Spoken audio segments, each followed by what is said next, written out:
See, I even did need the extra time.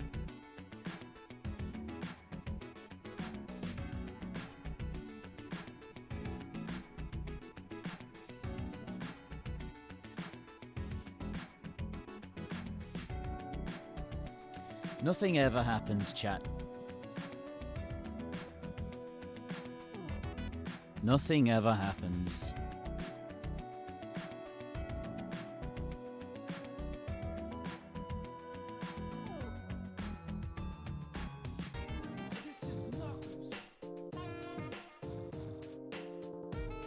Wrong scene, but oh well. Hi. Hey.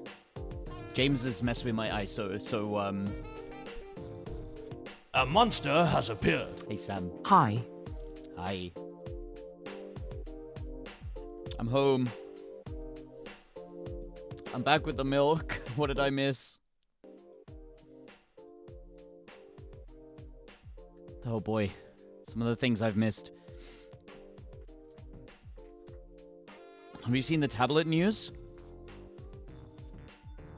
Okay. I'll let people, like, tell me what have I missed. I've got a little plan of attack, you know what I mean? I've got a roadmap of Shy dropped one of the best live plays of all time. People are still witch hunting. Has the most aesthetic setup that I have ever seen. Honestly, I would thrive in a room like that.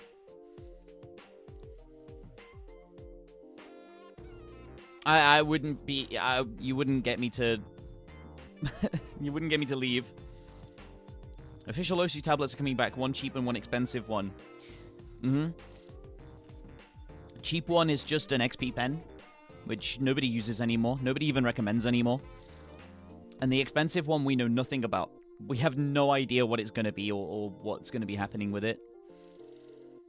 All we know is it's, or at least as Peppy says, it's not going to be 1000 hertz. It's in collab with Wacom. You know that just means nothing, because they have tablets with hardware smoothing, and they have tablets with,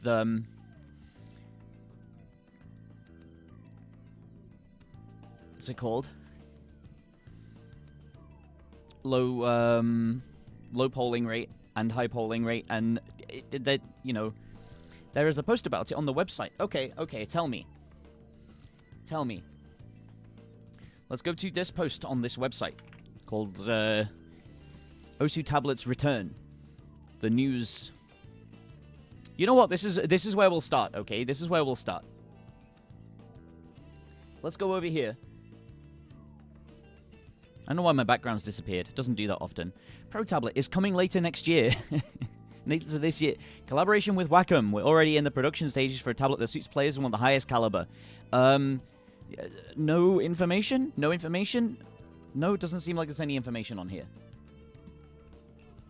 Let's have a look at the store page. We're working to create a tablet that even top players can advocate for. No information. So, yeah, tell me in this post where the information is.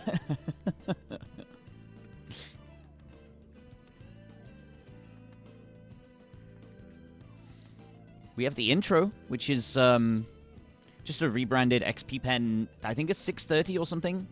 I'm not entirely sure. It looks good, though. I want one just because it looks good. And they're able to hang it off one of the official Osu lanyards, which actually means it's probably quite lightweight. That's an interesting picture they've taken. I have one of those. Hold on. I'm going to bring this to Epic LAN.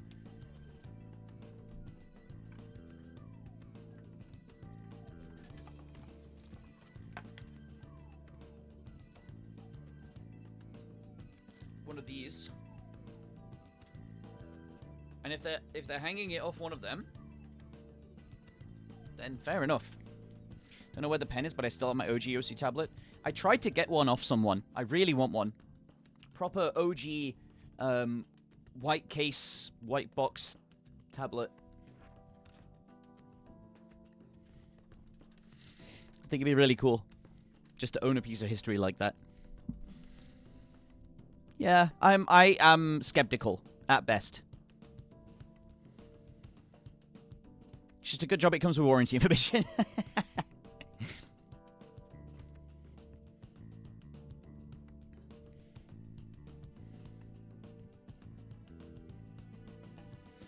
I'm very skeptical at best. I'll get one of these because it's also probably likely that I'll get a pro model or something just to see what it's like and test it out.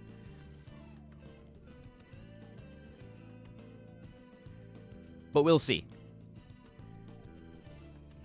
Looks awesome though.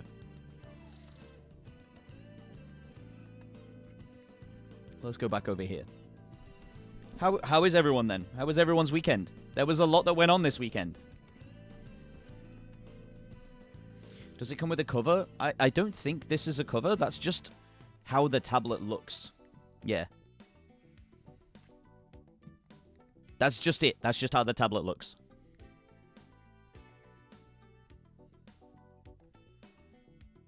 Gonna look awful when it gets worn down. Who knows? We'll see. We'll see.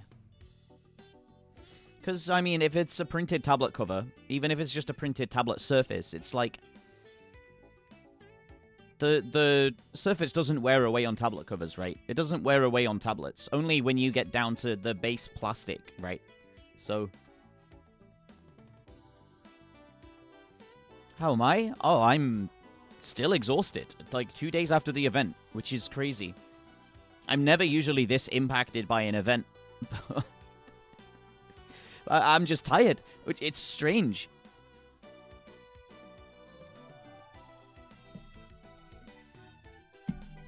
I had the best accommodation I have ever had for any event ever. Because I was in a hotel room. I had a bed to myself. Usually I don't even have a bed if I'm staying in a hotel room. I'm sleeping on the floor. But I had a whole ass hotel room to stay in, and I'm the most tired I've been after an event ever.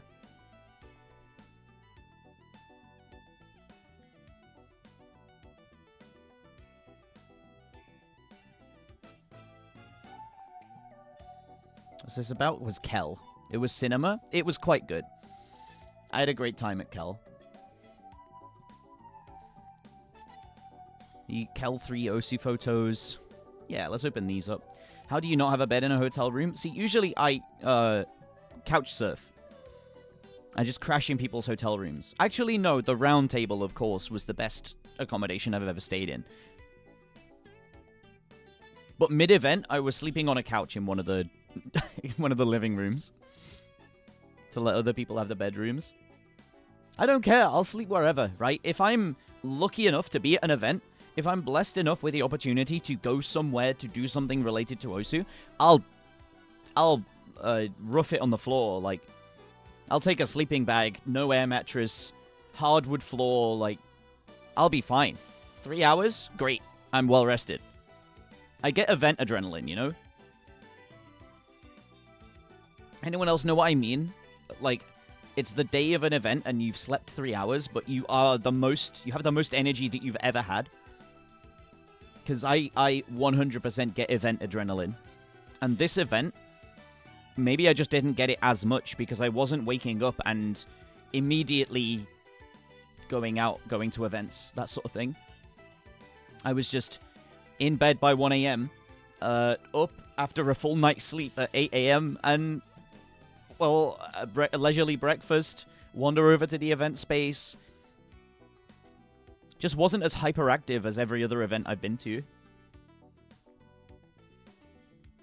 Let's have a look at some pictures. Because this is the Kel 3 Osu photos. This was public, okay? This was public in their announcements. Here it is.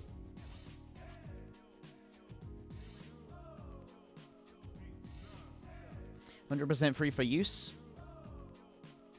Anyone sees a photo of themselves they don't want public, please DM me, I'll delete it ASAP. Which was yesterday, so I assume it's been cleared from everyone by now. Hello, Subaru Arima.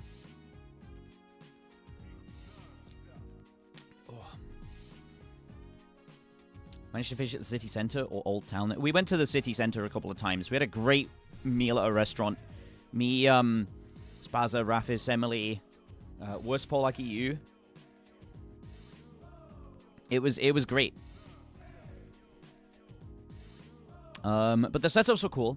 So these were little booths. You can see behind everyone there, one of the booths. And there was a full, like, Counter-Strike team set up in there. And a, like a coach's PC. Which I'll say more about that later. But the booths were cool. And the other PC areas were pretty alright to play on as well. They had solid tables. I'll give it that.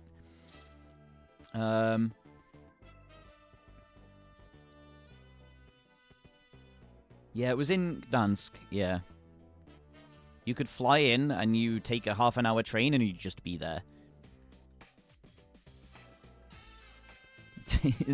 And as you can see, a Spaza blog coming soon.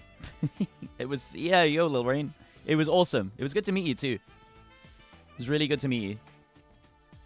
And now looking forward to Epic next weekend. You all ready for 3WC now? Well, I'll get into that in a minute, okay? I'll get into that in a minute.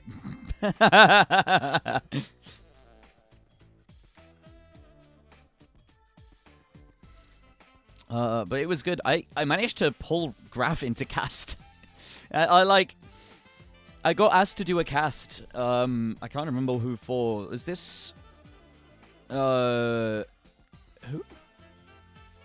Oh, it was finals. It was the upper bracket finals. It was Marlis versus Milosh. And I just pulled Graf in with me. I was like, yo, come cast. He was like, okay. Sounds fun. And we had a good it's a good time. Just bantering about on loudspeaker. What was throwing me off a little bit, though, is because the headphones weren't fully sound insulated. And the booth wasn't properly sound insulated. I just kept hearing my echo 5 minutes or 5 seconds late. It kept taking me out of what I was saying. So if on that cast you heard me stutter or like stop speaking for a split second, that was my brain trying to process whatever train of thought I was on right then, rather than getting sucked back into the train of thought I was on 5 seconds ago. Not a problem, though. It wasn't exactly, avoidable. Oh, what was this? Oh, profile reviewing. Yeah, it was cool, actually. That's a nice photo. I always like the side angle selfie photos. But you're laughing at my pronunciation of Eschamp's name. Come on. It's the modification. How could you... Look, it's okay. It's fine. We all have first-time readings of names sometimes that we've never read before. It's good fun. It's all in good fun. So this was Mix. And this is James. James is sound guy. Or stream guy, or you could call him whatever. He is the guy, right? He is the person that makes most Osu events, streams possible. Pronounce it like that in French. Oh, I see. I see. That makes sense now. It's still funny, but that makes sense. Oh, yeah, but James is an absolutely incredible force for good. He knows so much and he's really passionate as well. His work ethic is second to none.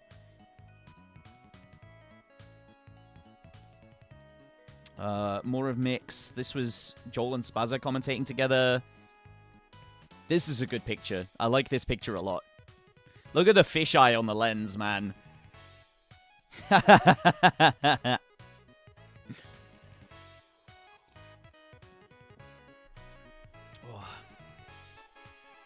Shiva playing Dead by Daylight in the background? Yeah, also true. Look at this guy. He's addicted. You put Shiba in a room with a PC, the game he's gonna play, it's not Valorant, it's not Osu, it's Dead by Daylight. To what end? I don't know. I have no idea. I'm so addicted to Trackmania. Yo, Matt, you're gonna go pro soon. I can feel it. How's demo doing on Red Bull? There's no money in it. That's not the only way to go pro in a game, right?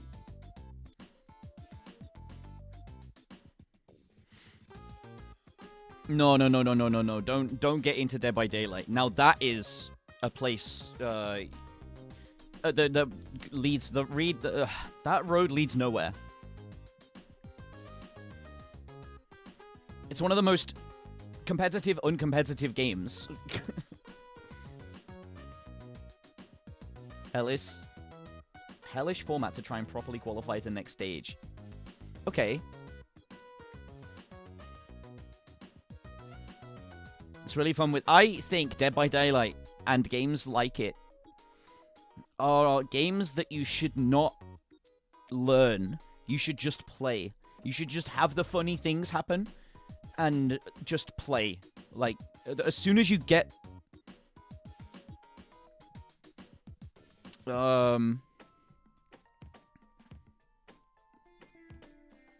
As soon as you get into a game like that and learn it too much, it just makes it unfun.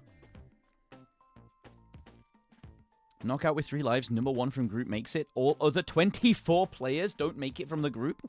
What the fuck?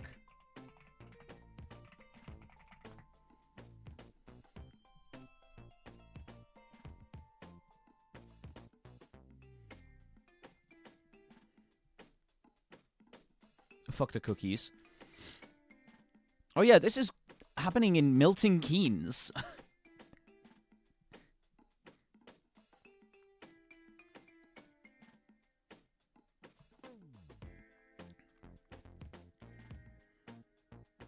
Okay, so stage 1. Race across 3 custom maps in standard time attack mode.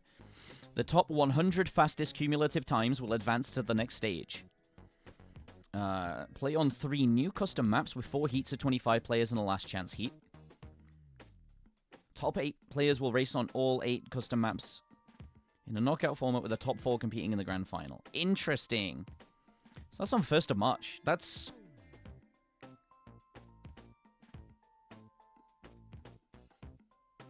I could do that.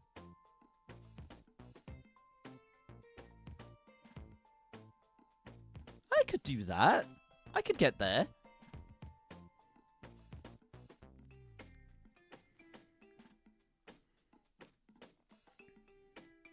Circuit, splash, error. Okay, great. Like, how descriptive is that? How awesome. How do I look for the athletes? No. FAQ.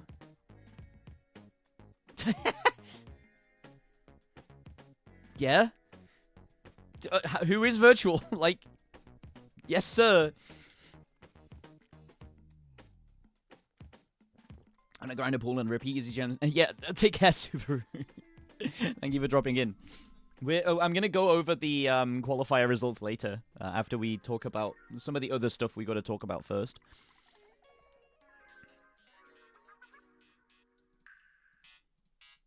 Travel and accommodate. Oh, cool. Oh, you can buy spectator tickets then. Okay, I'm in. I'm in.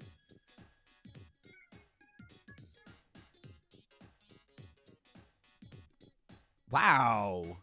It's cool as fuck, actually. Milton Keynes is really not hard to get to either for me.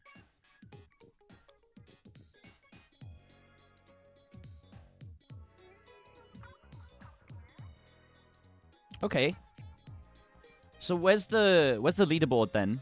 Or, like, has the leaderboard been taken down because Stage 1 is already over?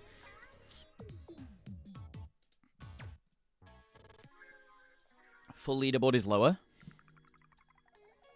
Oh, I'm an idiot. Okay. Oh, dude. Mudder and Carl Jr. in the same... That must have been engineered. He must have engineered that. That's very funny.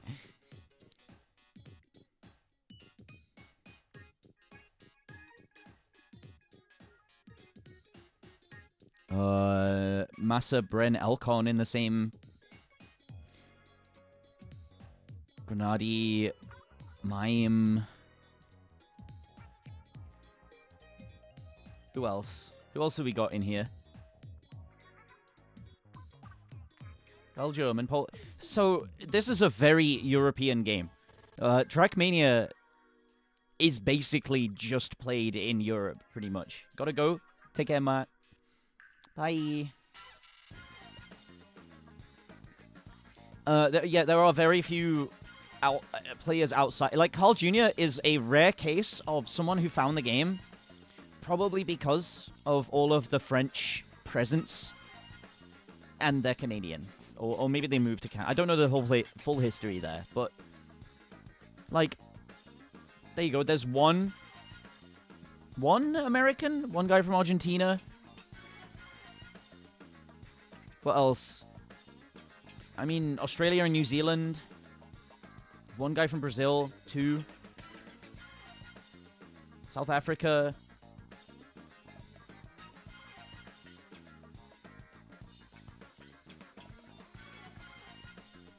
And Trackmania community is pretty small. Any idea as to why Trackmania popped off in EU compared to other places? I mean, it was just...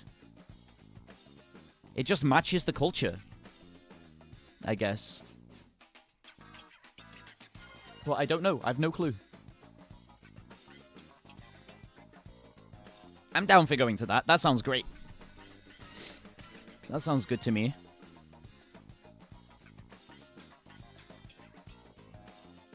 It also matches when I will be traveling to go see High as well. Or around about when I would be traveling to go and see High. When is the 1st of March, actually?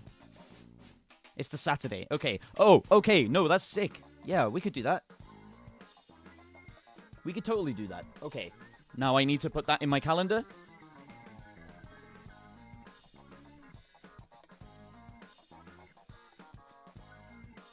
Oh, wait. Oh! That matches when I'm in... Oh, no. Maybe I can't do that. Hold on.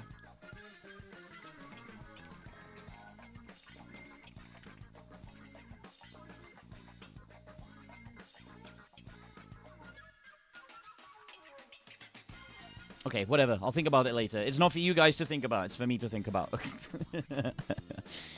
Back to Kel, though. There was some awesome gaming going on. In fact, there was a little after party that happened in one of the booths where,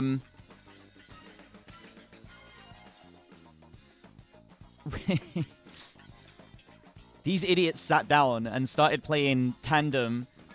They played a Tandem 1v1. And Wolf and Bartek were switching the cursor of the Konata Rave Party skin to the map background each time. And they were playing left-handed and, like, off-handed. I'm not sure why Rafis is aiming here with his right hand. God, it was fun. These are the two hosts. These two idiots. They now know what it's like and why I was so, like... Look, if this event is going to be big, it's going to be big, and you're not going to... you're not going to know what's hit you, you know? That was good.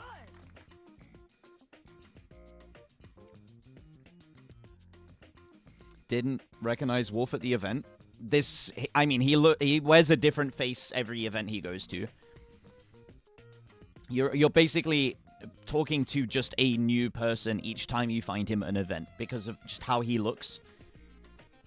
He has a different mask on every time. Dude.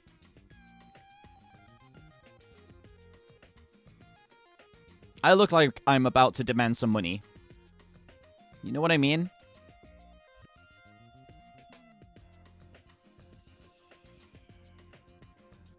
I look like I'm about to shake you down for your late payments. In most, if not every photo where I'm wearing my leather jacket.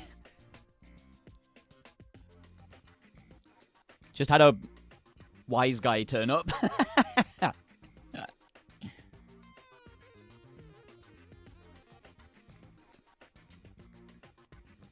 Yeah, so also, this booth was where me and Mahmood were playing 3WC quals, and that's my setup right there, because we were playing right next to each other. And, you see, just down there on the phone is how we were talking to the team. It was the only way we could, get both of us to hear what what was going on in Discord. Could not fucking hear you at all. It was probably suppressing what it thought was echoes. That was so funny.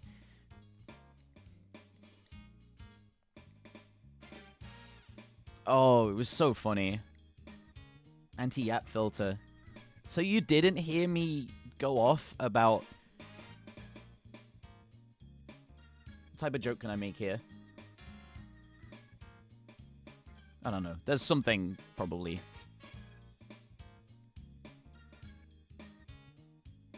But honestly, it was what you would expect from an Osu event. If you know what I mean. It was just cool the entire time. This is a nice photo. I like this photo.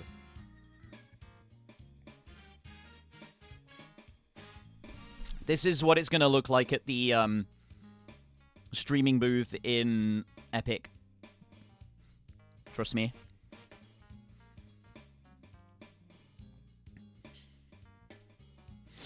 It was awesome, though. That was so cool. Nice to be in Poland. Nice to be in a new venue.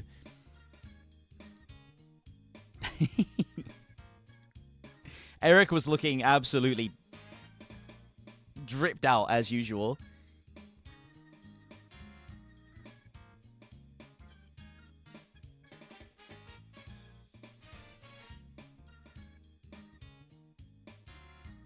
And Eric live coaching. Yeah.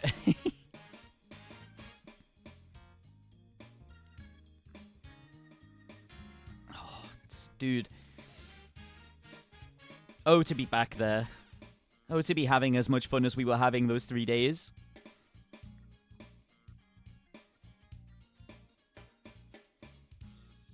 Yeah, good photos. This is available in the Discord. I'm not going to share it again, because more people looking at it is more people, dragging the servers down. But let's move on. Because we were there, we had to play 3WC qualifiers from LAN. Again, another World Cup qualifiers from LAN. And we didn't do bad. Okay? We didn't do bad. We know our strengths. We didn't practice. Neither me nor Mahmood actually practiced for the pool. So this, I think, is a pretty good result. I'm not complaining about the fact that we could probably have been up in the top 3, because it's a qualifiers. We don't need to be. We got our highest result on the map that neither of you played. X-fucking-Q's me. We got our second highest result on the map that both of us played. And both results involved Easy Champ, so who's the real winner here?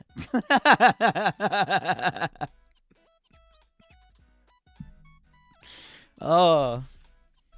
Want to actually play maps this tournament? Okay, then rest up and heal your whiplash so that you can look at your screen for more than one map. You are absolutely allowed to play maps this tournament. In fact, you will be in for more maps this tournament. I think that you would like to be. But you need to be fully healed to play maps in a tournament. You can't just sit there and, like, mid-map go, oh! Take, a future sight attack or something.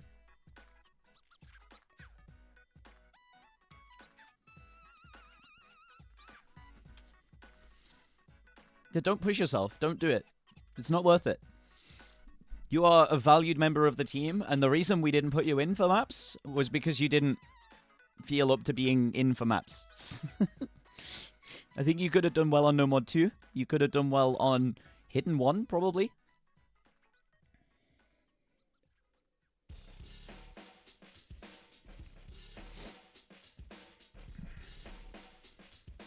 Hello, Flapjack. Welcome back.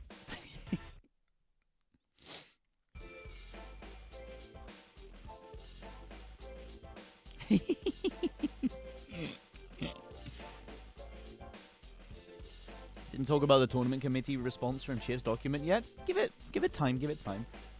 I heard you call this idiots. Yeah, look at these guys. Look at these goobers running a tournament. Pfft. Who would do that? I wouldn't. Oh, it was cool. My thoughts on next time is I think you could do invites again if you were to do this again. If we were to go back to King Win again. King Ling? Similar vibes to the one with Semi and Skier standing next to each other. Yikes! Be careful. Both. Semi was there. Hey, James. The GOAT himself. But my thoughts, you could do invites again. You could invite people, but they would still have to play qualifiers to play in the tournament. I feel like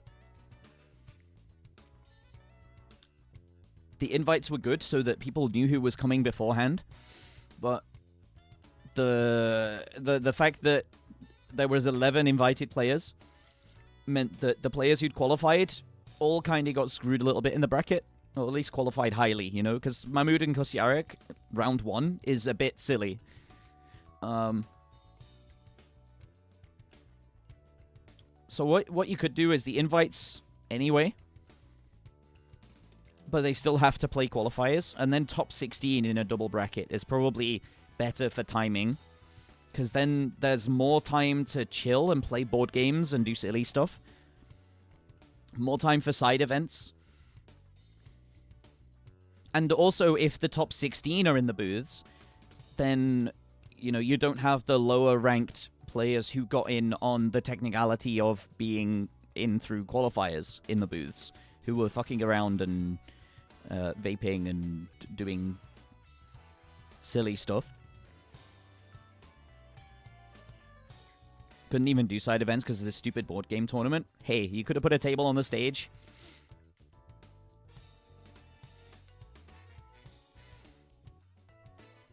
There were ways. It was a board game tournament. So there was a Star Wars. What was it? It was Star Wars something or other. Can't remember, but we could have been able to do something. In, like, the ring, you know? Where are we? That's a good picture. But there was a ring of seats here on the stage. You could have just put a...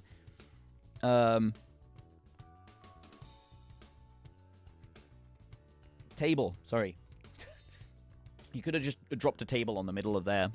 Had some background music or something, or some floating graphic on the screen. Anyway, just like brain dumping, you know? We always have ideas straight after the conclusion of this sort of thing, and so getting them out into the world is better than them just fading.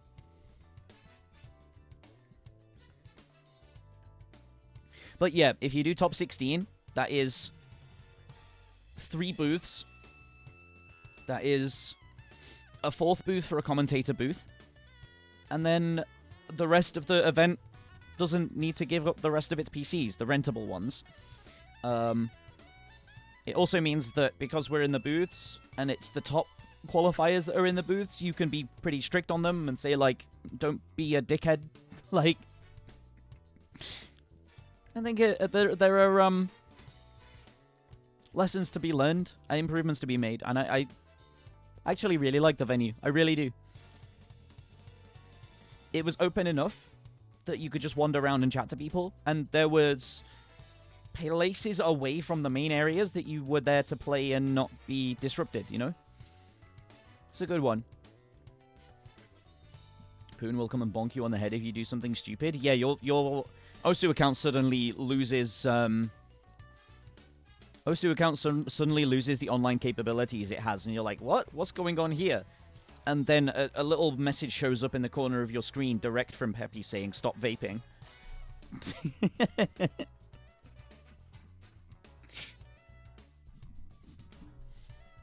Like it did with Osu 420 when he was on a 40-hour Osu bender, saying, like, please go to sleep. Supposed to be here, but unlucky situation happened. Yeah, he broke his leg, didn't he? Or broke his knee or something. Yikes. Cheesecake instead of a regular cake? Fair choice, fair choice. Happy birthday, Papega. Happy birthday.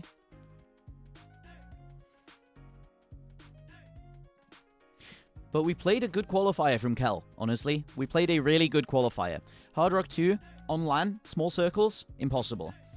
No Mod 2, with no practice, no learning, or all sight readed, impossible. No Mod 3, we have no excuse for No Mod 3. We don't have any reason why that is so low. I'll be honest. But everybody gets one, right? Everybody gets one.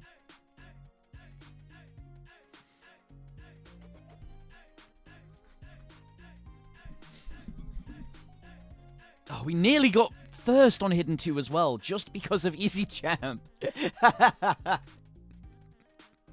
Dude, the saddest part of this entire thing is Taiwan, though. Look at that. Dude, they got robbed. They got robbed. But then did they? Because they're seed 22 instead of 17? Like, that's... Yeah. I don't know. I don't know whether to be upset for them or to laugh at them.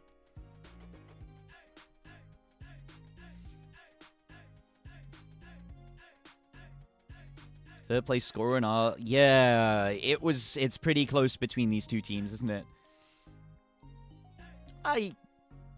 I'm really looking forward to playing this tournament. I think it's going to be just as fun as OWC, especially because some of the World Cup team are just in the VCs and in the text chats anyway. Real nice environment that we've got now. We have a really awesome team. And I say team, I don't just mean the 6 people who are on. I just mean everyone. Everyone is awesome. We're slowly bringing more players into the fold too. It's awesome. But, okay, talking about tournaments, we have had a advance, I'm not going to say breakthrough, because that involves a discovery. It's a... How do the news anchors refer to it? It's like... Development. We've had a development. So, there we go. We've had a development in the tournament. Debadging badge strike. Which was this one. If anyone's not familiar with this whole thing, there was a big write-up about... We need to move it onwards. We need to change stuff. Tournament committee need to change stuff. Stuff needs to... Wow, this has gotten... That's longer than I remember it. Goodness me.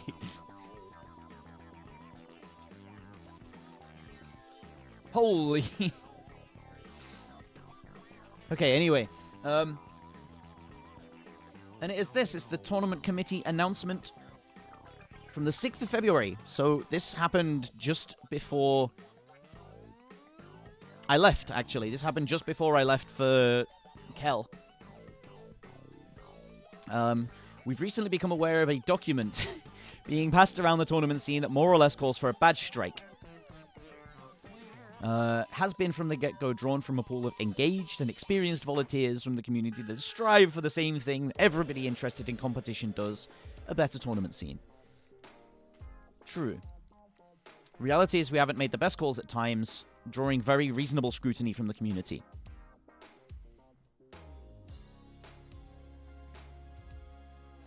After close consultation, we've worked out what we hope is a path forward that helps address some of the complaints. Includes some retroactive things. Few of these changes were planned in advance during the last quarterly meeting, but many others has come about specifically to address mounting concerns around fairness to the broader tournament community. So, my Angel Kita gets the badge back. It actually gets the badge from the tournament. Made following the wiki guideline. Simply qualifying as a member of the winning team is not enough. Expected to have reasonably participated in a given tournament. So, the original guideline designed to address a previous issue where teams would be stuffed with users who barely participated in order to farm badges or whatever. Which is fair. Which is, like, pretty much fair.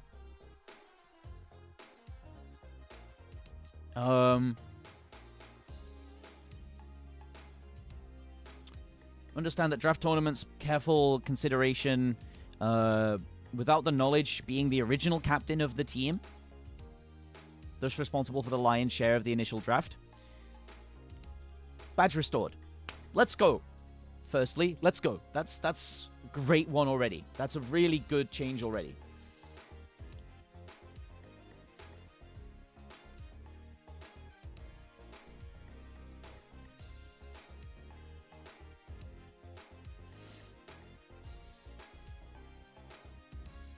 Good time to drop in? Yeah, I'd say so. Restoration of the Perennials Denied Tri-Badge. There is a big write-up about this. There was a big argument about this at the time. People were very upset with this being denied its Tri-Badge. So, essentially, they used a track with definitive issues. Like, it was fully not allowed in tournaments, even before the whole thing was made public. But it was a featured artist track. Now, it wasn't in the featured artist listings, but it was a track from a featured artist that wasn't essentially cleared for use in OSU.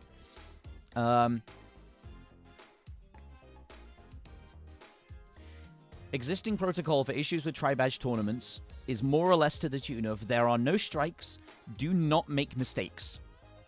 Even if those mistakes do not actually affect competitive integrity in any way.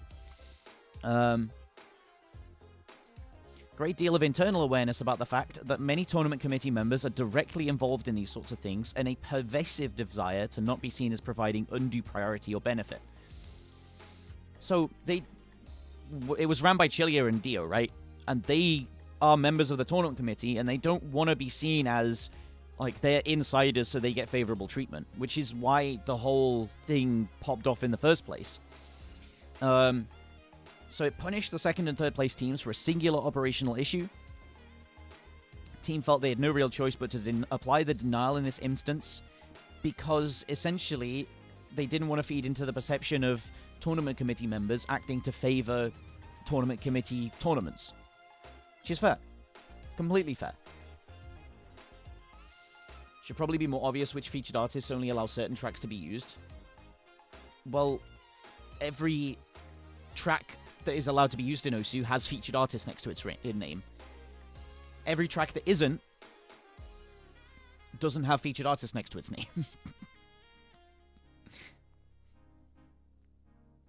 That's just how it goes. So you see a name like Camellia. Some FAs only allow the tracks in their FA listing. Yeah, that's the point. They are the ones that are fully cleared for use in OSU. Artists like Camellia have some songs that are specifically for other games, and so don't get the featured artist tag because they're not cleared for use within OSU. It's for a different game, for Bimani, for whatever else. And that's what happened, is they just took a featured artist track that wasn't cleared for the featured artist program. It was just from an artist who is a featured artist and was incorrectly assumed to be able to be used in OSU. So they were really strict with themselves and they took their badge away, basically. So they're restoring the second and third place badges. And they're also doing it for other tournaments. So it's a good faith extension of the same leniency involved to the perennial. And, yeah. No fuckery. Not retry badging Corsace. That, I think, is being mentioned later, or talked about later. Because it wasn't...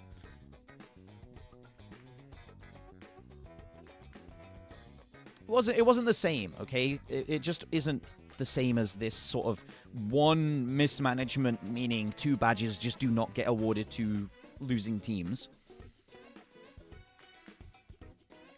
Corsace, I think, was different. So, changes to participation assessment. 1 map is bare minimum threshold. And that's also fair. That's also fair. More weight to badge removal decisions. As long as bare participation requirements are met, no issues will err towards preserving people's awarded badges. Also fair. Clearly rigged to let you keep your speed cup badge. Hey, if I can be a precedent to be set for other people going forwards, that's what I'm here for, okay? That's all I do. I make mischief so that the mischief can start making itself. You know what I mean? So, different ways of handling errors.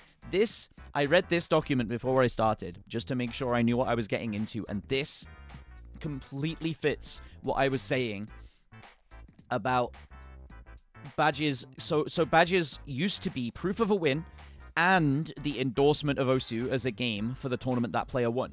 So was essentially the badge was the dev team, the team that owns the game's way of saying, we thought this tournament was good, and so we'd also like to endorse it with a badge on someone's profile. But the community, and especially tournament players, now see badges more as just proof of that win, rather than an official endorsement. So I wasn't aware of this, really. I wasn't really aware of the fact that they saw it as an endorsement from them, like them saying, this is good. So you can sit back and think, like, yeah, actually, were badges ever seen that way in the first place? There may have been a miscommunication somewhere, or like a difference in viewpoint in the past, that now seeing it from their side, I can actually see, yeah, sure, you don't endorse what this tournament was, and so there's no badge awarded for it. Fair. Very fair, but from the community's perspective, unfair, because you're not being given what you are essentially owed. Quote, like, owed.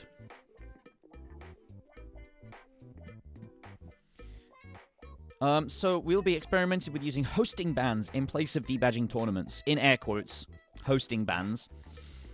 Prevent an organizer from badging another tournament while active. Used in cases where a host error would otherwise result in a tournament losing its badge status, but does not compromise the competitive integrity. So what this is essentially what I was saying about badges being awarded before a tournament starts.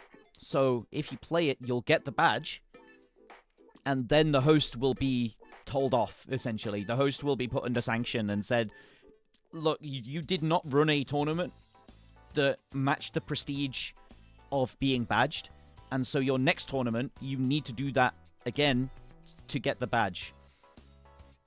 Which essentially is like exactly what we wanted, right? It's exactly what is fair to people.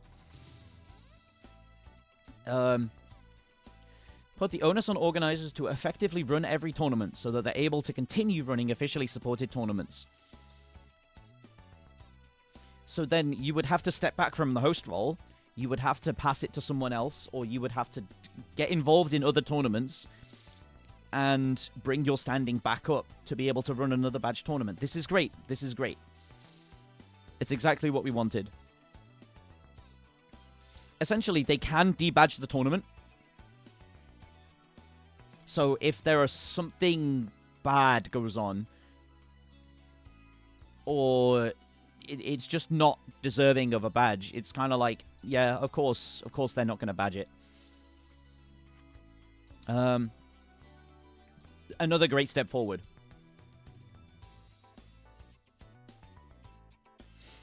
Might be tested with Dio's 1v1 tournaments. Already had 98 forfeits. Ooh, my God. Oh, I felt that in my stomach. What? No, you're kidding.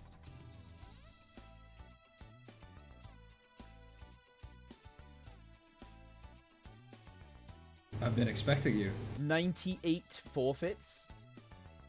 Where is it? Where is it? Where have I put it? Found it. Sorry, one sec. Hello, one sec.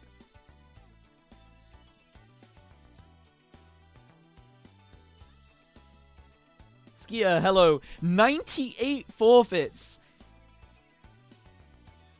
Group stage was bad.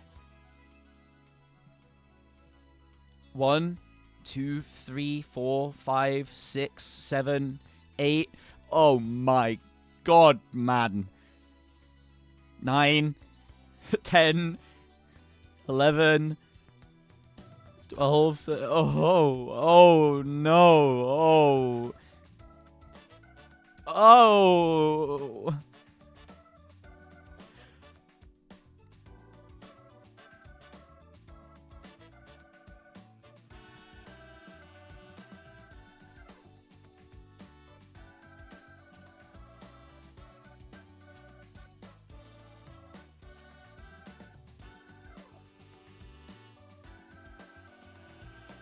Good grief.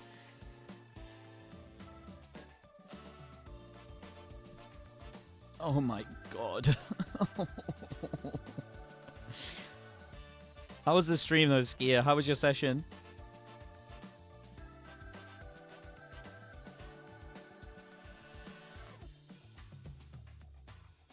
That's bad though, man. Played for 30 minutes and got bored? Yikes. Zuma brain. Shit, dude. No. Okay, let's just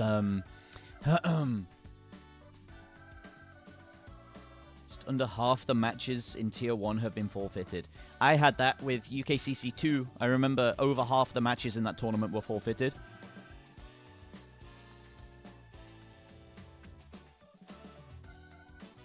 A monster has appeared. Global Legend gifted a Tier 1 sub to Skibbity Toilet. Thank you for the gift, Globe.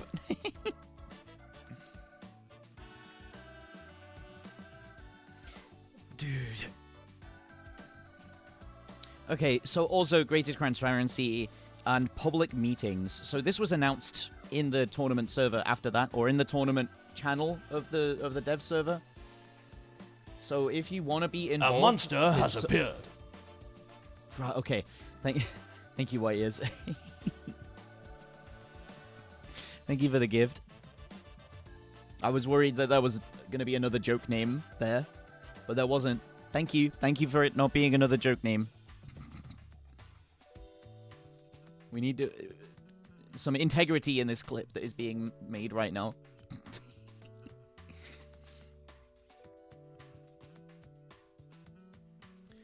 So these meetings will take place on the 3rd or 4th weekend of every month.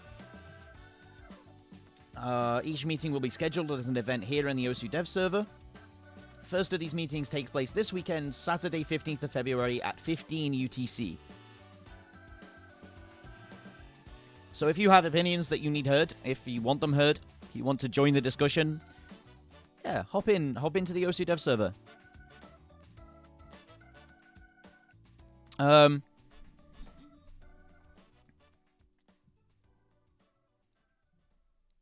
But yeah, essentially, they're listening, I think. Let's have a look. Let's have a comparison between what we've got in this announcement doc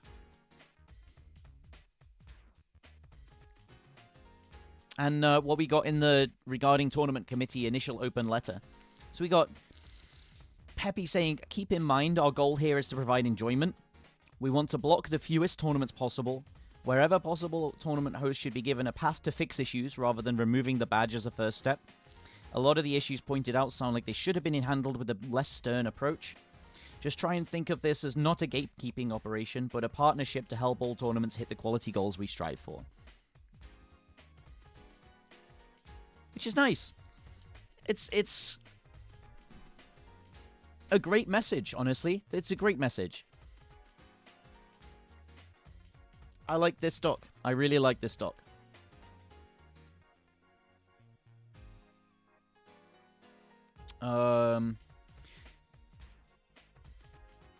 Checklists to simplify expectations for both badge quality and tri-badge quality. Also goes for a table of situations we voted on in the past. So, we're going to see some, like, retroactive votes. We're going to see the outcomes of them. Everything is going to be a lot more transparent, a lot more public. Official communications from the tournament committee will focus less on professional language and more on making sure the content's delivered as quickly and effectively as possible. Which is also good. It's exactly what we want, because we don't want things to be two groups of people against each other, because we're all here to make good tournaments. We're all here to make sure tournaments are good. So, good document. Good document.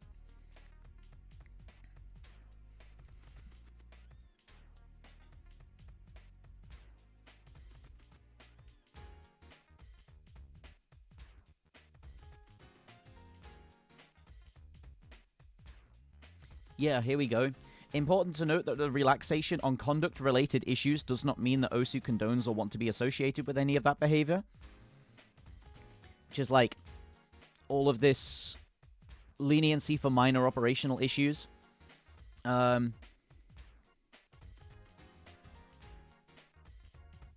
just don't want to see it, you know what I mean? You don't want to see that sort of conduct anyway, but a lot of the times it's not the conduct of the hosts.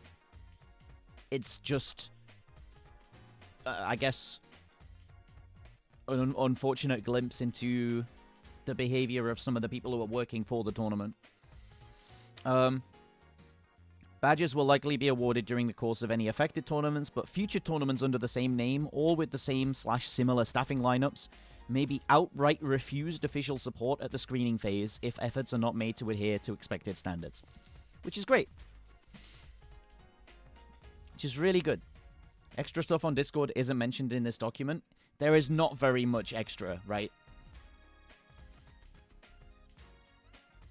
In fact, there isn't anything extra. It's in Hash Tournament News, but it's just, hey, meetings, which is right here.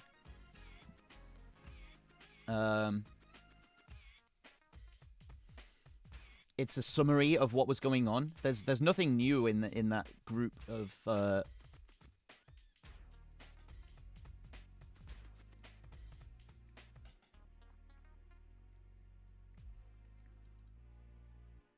yeah, there's nothing different in the brief summary from the full document. Because of course it's a summary.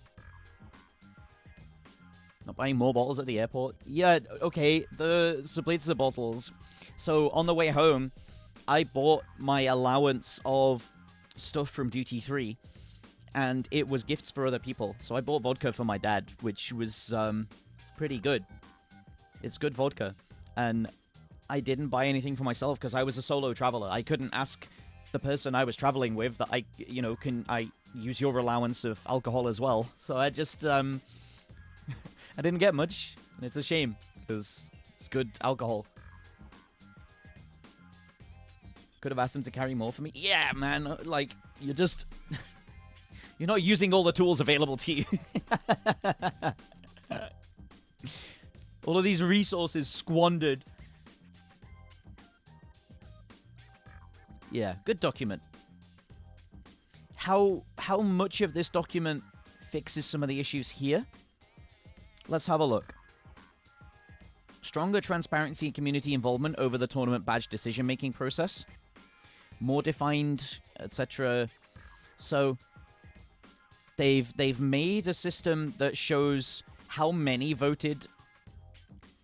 They've also made a system for a checklist of standards you need to meet to gain a badge for your tournament. So yes, good. More accessible space dedicated to getting questions and concerns answered. And yeah, they're doing this. They're doing a monthly town hall so that you can discuss issues, problems, discuss things facing the tournament community in general, which is great, which is exactly what we asked for. The document asked for. Tournaments earn badge for poor map pool quality of proper documentation. So we haven't actually seen anything about this. I feel like this will be discussed in the first town hall, though. This is one of those things that hasn't appeared here. Because there's ways of handling errors. There's all of this badge restoration and stuff. But nothing about map pools. So this still stands. This is probably going to get discussed in the town hall on, well, in 3 days' time, I guess. More public appearances. This, I think, gets fixed with the public, Do you want to hear discussed about map pooling? Oh, no, it's not me. Look. I put my name towards this document. Advocating for change. But some of the issues in here do not directly apply to me. Right? This is something for the map poolers to figure out. This is something for people who aren't me to figure out. You know what I mean? Same with these two.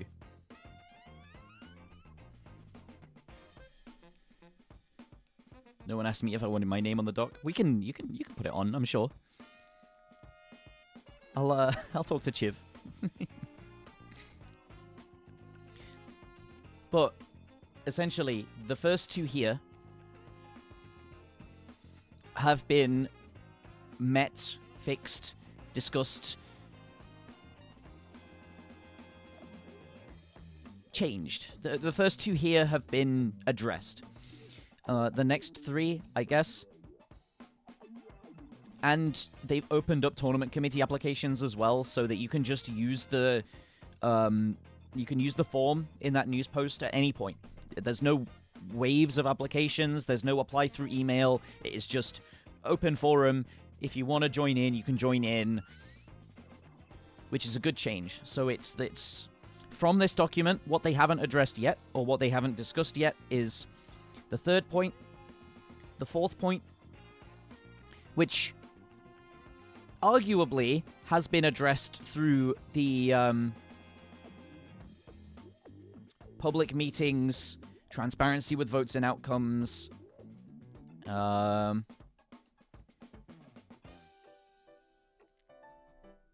those two. So the transparency in the meetings, so the threads, the forum threads, publicizing the votes, all of that. They've pretty much met this one. And they've I don't think this has been met. But this second section was. There was a statement from the group recognizing that, you know, there was where are we?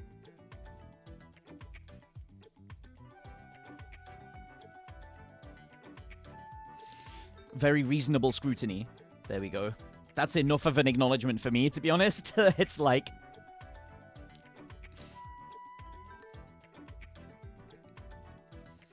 So it's just this talk that I think is going to be coming soon.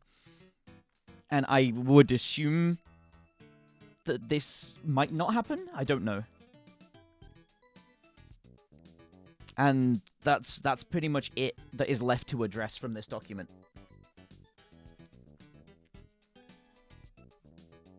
Everything else, they have been fully met. They have been fully responded to. So good response, good document. Good document. I mean, Epic will be able to have a badge. Epic was always able to have a badge. Epic was always, we put it down to join the advocacy for change. We've had a badge for Epic 43 already, so yes, of course we can get a badge.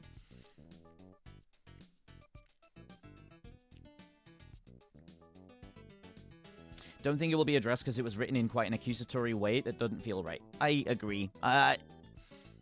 This definitely feels like one of those, I have an issue with people, and I'm going to put it forward as something that I want responded to. I don't know. Seen the sheet about removed badges? Yes. Because I was asked to provide a reason why Epic 41 wasn't badged. Which was the correct reason. They had every right to not badge it because there was only 12 people that played in the tournament.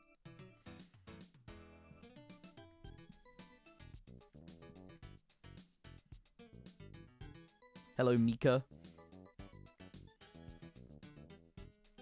And yeah, Corsace was completely different from Perennial in why it wasn't badged.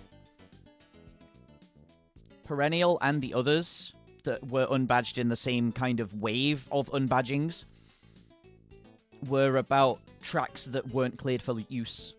And it was a pretty much immediate unbadging for tournaments who were using things that went against the rules that were established. Like, it was pretty much straight away. Afternoon, Hunter. Welcome in. Individual acknowledgements don't really add anything on top of the acknowledgement. Yeah, I agree. I agree. Corsace was lack of competition, or was that another tournament? There were many reasons Corsace wasn't badged. Lack of competition may be an afterthought.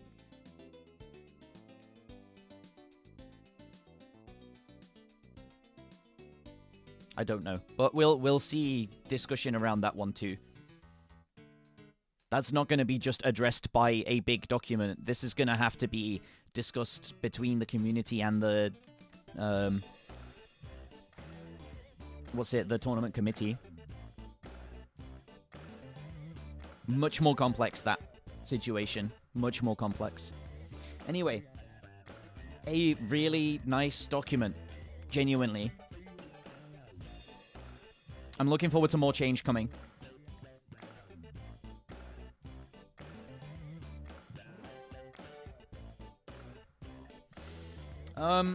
Let's talk about this live play from Xiai, which I think is very funny that they even felt the need to do this. Do you know how fucking easy, because maybe part 2 is? People are like, whoa, they comboed. Wow, dude, they comboed a big map. It's really long and they comboed it. And it's all just basic, it's basic Miss Magius patterns. Anyone who can read easy to a basic level can read this. If you want live plays, if you want to suspect scores, suspect the stuff like this sort of thing.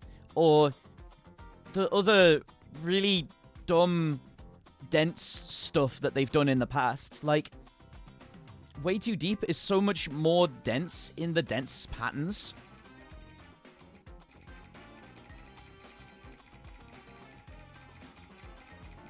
More circles on the screen. What else was there?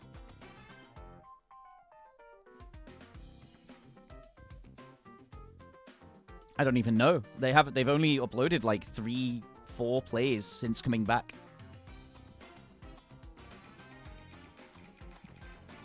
Let's turn the music off for a second.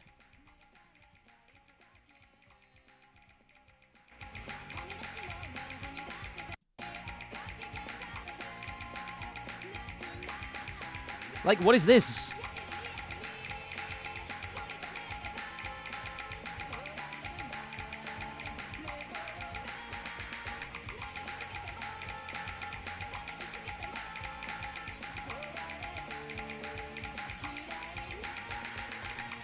mechanical ability involved in because maybe makes it way harder. Okay, cool, but that only shows itself at the end, and the reading is what people are upset about, right? It's not the mechanics that the people are upset about.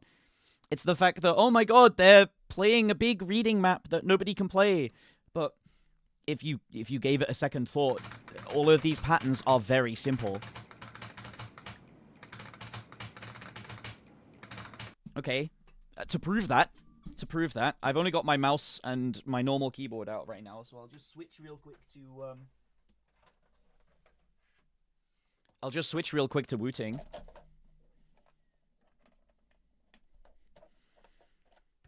Let's see how much of a combo I can get here, because I can bet on like a 200, 300 combo really easily. Laser. I'm gonna go P first.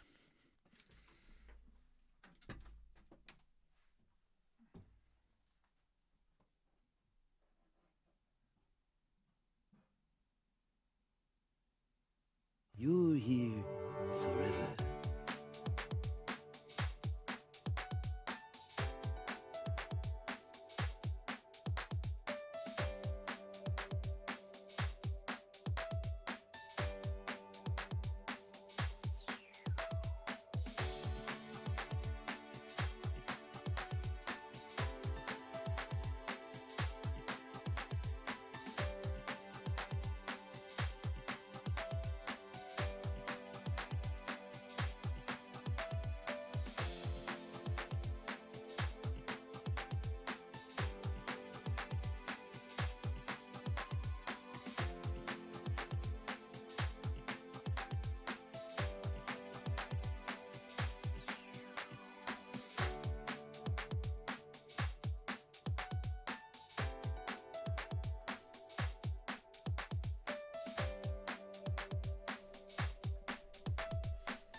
Not about reading, it's being able to properly aim easy hidden for so long. So basically consistency and kind of note lock.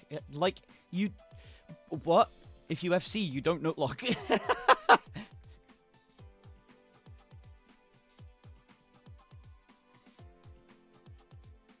Outside of Bumblefuck, because maybe such a free map. Yeah, the last two songs...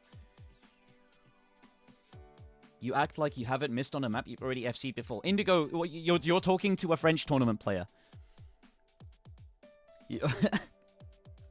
Tournament players famously never miss on maps that they always FC.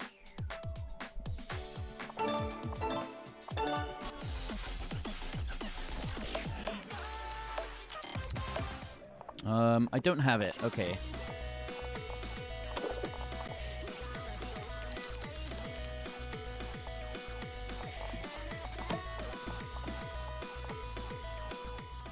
But this is such an easy... Because maybe it's such an easy map to read. And the easier a map is to read, the more focus that you can spend on aiming and tapping. Okay? You give this to Easy Champ, you give this to Plasma, they would probably get like a 1.5k, a 2k combo on it. No warm-up, no nothing. Let's grab...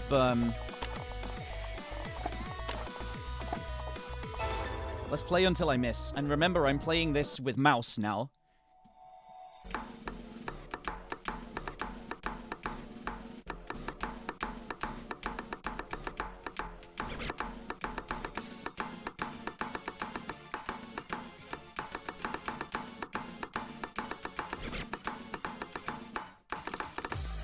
Okay.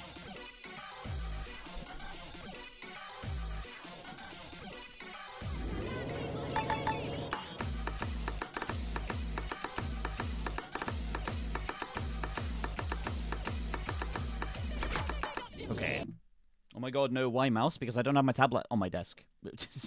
What's your problem? Yeah, let me put my tablet out on my desk. Oh no, it's not taped down either.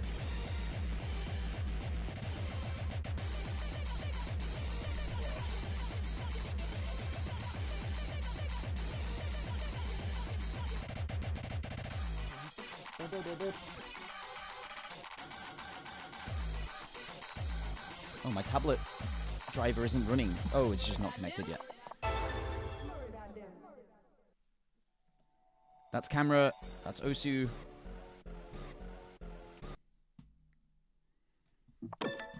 Let's see how long I can combo. Never having read this before.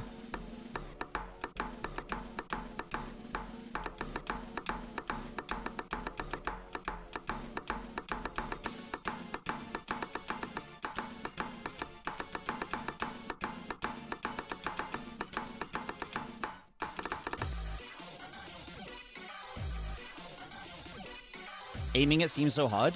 Nah.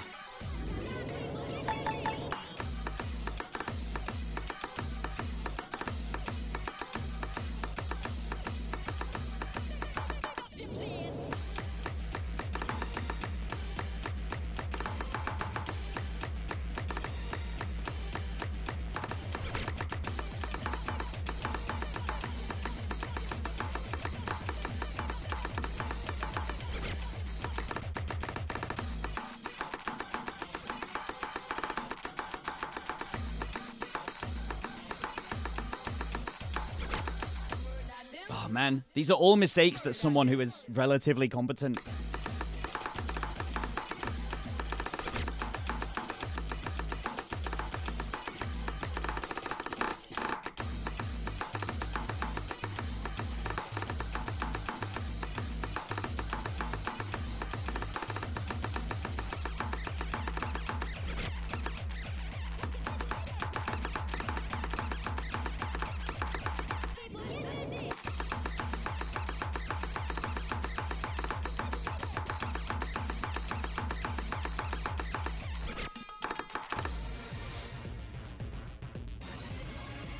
Anyone who's relatively competent would not be making the same mistakes I'm making.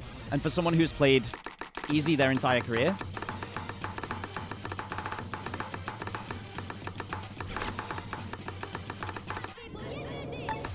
and has warmed up, and has, like, given themselves time to play the map more than once...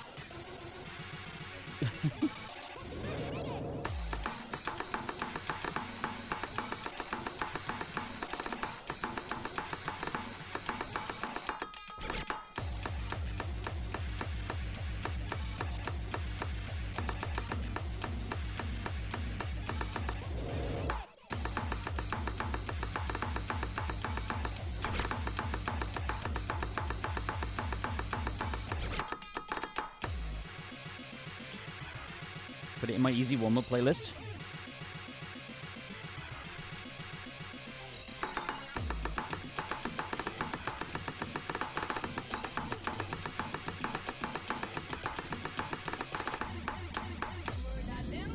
Feel like Akora would have no issue on this map? Yeah, you kind of feel like this map is 20 minutes long. Great. But this map is basic as fuck. There is nothing interesting in this map apart from the fact that it is Miss Magius mapping and it's good fun.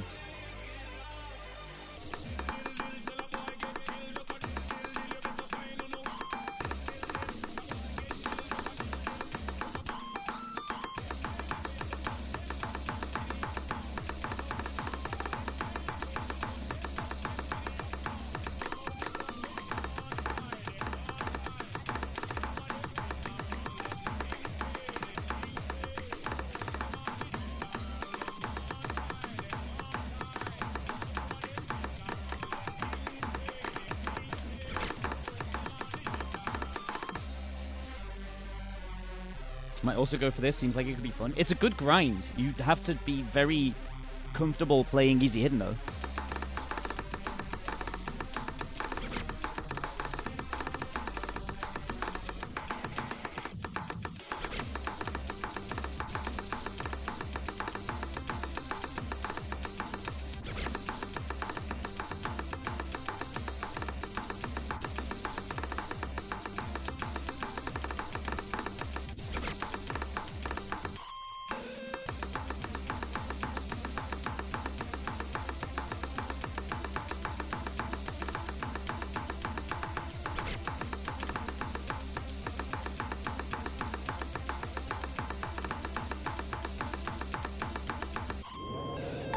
Like, it's not hard. This is not difficult to read.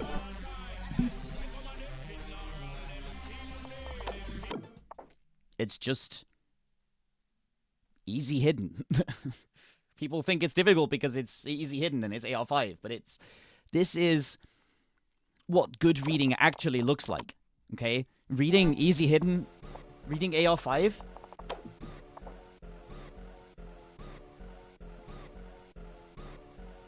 That's good reading. What we have in the community at the moment with AR8 hidden is nowhere near good reading. It's like basic piss baby reading.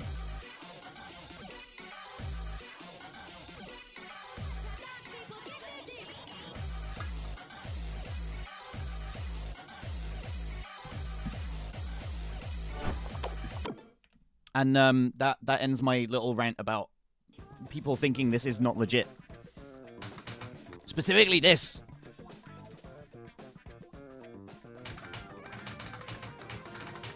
Guess I can't do baby reading? Yeah, if you're playing anything like AR 9.5 or above, you're just doing reactions. It's just reacting to stuff. AR 8 is where reading starts becoming present.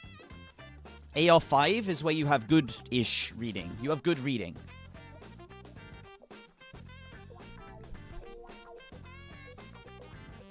Didn't change scene? Yeah, I didn't need to. But I do need to now. Because we got something fun. We got some enjoyable shit to do. You know what time it is, baby! Now, I'm not gonna react to the clip. Okay? I'm not gonna react to the clip. I'm just gonna talk about some of the points that he raised, because I watched this on my last night of Kel. It was the Sunday night. Spaza has already left for the airport at 3:30 in the morning, and I was in my room on my own, and I wasn't falling asleep. I wasn't ready to commit to 2.5 sleep cycles of sleep, because I knew I would feel even worse getting up. I had half an hour. I killed the half an hour. And essentially, Ed's point in this is,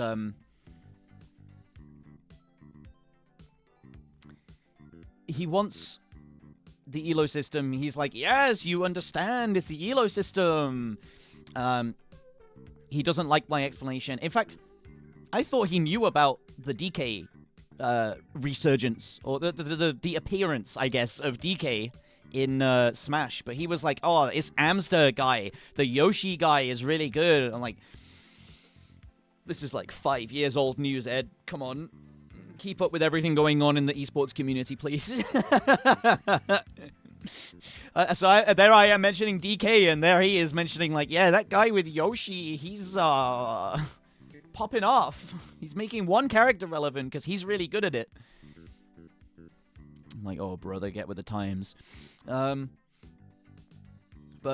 you know, he talks about... think would be more representative of a player's skill, specifically in the confines of their performance versus someone else's. That's it. In terms of individual performance and the one-time snapshot thing, sure, PP system is cool, right? That's dope, right? And I will still enjoy having those single-time pop-offs where I'm trying to get the maximum possible score that I can get on a specific map. That's cool. You know what I'm saying? That's like the entire essence of like speed running, right? Trying to get the lowest time to beat a game, right? That's still fun, right? We have that. That's the current system. But I want a multiplayer experience, okay? Some of my best performing videos are videos that involve other people, okay?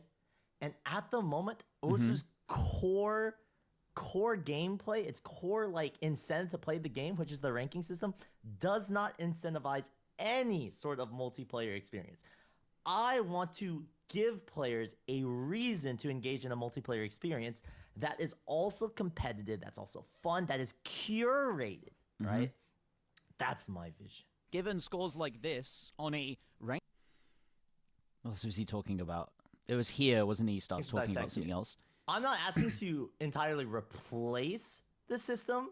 I would like to believe that a ELO-based system would be more fun and more respected amongst the most enthusiastic, most dedicated players in the game. Like, if you're a top 100 player in an elo-based system, I would like to believe that most players would respect you as one of the top 100 best Osu players in the game. Okay, that's what I would like to believe. Okay, however, I disagree if Bubbleman is implying that the only way to fix the ranking system is to make adjustments off of what's currently there. That something new cannot be introduced. Because I disagree with that entirely.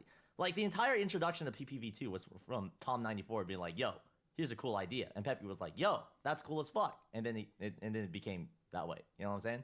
I think one of the best properties or best things about Osu is the fact that anyone can make a change in this game. Anyone can truly do something cool, right? If you have a cool idea and you actually work on it and you get it in front of the right people and convince people to adopt it, I feel like you can actually get it in because it's happened in the past, right?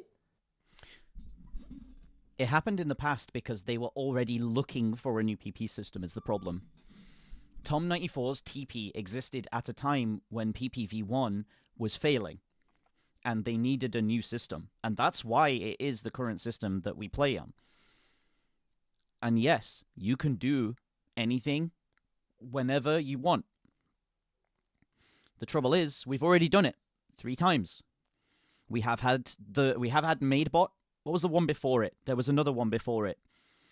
I got a DM from a guy saying we've made a 1v1 Elite. No, before I said, not after. Elite Baltics was after. Osu matchmaking. There was one before it. I'm sure of it.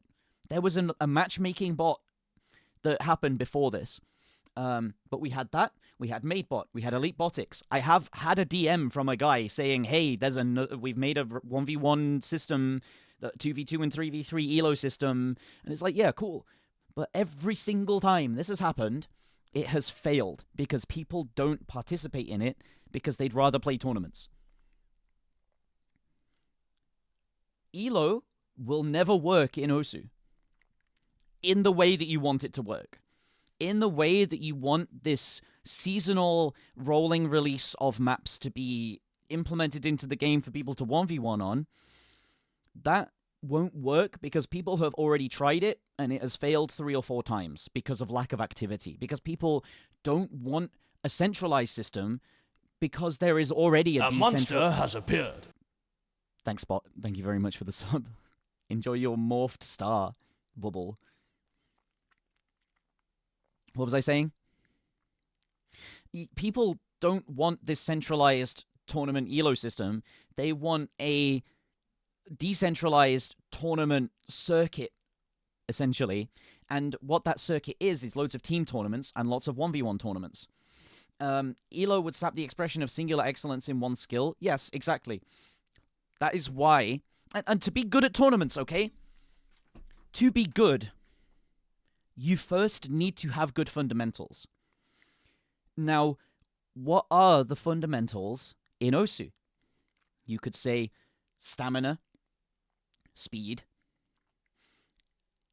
jump aim, flow aim, and arguably reading, but reading comes hand in hand with all of these 4 because you have to be able to comprehend things to play them.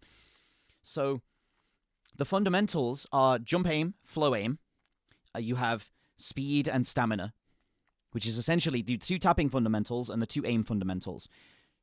What does the system favor? Well, it used to favor speed and stamina, tapping. Right now, it favors jump aim, which is aim. At one point, you were able to get a high rank, and you still are able to gain performance points from flow aim, which is the other aim skill set. So all of these fundamental skill sets in performance points that are balanced and rebalanced and adjusted, there are some gain, some lose, and then some other gain, some lose. All of these skill sets, all of these fundamental skill sets are what make up the performance system. You can tell all of these guys that are at the top of the leaderboards have really good fundamental skill. Not applied consistently because it is a snapshot. To move to an elo system or to run an elo system alongside this, you are essentially saying all of these 3 or 4 hours of work that you're doing to gain a high rank, to prove your fundamentals, you also now have to play a 1v1, 2v2, whatever, elo-based system for 2 or 3 hours a day to also gain rank in that other system. It's too much. It's too much. Because what Eds wants to do is have 2 separate systems that you have to essentially farm in. You have to play in. You have to gain PP because that's a fundamental...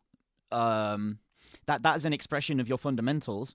And you have to gain rank in Elo because that's an expression of your roundedness. If you're a high rank in both, then you're really good and you're really consistent. If you're a high rank in one and not the other, then you are consistent but not good, or you're good but not consistent. Where's the... essentially, where is the justification for it? Where... Why would you remove this elo system? Or why would you remove tournaments to put in this elo system? Because in essence, you have to remove tournaments to put an elo system like this in. Because people, if they wanted to be good in the elo system, wouldn't bother with tournaments anymore because they would be burnt out from playing weekends for tournaments and then the tournament matches essentially in the week. You would be killing people with the amount of effort they'd have to put in, and you would stunt the community. Because to be consistent, you have to sacrifice your top-end performance. You see where the problem lies now? The reason elo won't work, the reason it won't work like Ed thinks it will, is because it's so much for people to do, and it will stunt the growth of players who are pushing their top end. If Emmerich was playing tournaments all the time, he would not have time to get 32 KPP. Same with all of these guys. If they were playing tournaments all the time, they wouldn't be improving their fundamental skill. There's a reason that competitive sports have big tournaments, because in the off-season, and quote off-season because it's not really an off-season, it's just the gap between 2 tournaments, they're improving their skills, they're exercising, they're learning these new ways of approaching either tournaments or whatever. They're improving their fundamentals. And then when it's called upon to perform, they are using these fundamentals and tapering them. They're tempering them and making them more consistent at a lower level. So if you are always holding these players down to the lower level, then there is no room for them to push their top level, which is what the PP system advocates for. And the tournament system, the best few players in tournaments, apart from the best player in the game, I guess, are down here somewhere. They're not the best mechanics-wise, or they've not proven themselves to be the best mechanics-wise because they're having to hold themselves back. Malice is rank 40 now. Where's Krilla? Krilla's rank 131. So they're not getting this time that is allowed to them to boost themselves up the rankings. And I mean, look at Nahus, look at Milosh. They both attended Kel, and they were in the top 4. Look at Ninarik. He attended Kel, he was in the top 3. All of these players in the top 10 who can step back, taper their mechanics down a level to essentially lean on these fundamentals at a lower level, because they're, you know, you pick up something that doesn't weigh anything to you and you give it to something else and suddenly they get completely caught off guard by how heavy it is because they've not put the work in at the gym. That's my best way of explaining it. And the other reason Elo won't work is because of how it works in chess. How Elo is meant to work is all of the top players play against each other. All the time. And then they have to go away and improve themselves. And the trouble is here is it's a fixed environment. It's a fixed chessboard. there is nowhere higher to go. It is responses to your opponent's move, sure, but there's nowhere higher to take it. Whereas in Osu, you've got 14-star A ranks now, which we wouldn't have if we were playing tournaments, still stuck down at 7-star no mod 1s.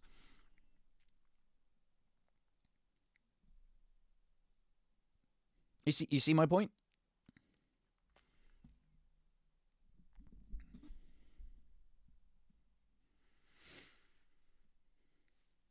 So that's my take on this whole thing. I'm just completely condensing this video into these two main points, and I'm saying an elo system won't work because you need the off seasons between the on seasons. You need the choice to participate in tournaments, because this game ultimately is a single player game that can be played 1v1 against each other. This game ultimately is about the crazy pop-off performances in the same way Trackmania is.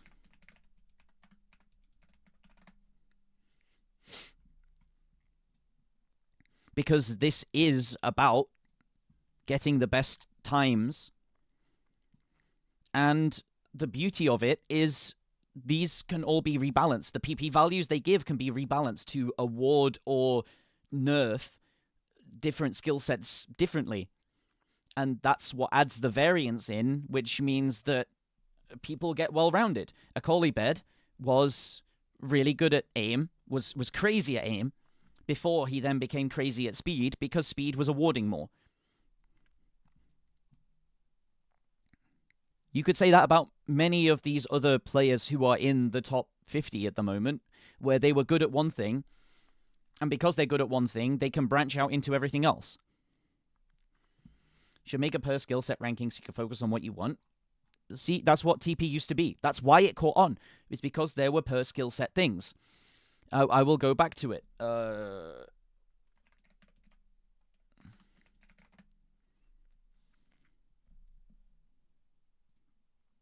Web.archive.org, Osu TP, osutp.net. Let's have a look, shall we? Analyzed your profile. See, none of the other replacements for PP have ever done it right.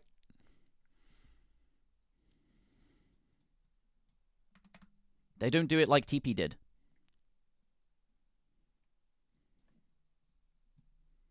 Let's try and find it.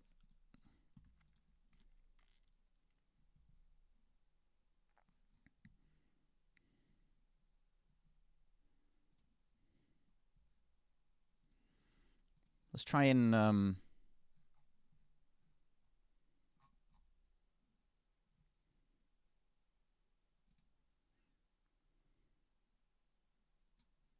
okay. I had it last time. I can't be bothered looking again, but it split things out. It meant that you didn't just have one thing. It's like Osu skills. If you've ever heard of aim PP, stream PP, and AC PP, you can see it on the end scores of laser scores, actually. So we can find something quick. You can see there's aim, speed, and accuracy. And these would all be separated out, and you would have a top 100 aim, a top 100 speed, and a top 100 accuracy. So it was handled very differently to the way it's handled by the same system. This is the same system. Okay, thank you. Thank you for grabbing this for me. Here we go. Aim, speed, and accuracy. You can see here, it's the same system. It's aim, speed, and accuracy.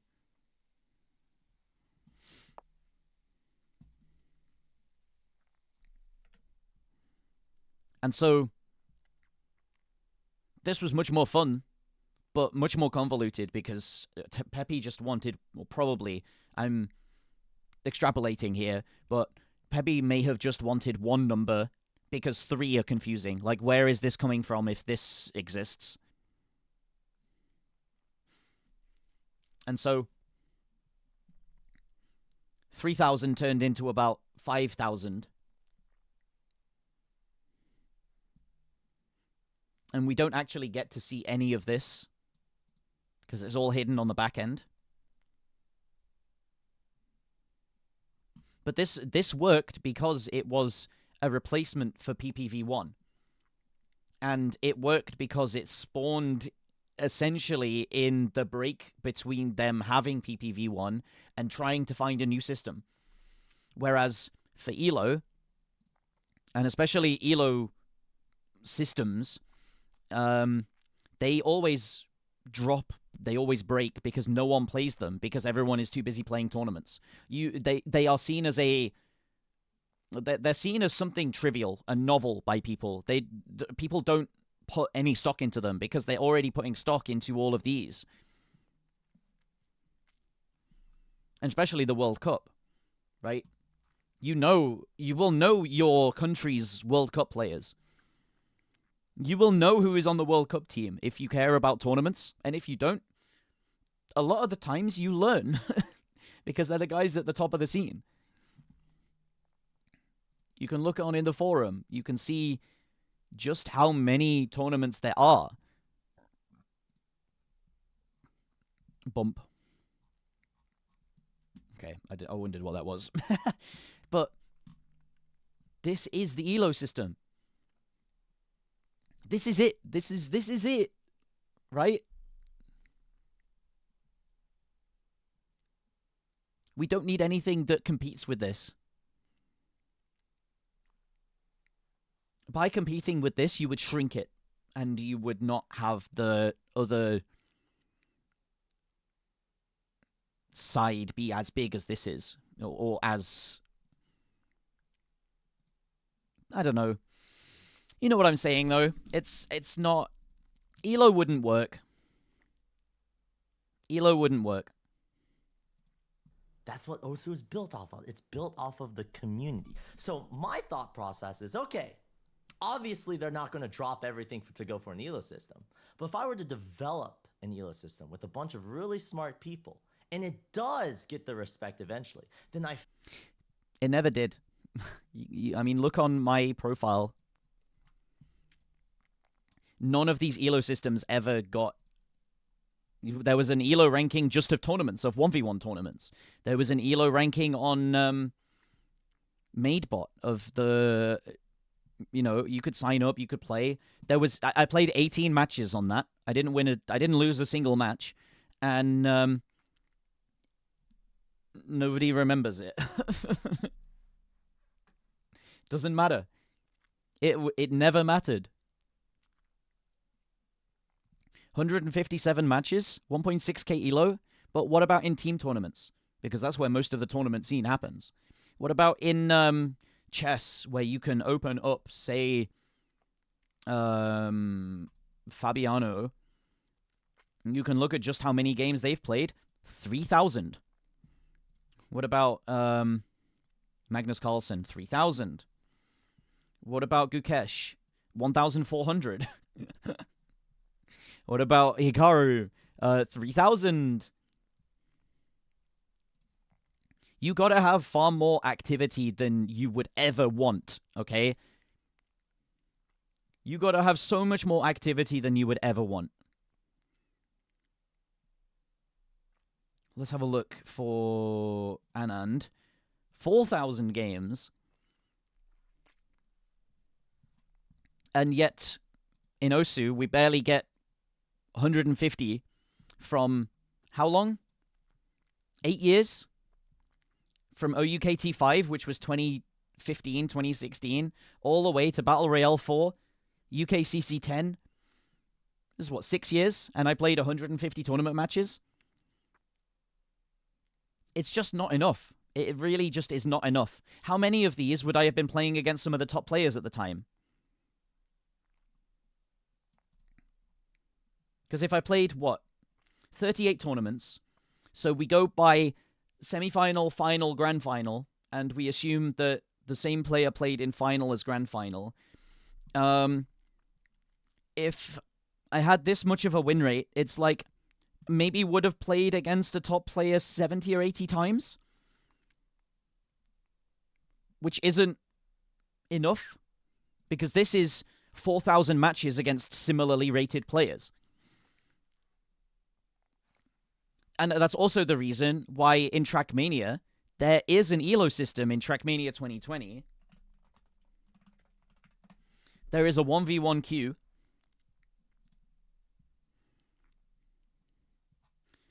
But it is still ranked by individual placements. It's still ranked by Cup of the Day. It's still ranked by all of this other stuff that the high scores on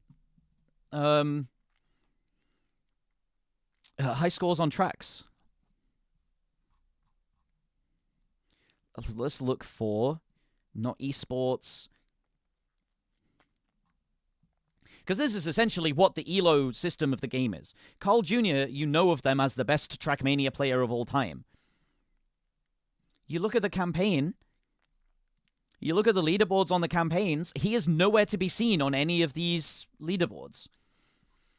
Because he's playing other things. Some good things, interesting points. This is one of those that seems short-sighted for Osu. As he's speaking about it, it won't work. I know in my heart of hearts he wants the best, but it won't work. It just will not work.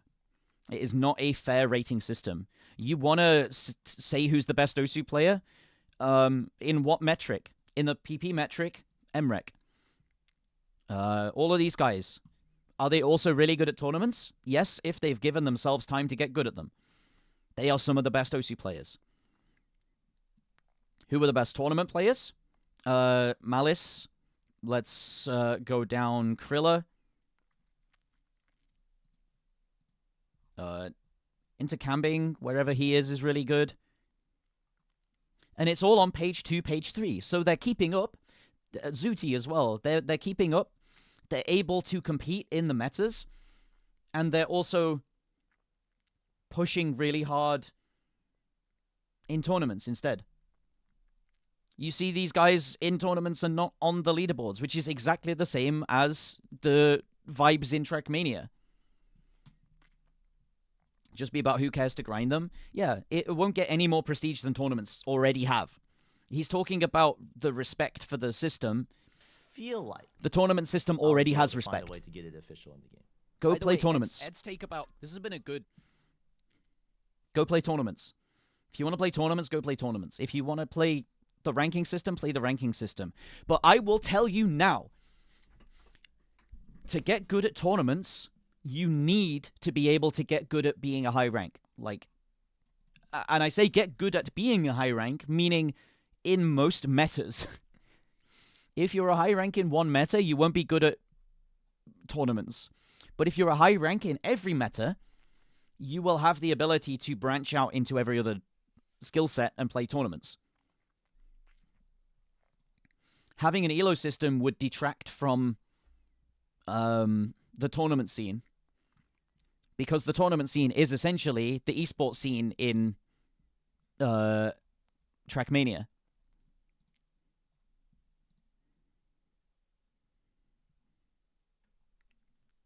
Like, this guy is claiming world championships and never touches the campaign.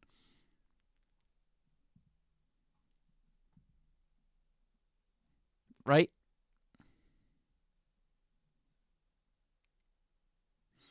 Participate in online and offline tournaments, reward you points based on your results, qualify by playoff stage, and then become the 2024 world champion. Oh, wow, that sounds like Osu. Like, let's see who's on here, and then let's compare it to known players. Because all of these guys, yeah, they're certainly good at the game. You see them on tracks a lot with high rankings, but you don't see them on the campaign leaderboards. I can boot Trackmania up. It'd take too long, but I could boot it up and I could look at who's on the top of the campaign right now, and I would say maybe one of these guys is putting the time in to get good at the campaign. The rest of them are putting the time to get good at the game. Everything Trackmania has to offer. How similar is that to the people who put the time in to get good at on leaderboards, compared to the people who get good at the game and everything it has to offer. Oh look, they're down here. They're what? Down here. They're down here. They're down here. Window Life peaked at rank 13 and then stopped gaining rank. But they're one of the best players in the game right now, by far. They're getting some crazy scores on some crazy mod combinations. Oh, that's Rectagon. Okay, but the point still stands. Where is he? He is quite low rank. Hot Dog 4000. Like, all of these top scores 22 months ago, 16 months ago, 17 months ago, 2 years ago. Everyone thought this guy was the next MREC, but it turns out this guy was the next tournament grind prodigy. They were absolutely the reason their team was as competitive as it was in OWC. And to get there, they needed to be a high rank first. Is this exactly not what I'm saying?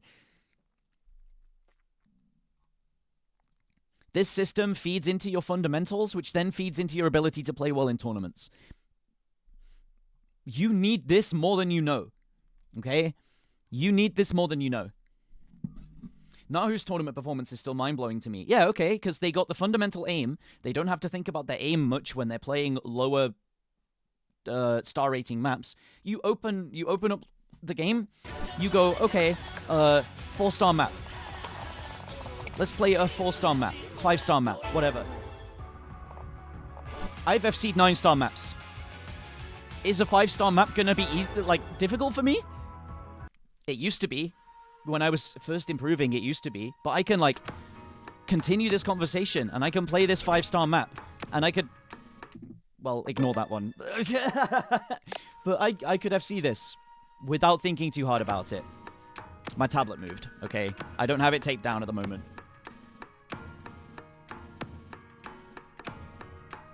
But the fact of the matter is, because you're pushing to higher and higher abilities, the maps that are now beneath you are so much easier. You don't have to think. You don't have to push as hard to FC them. And that's where tournaments come in. That's why the best players on the PP system are always likely to become the best tournament players if they apply themselves.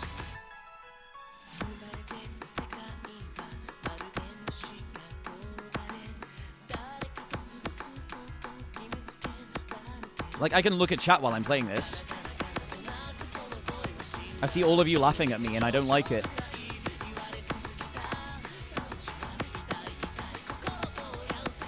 And I mean, the whole reason that we don't play this star rating a map anymore is because it's boring. It doesn't give us anything, not even in tournaments. Read this, insane act. Yeah, grow up.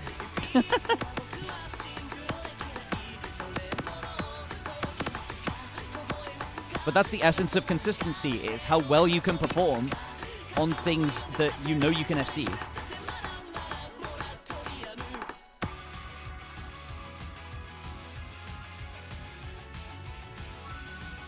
Curry getting into 5WC? Oh, yo, I didn't even notice. Hell yeah.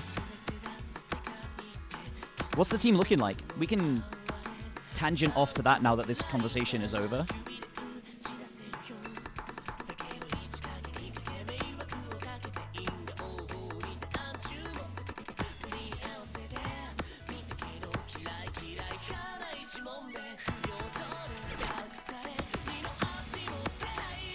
I was pushing my luck there. I was limit testing.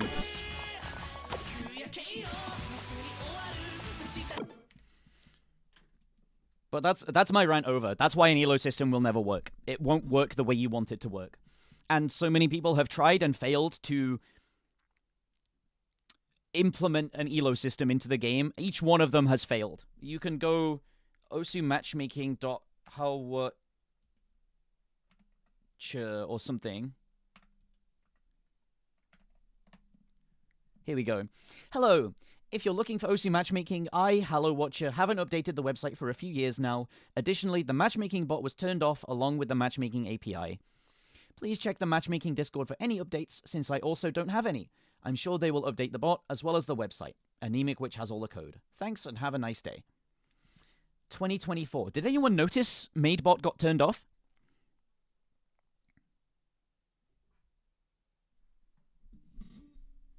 Did anyone notice that MaidBot is gone now? It got turned off completely. We used it for the sub war between me and Spazza. Let me try and find it. I think I might have deleted it. Sub war.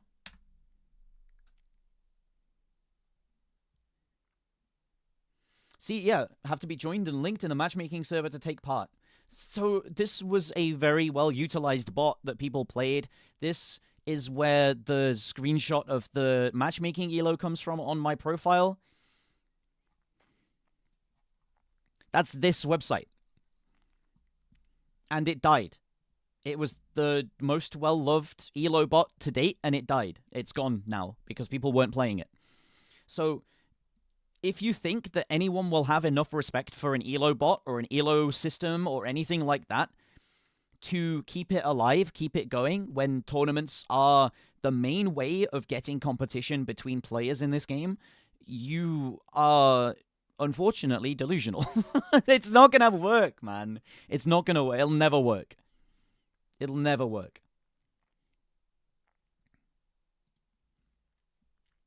What's this?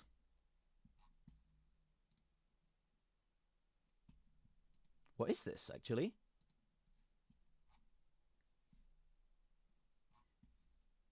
Osu RL? What's Osu RL? So needed to start with Elo if you want it? No, I disagree. It doesn't need Elo. We don't need it. Okay? We don't need it. We don't need to rank the players. You can tell who the best players in the game are because they're winning the tournaments. They're playing the best in tournaments. Another ranked lobbies. It's just ranked lobbies, yeah. Okay, this seems like a fun thing. It also seems like none of the top tournament players are playing in it. Oh, there's Desk, but that's it. Oh,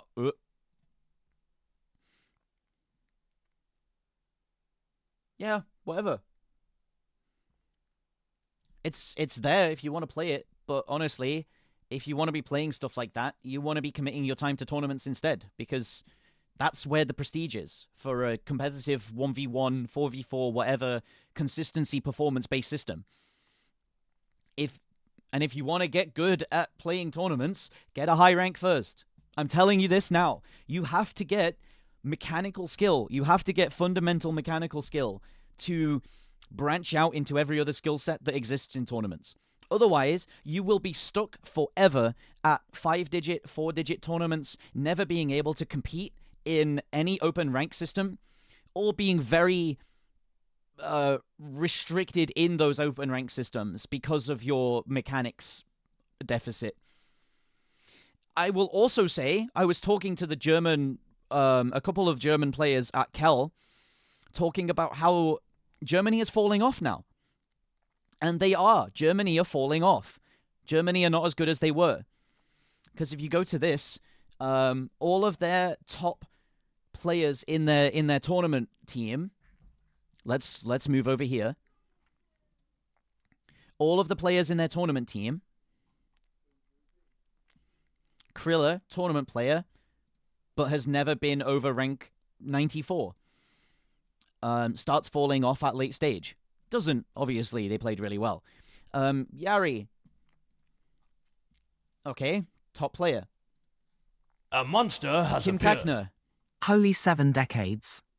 Okay, got rank 54, but now is losing ground, and their main skill set is hard rock, which they're losing ground. They're not keeping up with the top mechanics anymore.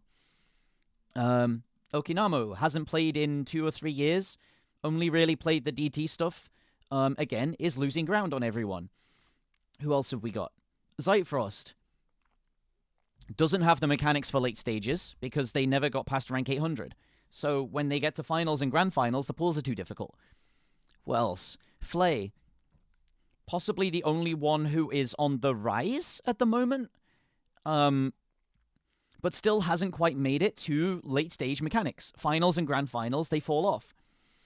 Ahoff. Did not see a single thing from this person past maybe semi-finals. And even then, they weren't playing very well on the maps they were in for. Whereas if you go back historically, let's go back to 2020. Was it 2020 they nearly won?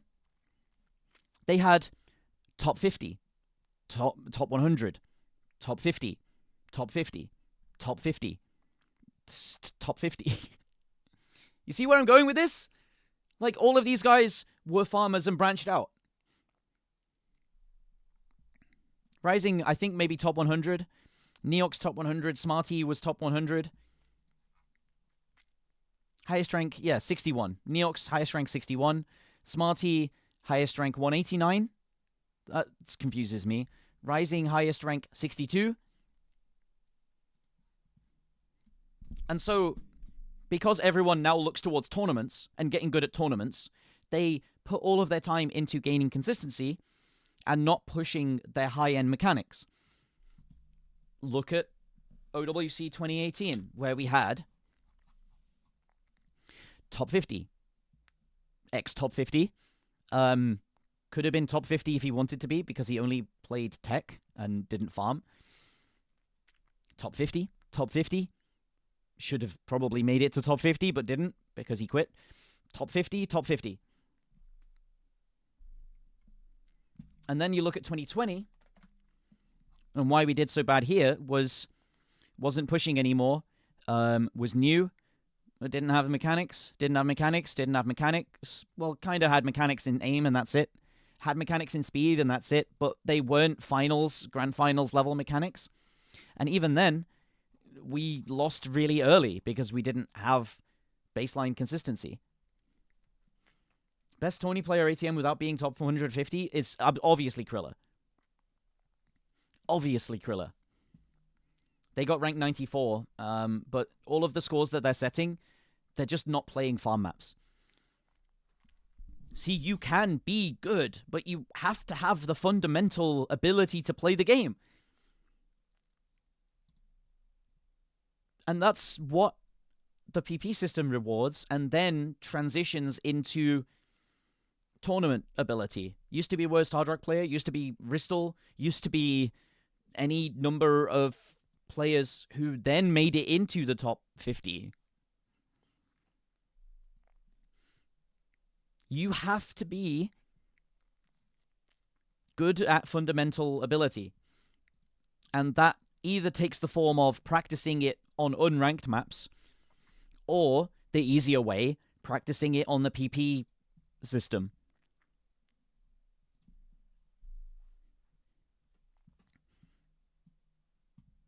Any one of these players can transition into being a tournament player if they want to.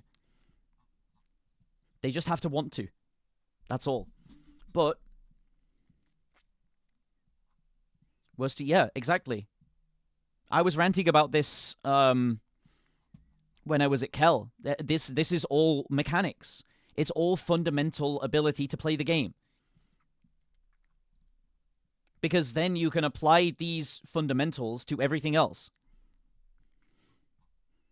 And what is Bookmaker anyway, apart from flow aim and jump aim?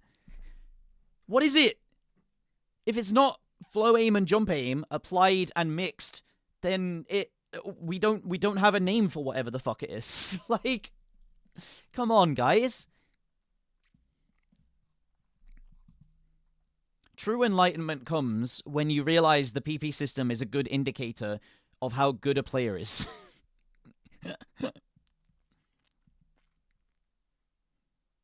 Remember people being shocked when Forum was popping off, setting high PP plays, but I was not shocked one of the best aim control players of all time is good at aim. It's like throwing the baby out with the bathwater. It's like you are just completely removing the fact that you have to be good to be good. It's like...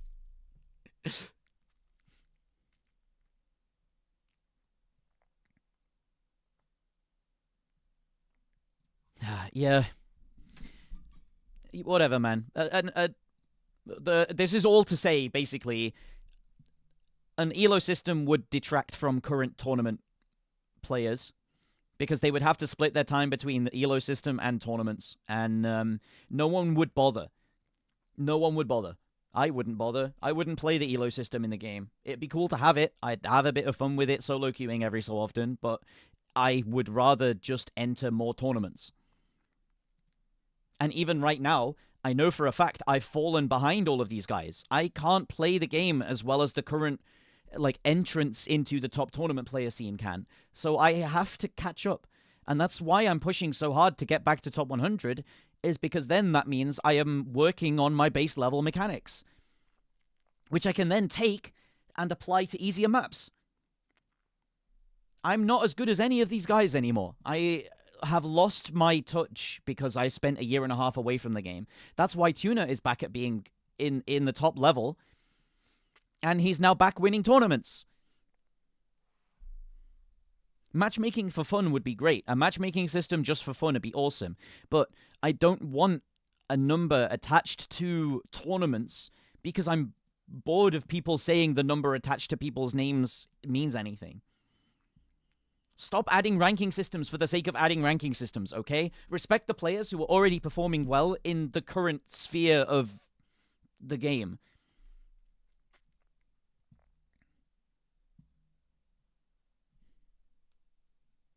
The evidence of the people who are good at the game already exists. You just got to go looking for it. And if you don't care to look at it, if you don't care to look for it, I would say you don't understand the PP system and why it works.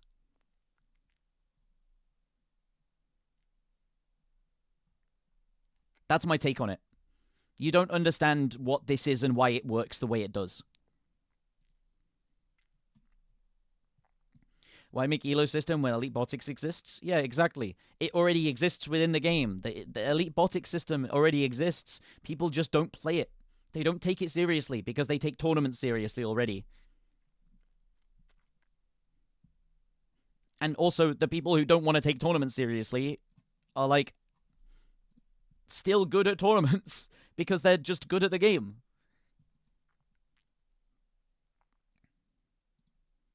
That's the whole point of why I challenged Ed to this race to top 100, is because his mechanics are falling behind. If he wants to be a good tournament player, if he wants this whole system that he can believe in and take part in, first you have to be good at one of the aspects. Otherwise, you can't hope to be good at any of the others. And I'm losing ground. Not that I'm losing my skill, but I'm losing ground against the players who are actually good at the game. So, to work to keep up, I gotta improve my fundamentals, which also means I will get better at everything else by extension. Mahmood is an actually good top player? Yeah, he does. He does. And this is another case of this guy is really good at mechanics. He got really good at hard rock, or really good at relax, and then branched out into everything else and is a tournament powerhouse. Just because he wants to be now.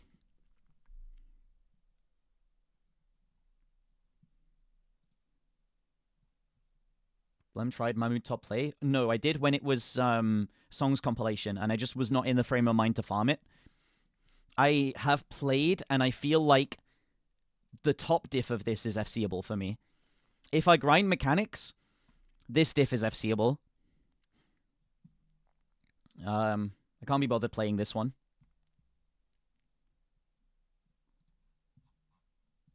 I love the UK players at the moment, man. I really love them.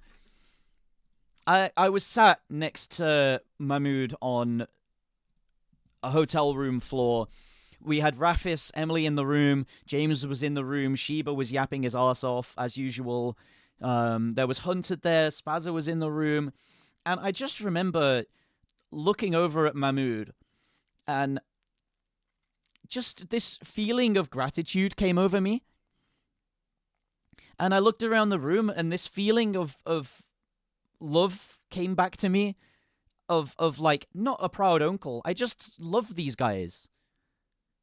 I just feel blessed to be here. I just feel blessed to know these people. I just felt a sense, such a strong sense of love for everyone. Not like, just completely, I don't know. But I love being back. I love these guys. Enjoying the moment? Not even enjoying the moment. It was just kind of like a...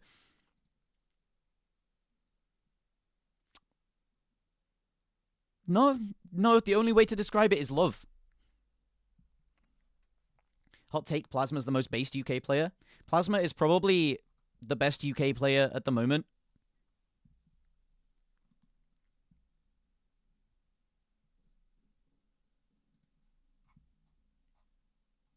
He just chills and enjoys the game. He's just a chill guy, you know. A collie bed? I would rate Plasma above a collie bed because his scores come on all of these sidetrack day bullshit. And I'm not going to say he's this one-trick pony, but he plays the system, right? He plays the PP system and he gets a high rank in it, and more power to him. And I feel like Plasma plays the system,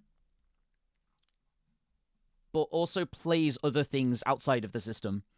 And the fact that his skill set is so undervalued by the system at the moment is just whatever. I didn't even know that I had a shout out in the description here. It's funny.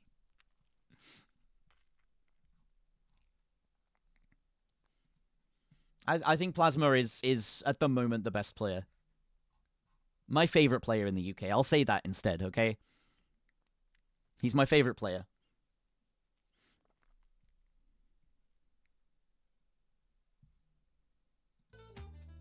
Let's put this back on because I finished yapping about ELO system now. Plasma played the system before the system was not the system. I mean, Plasma has also come back to playing the system again. Like, he just gets good at the game. We'll see game time? Yeah, soon. Let's briefly talk about Spare then, okay? Let's very briefly talk about this.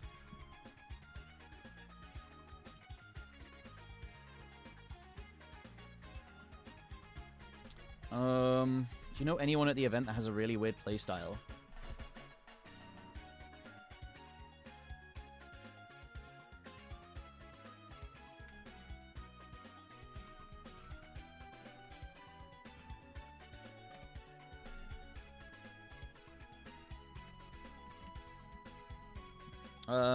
What was I doing?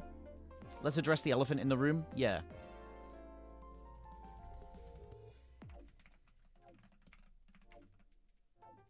So, when we were out for dinner,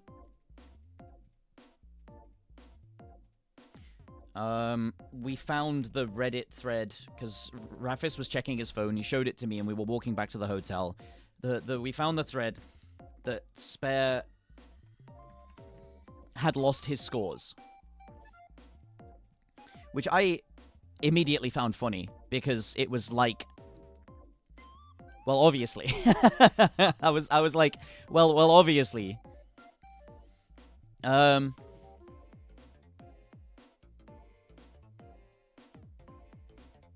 looking for the threads. No! Matham 5-digit? Bruh. Travesty. Anyway.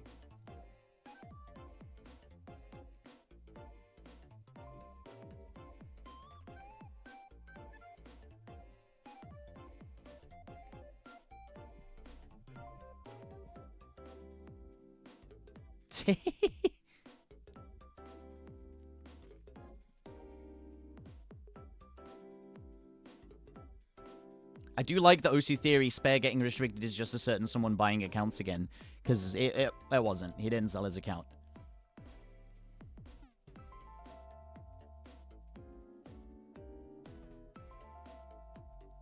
Spare unbanned 9 years ago. Damn. Okay, Spare got his 5-year-old scores wiped. The Spare rework. So this was the timeline. He got his account scores removed because they found out for definite he was cheating them. This we all knew, okay? We all knew. But this came in May, like April, May 2020. This was after we'd already decided we're not having this guy back on the World Cup team because he was insufferable. All of the stuff in private about this guy, I'm not even going to go into because a lot of it is stuff that I've heard pretty much directly from the people involved, and I am not sharing their story. It is their job to share their story. But we all said, no, we don't want... the VC when Matty explained the law to you, that was a good VC. That was a nice refresher of why we just could never trust this guy again. We don't like his personality. We didn't like him as a person even before this. We didn't like his actions. Just not a good person. And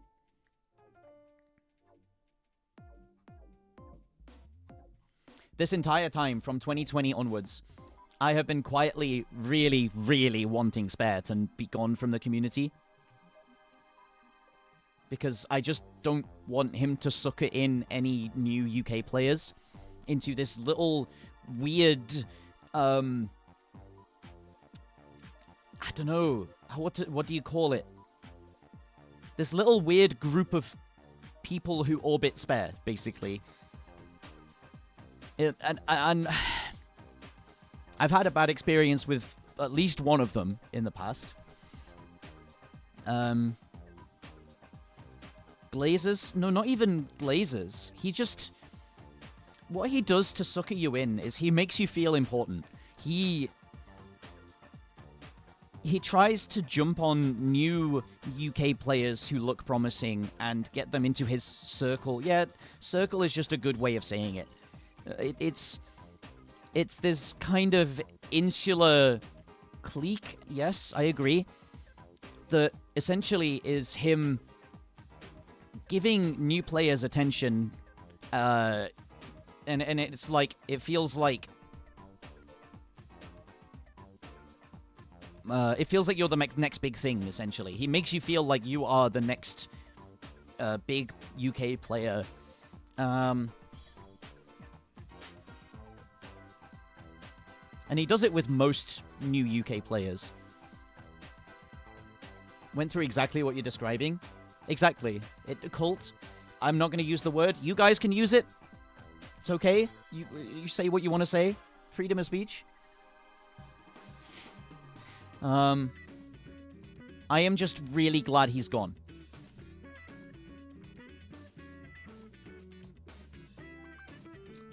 Gathered enough evidence that proves without a doubt that Spare set cheated scores in late April and throughout May of 2020.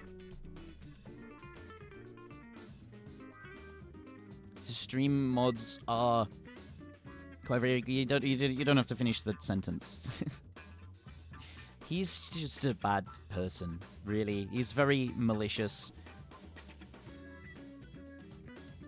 He's like this insidious little, encroaching presence that you know is bad, but you can't do anything about outwardly because he hasn't done anything, or nothing has come out about it.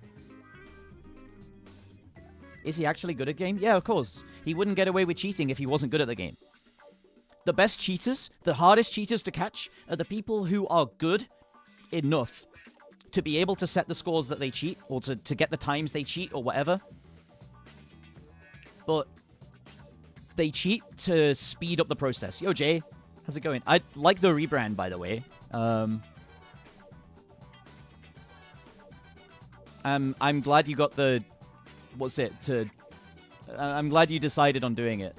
I know how much you were thinking about it in the past. Space UK moment? Yeah, exactly.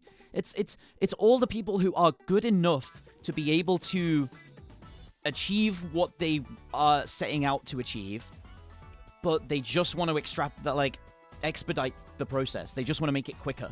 And so they cheat. They cheat just to get the score. To speed the time it would take to achieve the score up, basically. And that's why it's so difficult to catch him, because he could have done all of these things. He could have set all these plays. He just needed to grind for them. And he didn't want to grind for them. He cheated them. He could have got them anyway. So yeah.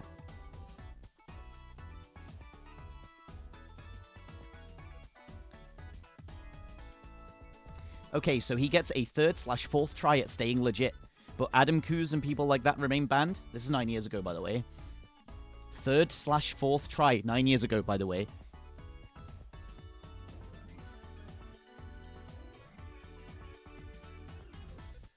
Why does he deserve a 4th question mark chance with like 20 multis? 9 years ago, by the way. Already banned once. Rules made it clear everyone only gets 1 appeal. Of course, these rules have changed, but... Wonder how much he paid? This is, Tom, by the way. This is Aero. This is Helix.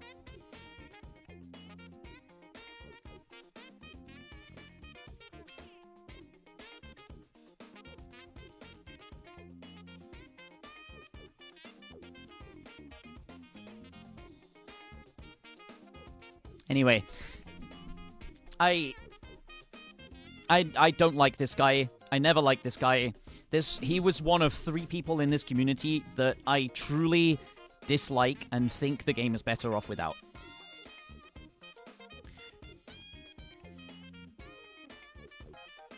Can't believe he actually answered me on stream. How much of that answer do you think was true? Because he wants to say... Who are the other 2? I'm not... Look. He wants to say face at this point. He wants to just make it as... What? Smooth, I guess, as possible. He wants to make his exit from the community as smooth as possible. Because he still wants the option of coming back. He still wants the option of coming back. To me, I wouldn't let him back. And that's why I'm so vehement about keeping him from the UK World Cup team. He is the player we don't claim. Just accidentally say the other 2 people's name? Nah, not happening. Not happening.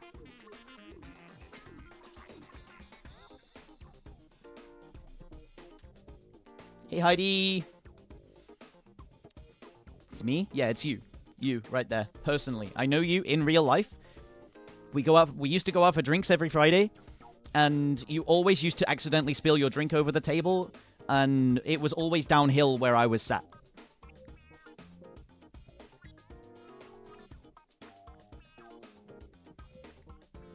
Hugger Insomnia, you actually placed a tracker on me, didn't you? Can get me at any time. I mean, I don't need to get you at any time. You always come back. I could just wait. How many times was Spare banned? I think this is his 5th ban. One of those 2 unnamed is Bubblegum. Yeah, I don't want to go back to that time of my life. I really do not. Heard some things about him from a person in the community that went to COE a while ago. Let's just say it was bad. The people who have dealt with Spare... Like, he's Danny NFT. Come on. He's the guy that tried selling Osu NFTs. What do you want from this guy?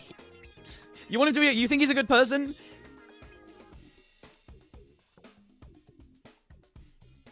Wait, what? Does nobody remember Danny NFT?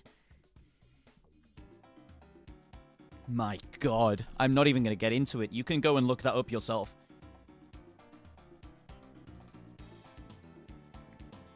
I'm glad... I'm glad he's gone, and I'm glad it's for at least 2 years.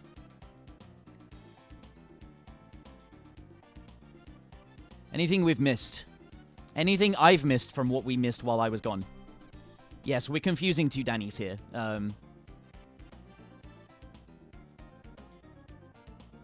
I remember back in 2021,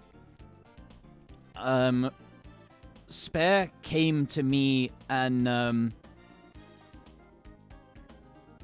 talking about Motheries earlier? Yeah, I was. And I started playing... What's it called? I started playing Because Maybe Part 2 with Easy Hidden, just to prove the fact that the map is not difficult to read. And if a player has the mechanics for it, I'll make it into a clip. It'll come out over the next 5 or so days. But the VOD should still be live. The VOD should still be there.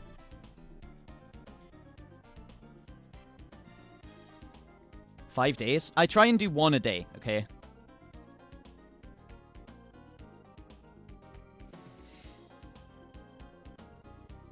Playing Because Maybe Easy Hidden with a camera in a mouth for 24 minutes mental? It's very impressive. The commitment to proof is...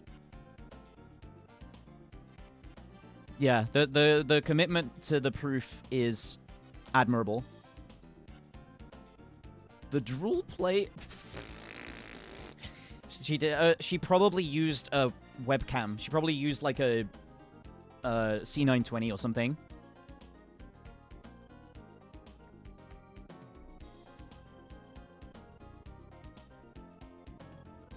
When is Ball BTMC going to be added? Mods! Add this emote.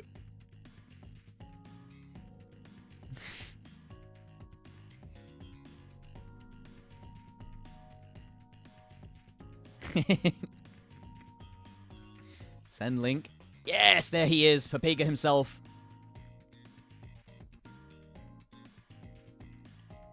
Need more female players that get investigated for being so goated. It's just nice seeing the diverse representation, honestly.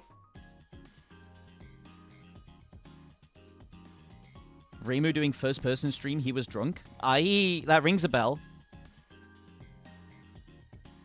There it is. There it is. Yes!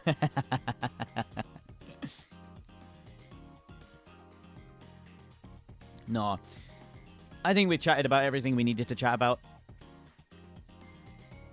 I think Spare is not welcome back, never was. I remember in either 2020 or 2021 when he wanted to try out for the World Cup team again, he sent me this big apology message in Discord, which again, I'm not going to leak. But it was this big, I'm sorry, I've changed, I'm not who I used to be, I'm doing work, I'm working on myself, and I said just a paragraph, single paragraph of your reputation in the community precedes you, and you need to do much more work than just saying sorry. You need to provide proof of your change of action, your change of stance. I don't want to be friends with you. I cannot now be friends with you. We're not ever going to be on friendly terms, but I will be civil with you in this community, and if you show real, genuine change, then of course you can be on the team, but the rest of the team also have to be happy with you being on the team.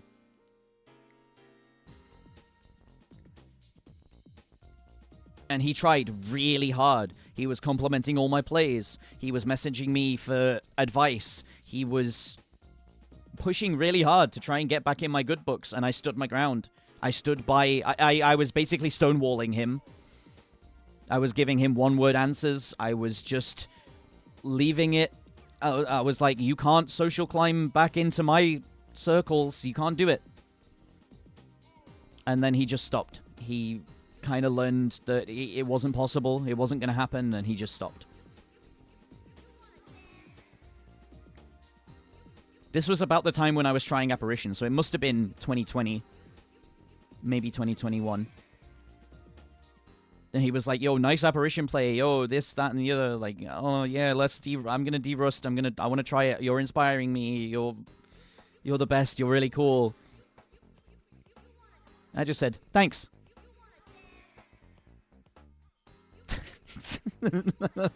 That's all I said. That's literally it. Oh, man. A monster has appeared. Yo. How do I say that name? How do I pronounce it?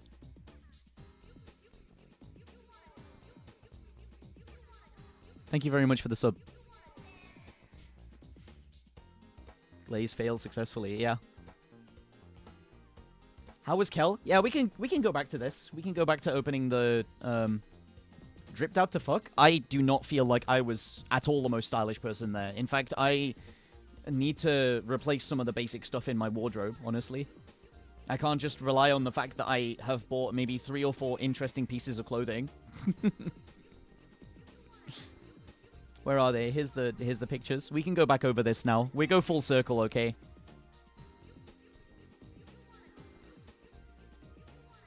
I need to do better. I need to get some advice from Eric. I need to get some advice from all of the... Like, look at this guy. Stylish motherfucker. And look at this guy. He is a stylish motherfucker, too. Might be the most dripped out pair of Osu players. David is so demurely stylish. Zytefrost, sorry. I've been expecting you. Spatza! Happy birthday. Hold on. Happy birthday, my guy.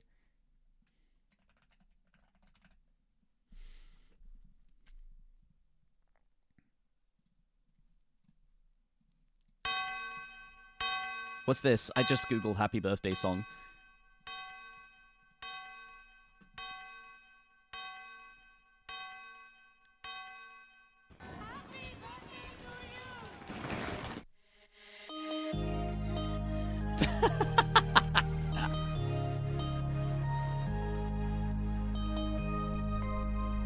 Happy birthday, Spazza! Yeah, woo! Everyone say happy birthday to Spazza! 88 million views on that. It's an AI video. I believe it. Happy birthday, happy birthday, happy birthday to you. No, let's. I'm not.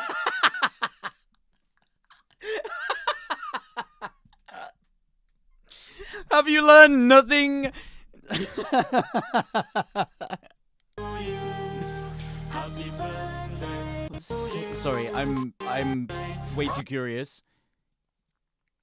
Happy birthday to you. Happy birthday, happy birthday, happy birthday to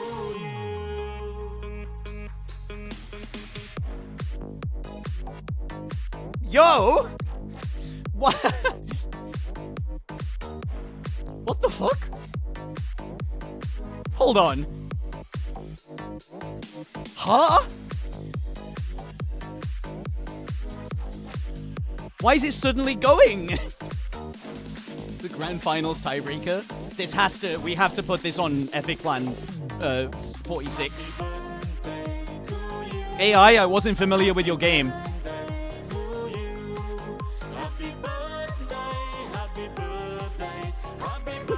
Can you map us on chat? Hold on. You gotta listen to this bit. The build up. Happy birthday, happy birthday, happy birthday to you. The key, I was crazy, bro. No, just listen to the jumps. Happy birthday, happy birthday to you.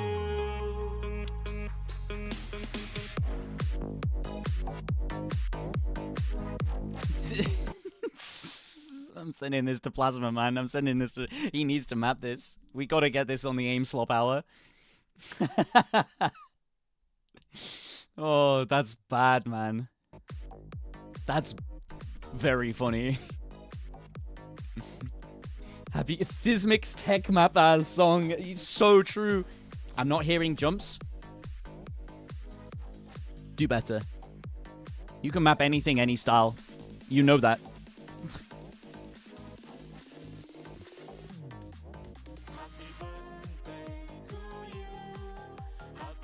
Need to miss Magius get stiff on this. True.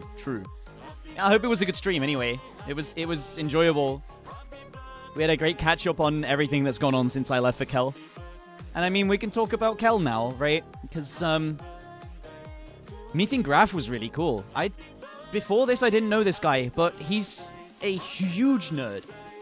He is a gigantic nerd for anything between 2013 and 2016, Osu. And in that sense, he reminds me a lot of Glasses, who was very 2012 to 2014 pilled. He had the same sort of...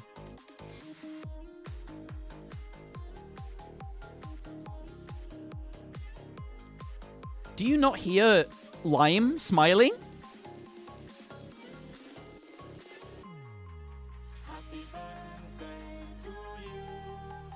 Do you not hear the fucking...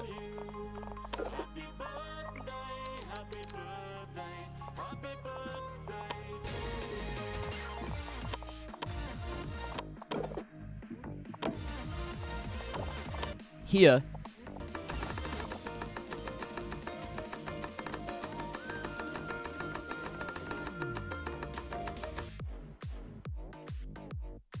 It drops into 1/3. It drops into triplets. Okay. This might be the funniest thing I've ever done. Oh, man.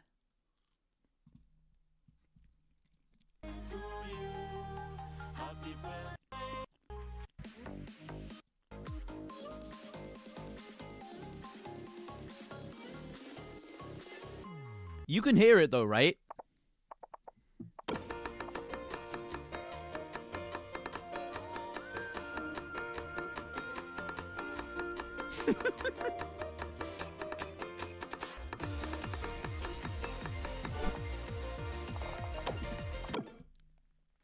That's so funny.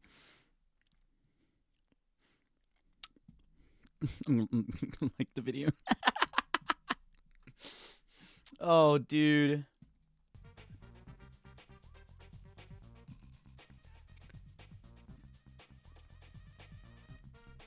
Yeah, Graf was really cool. Directly after this cast, he grabbed a piece of paper and a marker, and we were talking about making a crossover grid. So he just made a crossover grid for Osu. We just sat there and we puzzled it out for 5 minutes of like, okay, World Cup player, with World Cup player who's a Nat. Okay, cool.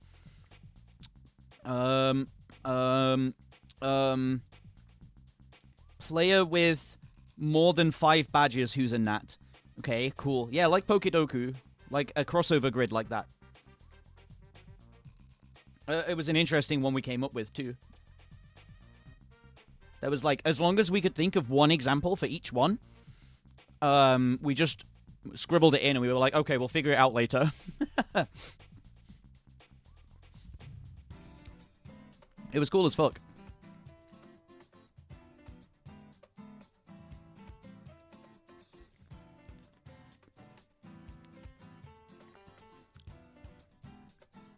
Whereas you look at this guy clueless to the fact that it's his birthday. The rest of us completely clueless. Sent a pic of the grid on... Oh, yo, okay. I'm in. Let's find it. When did he send it? Was it in staff or where?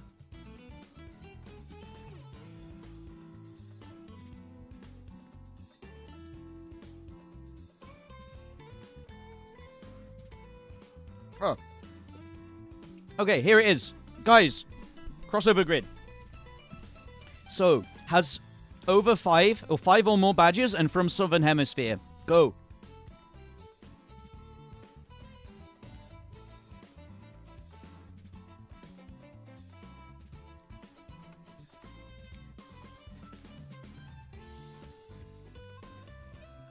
Executo, Emrek, Intercamming, Arnold. Yep.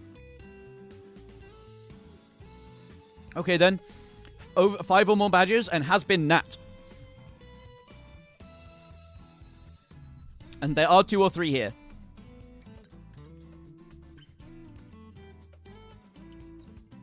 Fiery? Was Fiery? Yes, Fiery's Nat and has more than 5 badges. Chili pair?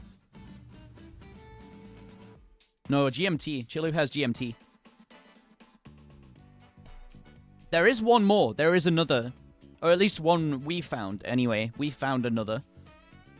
That is actually really important to this. Noya, yes. Congratulations, JoeSwag727.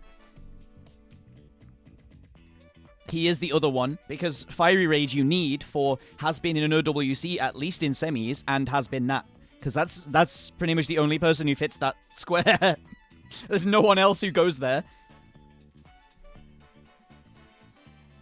You can't use the same person twice. Has over 5 badges has been banned? Zuti, yep. Yeah, that's a good one. Nanoya also makes semis in OWC at some point? I don't think so. Me, yes, him, that guy. That guy in chat right there. 2026 Mahmood. We could make that happen. Has been in OWC, at least in semis, from Southern Hemisphere. There's loads of good ones for that one. You could just go any of the Australian team. JGLF, yeah, sure. How many badges did Spare have? Only 4, actually. You can't put Spare down for that. He only had 4. He had 17, 18, 19 World Cup and Test Tournament 2. Now that Spare is gone, we need a new OC villain who's willing to step up. Nobody from the UK scene, please, I beg. Actually, no. There is a... I'm not going to say any names. I'm not going to say anything. I'm going to step back from that one. Has been in OWC, at least in semis, has been banned. Obviously, the Canadian players again. I'll make a comeback. I'll do it. Watch. Southern Hemisphere had 1,000 PP in a game mode other than standard. Nanoya made semis in 2022. Oh, damn. I didn't know that. I didn't think... then again, it's 2022. That's my knowledge gap year. That's my complete, like... I wasn't here, so I don't know. But you could just say Dropinks or Louise for this one. Over 1,000 or over 10,000 in a game mode other than standard has been Nat. This was the one we struggled to fill. You could just say another game mode's Silly Fangirl. Yeah, that's also true. Probably some Tycho Nat. Also probably true. Don't think Mango's been nomination assessment team, no. He's always just been Inner Circle Osu like staff member who is eternally worked to the bone. Was Crystal ever Nat? I don't think so. No, I don't think Crystal ever did mapping stuff. Sakura, yeah? This is really cool, though. We had a good time puzzling this out, and then he had a good time just kind of nerding out, running around the event, showing this to everyone he could find.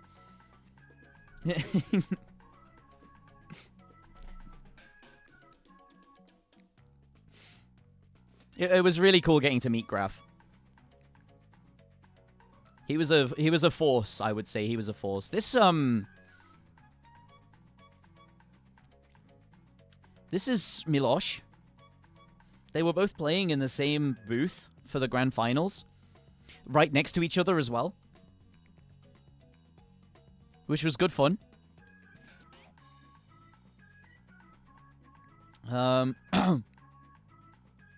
Cool event. It was a really fun event.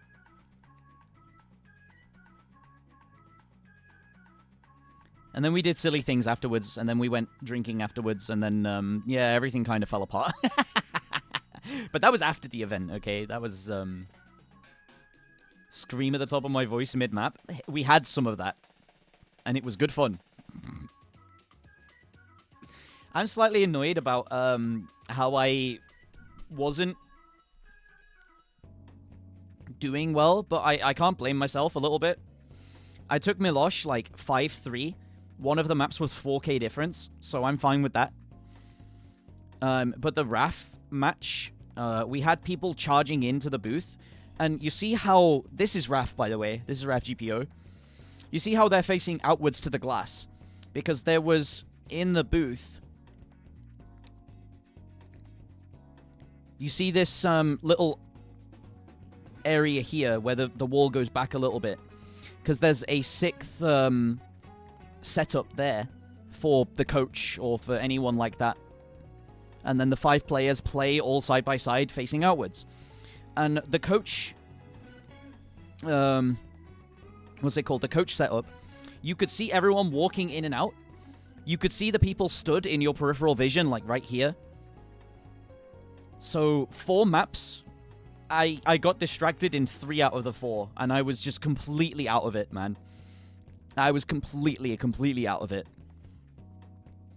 And then the 5th map hits. Hold on, let me find the MP link. Because this will explain it well. Oh, they haven't posted MP links. Quarterfinals. Okay, here's the Milosh one.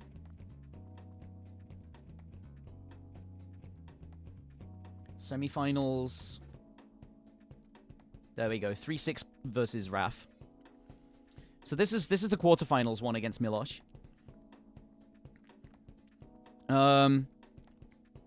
It was a pretty good match, actually. This I should have won. And also, honestly, this I should have won. It's like 4,000 points. 4.5k. Like, fuck, man. That just came down to a straight-up coin flip. And then here's the RAF GPO one, where I just... The first map, someone walks in to say goodbye to Mahmood. Like, just storms in. Moves as fast as you would when you're power walking. And I'm like, what the fuck? And he stood right here in my peripheral vision. I'm like, do you want me or what? Is there a problem? Is there something going on that I need to know about? And I look over at him after the map. I take my headphone off. I'm like, what? Like, what's up? He says, I'm going now. Goodbye.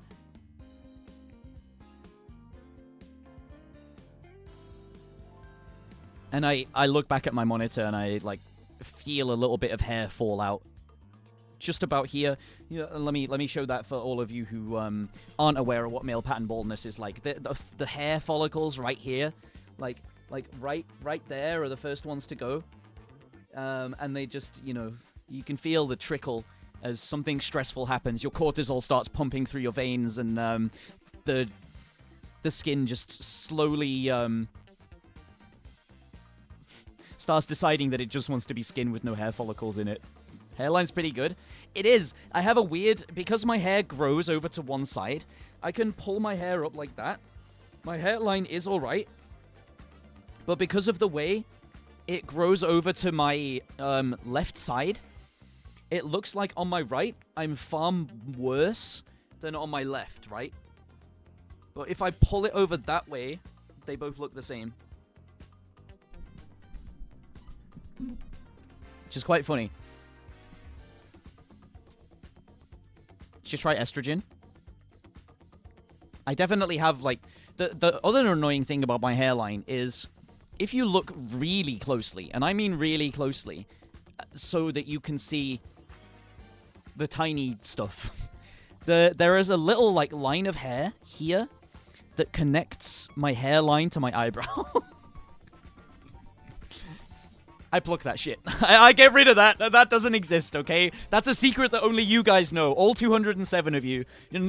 I will not tolerate it being leaked from this room, okay? What happens in this room stays in this room. Anyway. So, I get a little bit back on track here, but this pisses me off because I miss once, and I lose. I miss it. And then this one, I'm like, okay, this guy's gonna FC anyway. I just need to keep a deep breath, like sit back, reset, refresh, and then the photographer walks in and I'm like, oh my fucking god, oh no. And it's not her fault. It's just because of the situation that I was placed in of like, okay, people should not be coming in, people should not be entering the booth.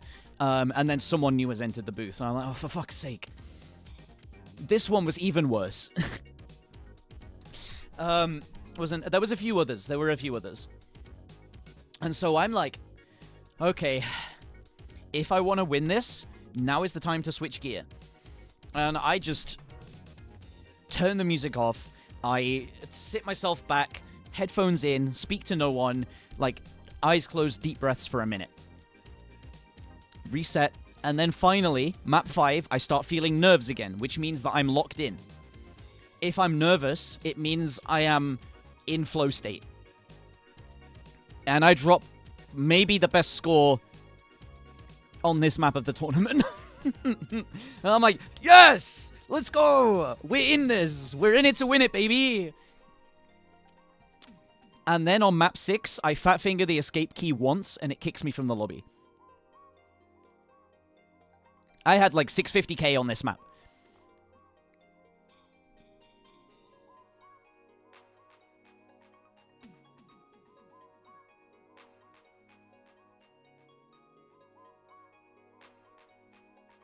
And at that point, I just stopped being nervous. I'm like, oh, fuck it. And then this happens, and then this happens, and then this happens, and it's like, yeah, whatever, I don't care. It's obvious that Raf wanted to advance in the tournament. I'm like, whatever. I'll just go drink. I'll just go piss around and enjoy my time. Which, after a match like this, where I was feeling like I could potentially top 3, top 2. It's a cool illegal legacy score from Raf. He was practicing like a madman. He was possessed. This was his first LAN tournament, and he was like... He didn't leave... He read-catted it. He basically read-catted it.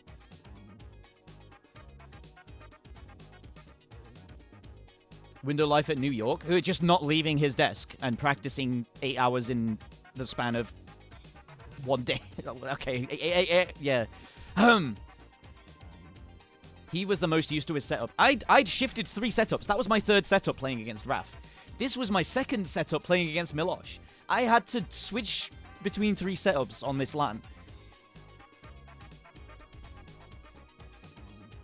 Copium? Call it copium? I don't care.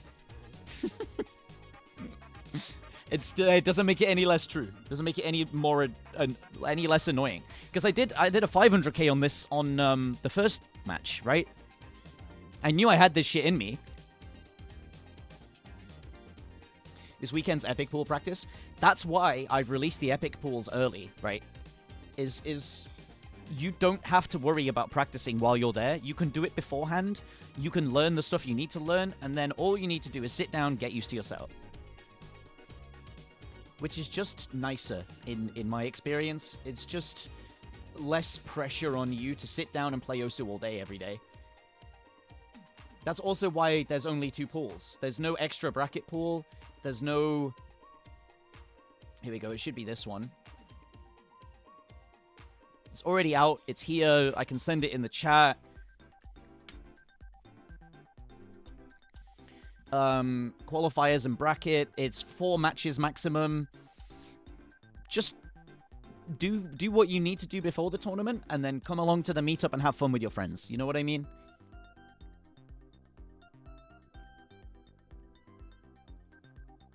That's pretty much my philosophy when it comes to LAN tournaments.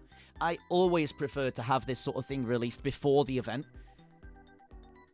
Because otherwise you are pressured into practicing while you're at the event, and it means you can enjoy the event less. Because if you want to win, you have to practice. For Epic LAN, all you need to do is sit down and get used to the... What's it called? Got the vibe of Listia pooling while cycling it the other week. This is a cool map. I've been through this with Eliminate, actually. We went through it last night together. Talking about all of the maps, the slots, the focal areas, the points where people are going to break, the points where people are going to get easy combo, all of that sort of stuff. Gold Dust is funny as hell. Yeah, we thought it would be. I mean, look, we've got basic, we've got more awkward, we've got relatively awkward. Why not have more? Why not push it further, you know? And I mean, we got fast aim with Insane Techniques. I'd say Insane Techniques is That's it. This is for the whole tournament, yeah. Or at least it will be at Epic LAN. A week and a half from now. There was a... Let me look for the Kel pools. Because they were completely different. And they released as the event went on. Here we go. So this was the Kel bracket schedule.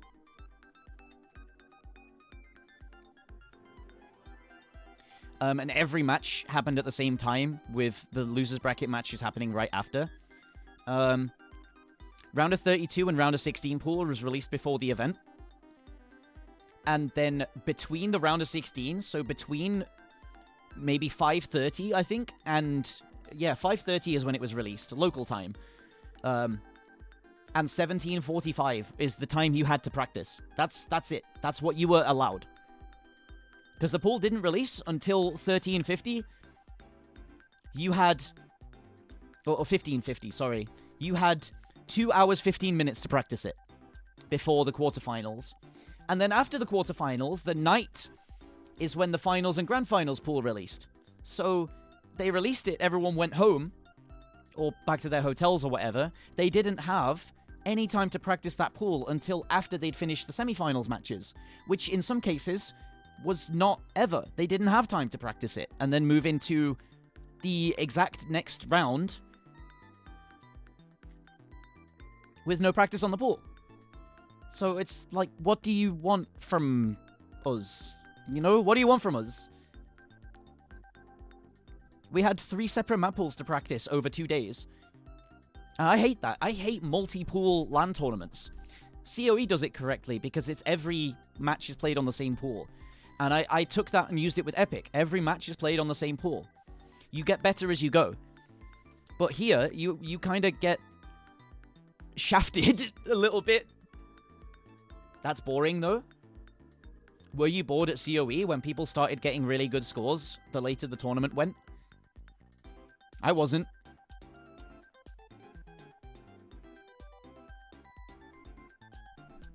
I wasn't, and I played 4 matches on it. I played 4 matches on that map pool. I was more entertained by playing on that map pool than I was playing on this for 2 rounds, and then practicing this, and then playing on this for 2 rounds, and then practicing this.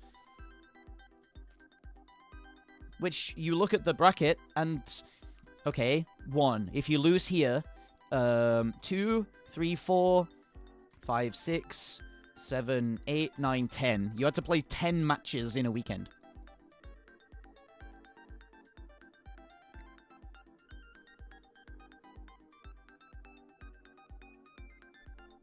Krilla Astra Sexy was insane? Yeah, and that only happened after 3 or 4 rounds of play. Yeah, I don't like multi-pool tournaments for LANs. Just put one pool out there, and everyone plays the one pool and gets better at it as it goes. More strategy throughout the tourney? Yeah, because you don't want to reveal how well you play on a map you know really well early on if you want to save it for a stronger opponent, right? At that point, you start banning that map so they don't play it against you. All an information game away. Know your enemy and know yourself, and you need not fear the result of 100 battles. Sun Tzu, The Art of War.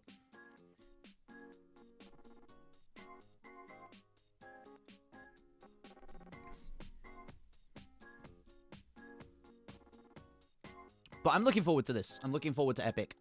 I'm looking forward to seeing everyone, putting the tournament on for people, and just chilling with them, right? It's going to be good. We've got a few signups for qualifiers already, but, you know, you qualify on site on the Friday, you play the bracket on site on the Saturday, and that's it. We'll fill, by the way, admin meeting going on tonight. We'll fill these times in, and I'll make an announcement in the server.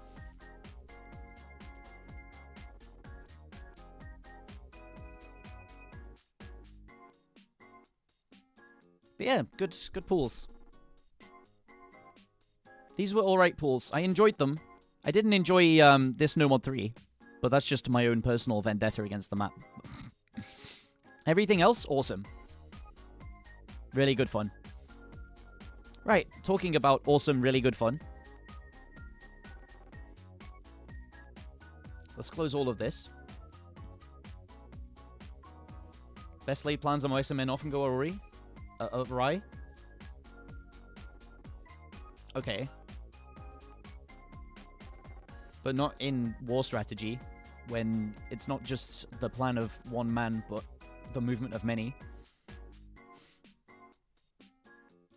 Any reactions to 5WC UK team? I haven't seen them. You have to... I think Humster sent me a DM with the team, but...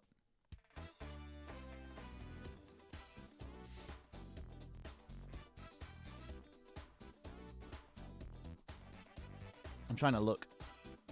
Is it submitted anywhere? Is there a,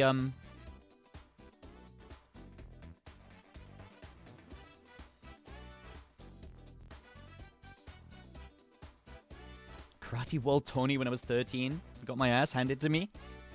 It just happens, doesn't it? Especially in single elim brackets. You would have had to play Replicharge, though, if that was the case. So you wouldn't have just been, like, kicked off.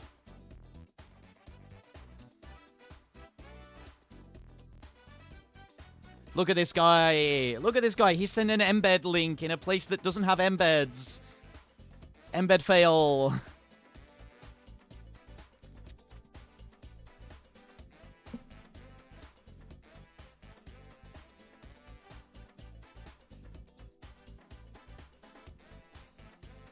Humster, Globe, Vanetti, Nuex, Frost, Curry, Wingo, Metalface is the one I don't know.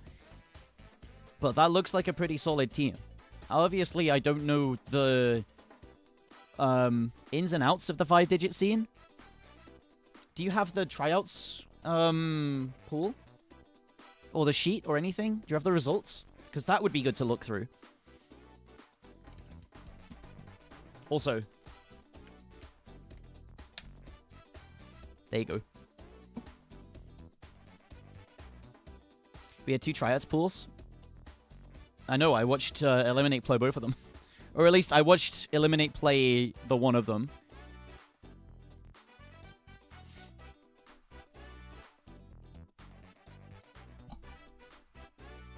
Alright, I've got 2 hours actually. I'm gonna go pee, and then I'm going to check out the pools and the stats and whatever. And then we're gonna play the game. Because I haven't played the game yet.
you know what I didn't do?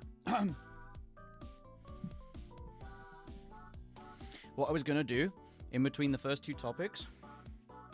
Guys, we got a great opportunity here. We have a great opportunity to use a feature on Twitch that I've never used before.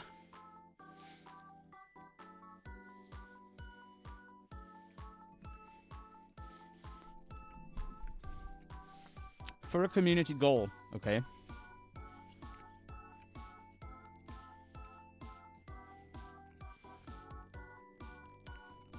You going to knock on someone? No. We use that a lot. We use that a lot. No. How high of a community goal do you think you guys could make in terms of channel points and a group community funded goal?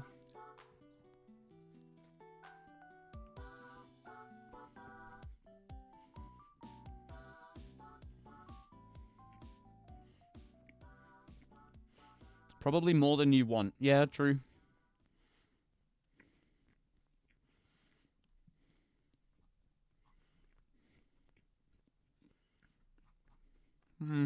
Yeah.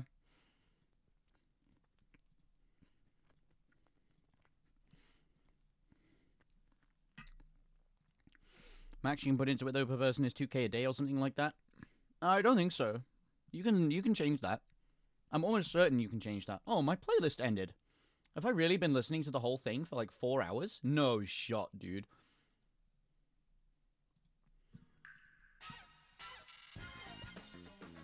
How do I start a goal? Channel point rewards queue, manage goals, manage bounties, snooze ads. Well, I don't run ads anyway. You know me, lowest ad amount, lowest pre-roll amount.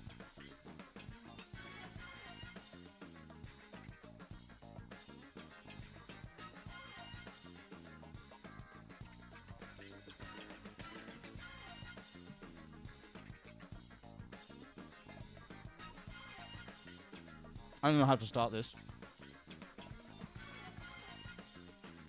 Wait, no, maybe I do.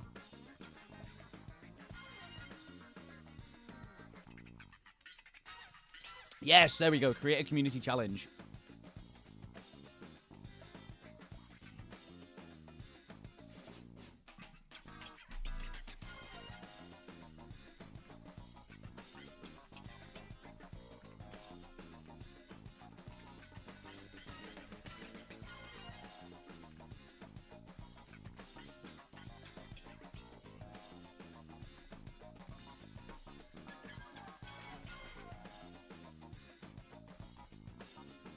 Oh, it is 2,000 each day. Okay.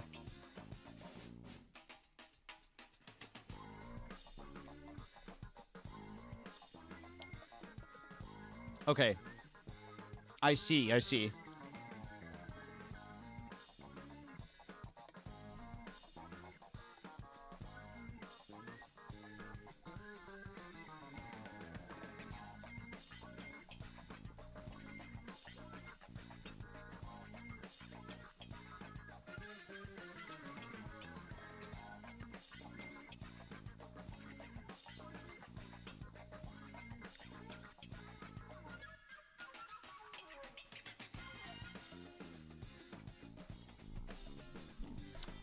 Anyway. What were we doing?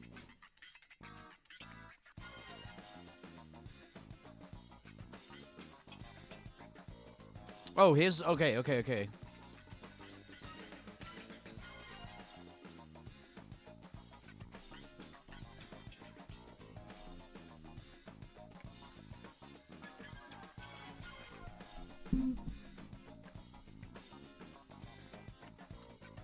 This is high SR, this is low SR. Okay.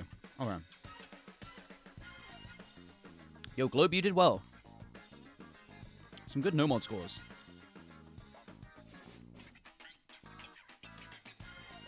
Ooh.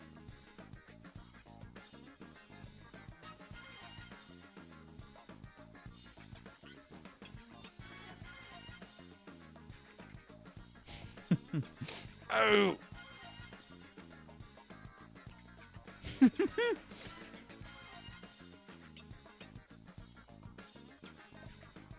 Oh, okay.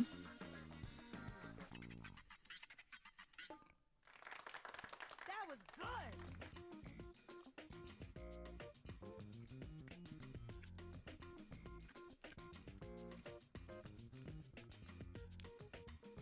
It's a big challenge, though, to be fair. In 7 days.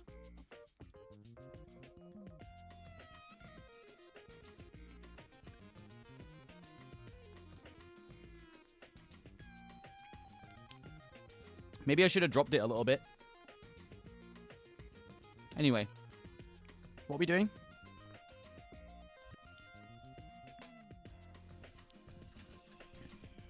Nuex played well. Looking like Nuex was quite well-rounded. Good Hard Rock 1, good DT 1, good No Mod 1 and 2. Actually, considering this is the high SR, that fall off really shows you just how difficult the whole thing is.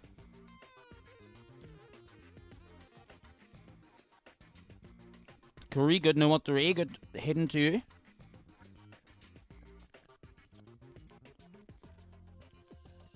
You love to see it.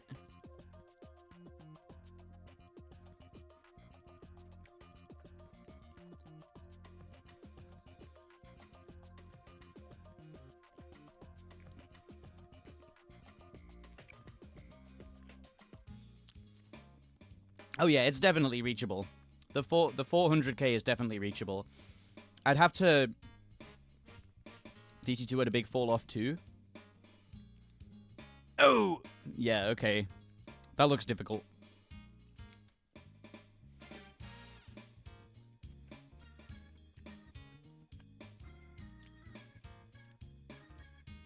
I could see this being a good team.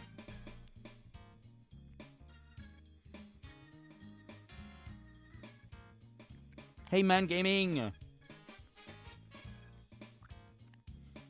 Which day are you gonna wear it? Maid outfit day? Yeah, it'd probably have to be, wouldn't it? I'd have to come and sit at the table with you guys, just for fun.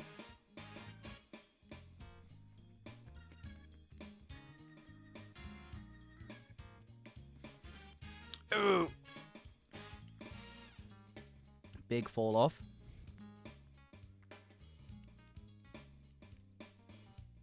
I'm looking forward to what you guys can get up to.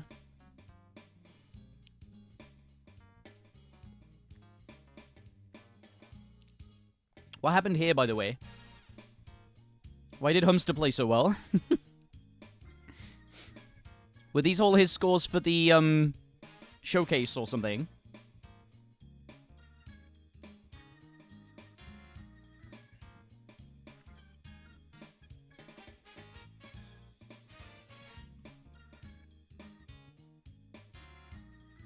It's just Humster? Okay. Dude is D-Ranker Central? I believe it. Okay.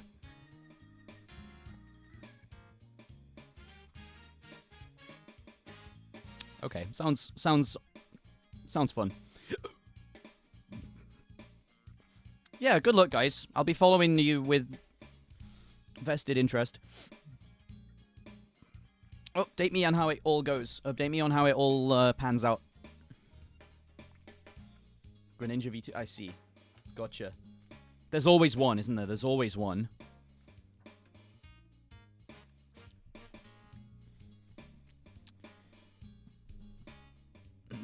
Right. Should we play the game? Now, I need to set my team up. My, my setup up first. So I'll do that. I don't know what we're gonna do today. I think I might try some of the... I might try some of the pool maps.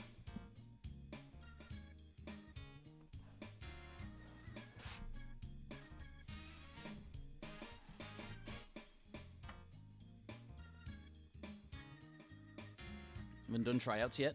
FIWC tryouts are over because the team submission deadline's passed.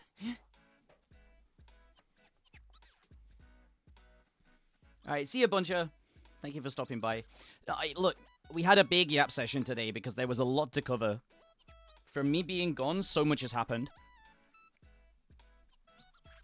And developments in things have happened, too. So... you can forgive me for that, right? We had to cover it all.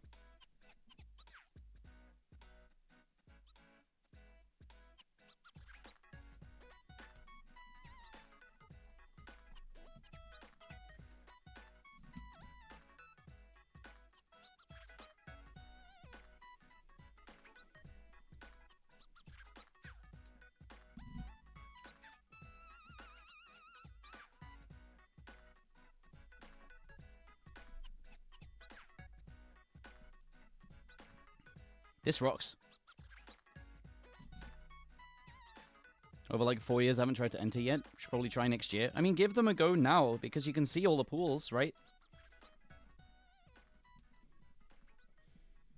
See where you're at related to everyone.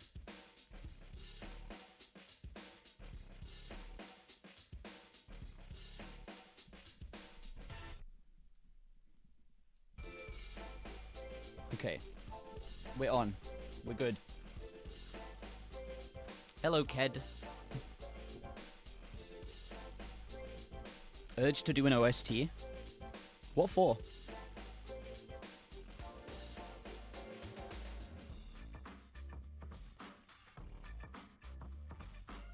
What would you make the OST for?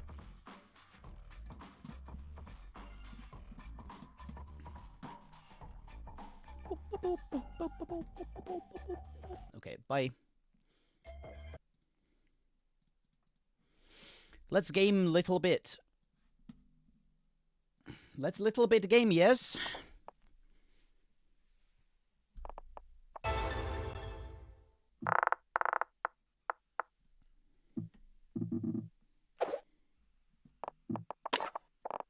Oh, dang it. Oh, dang it. Let's game.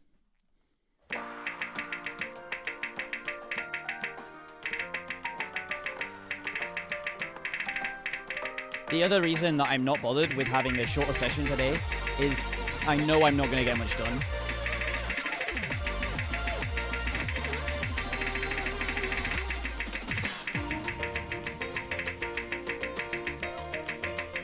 The adjustment time back from LAN.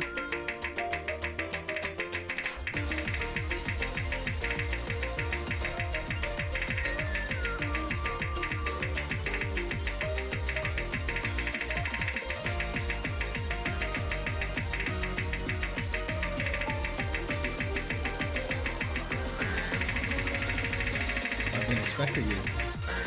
Yo, Winter Star Child, welcome in. 6 million gajillion viewers. Thank you very much.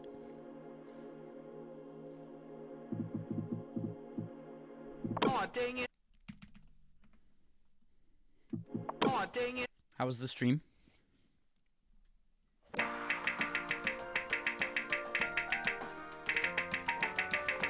Yeah, you know the phase of post-LAN. Oh, I don't know, this feels really weird. Are you sure this is where my tablet was?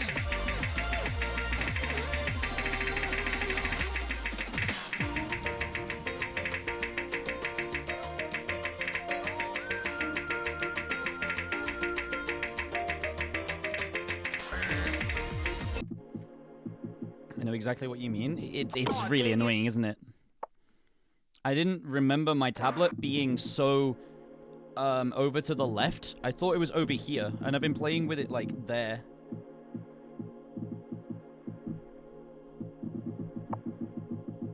Like here. That would be the middle.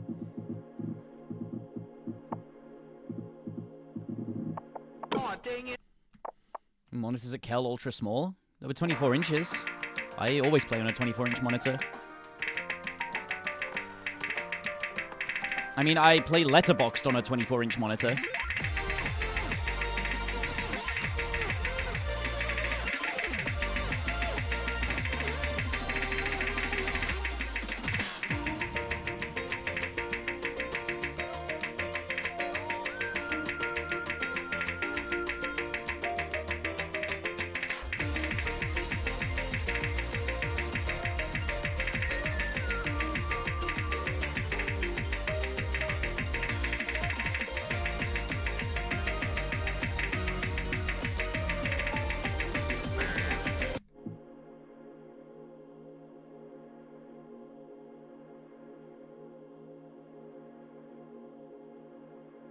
Yeah?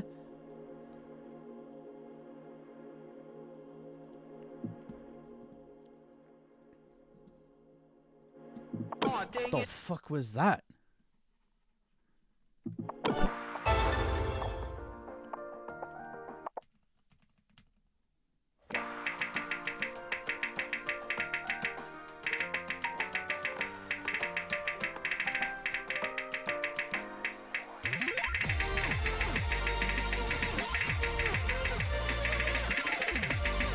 Did you not see my pen just stop moving?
Okay, I'm just not grabbing slider ends today, it seems.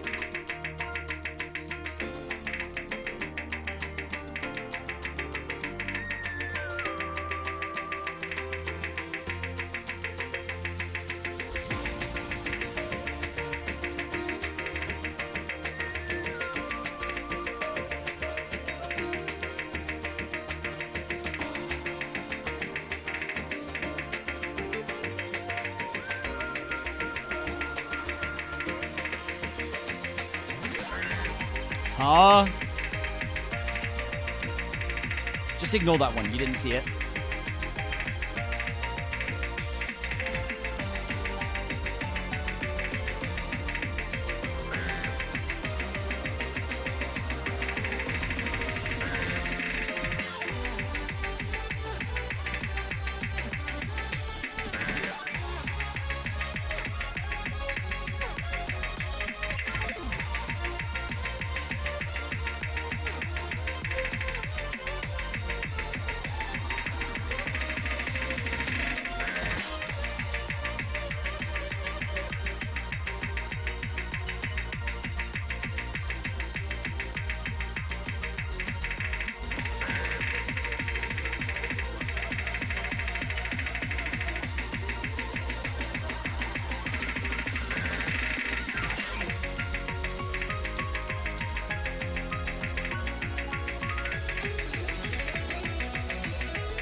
Oh. I'm so nervous about streams.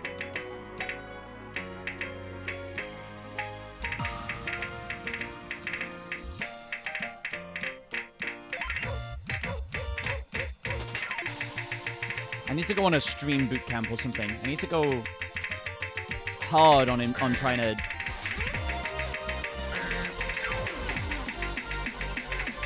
get my old confidence back.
Bad luck. You failed to find the tool store and retrieve 5 energy crystals.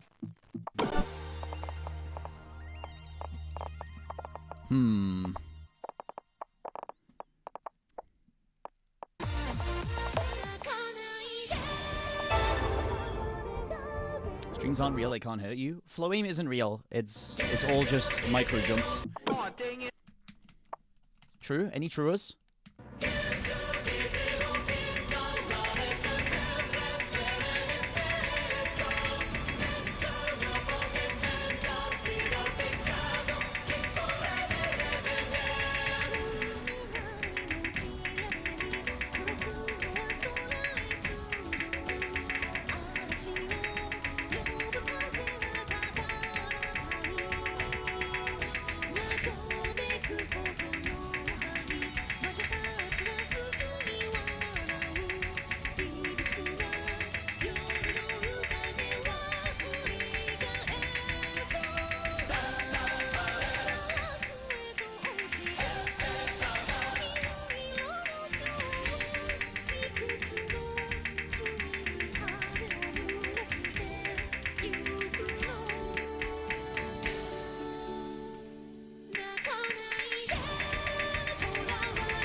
I think one thing that Al's, like Lafnia, however you want to refer to them, does really well is the progressive difficulty.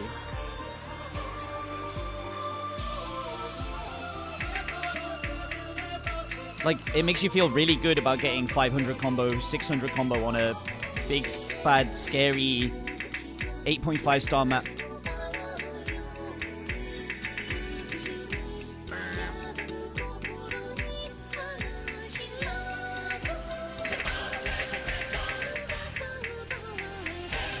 I would play Apex, but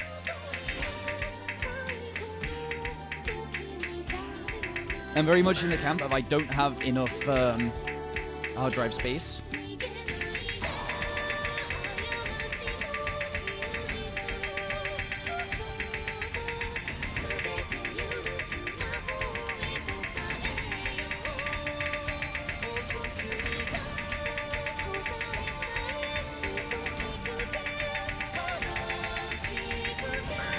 Oops.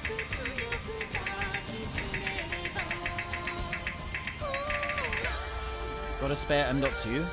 I don't have any more M.2 slots in my motherboard. I only have one, because it's just old.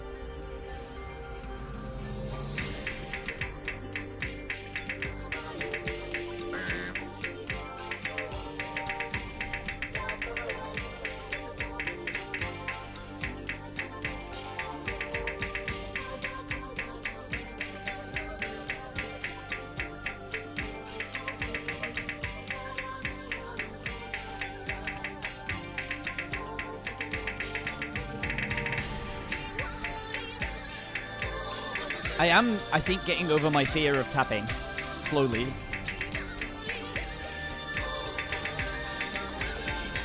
Now I just need to get over my fear of flow aim.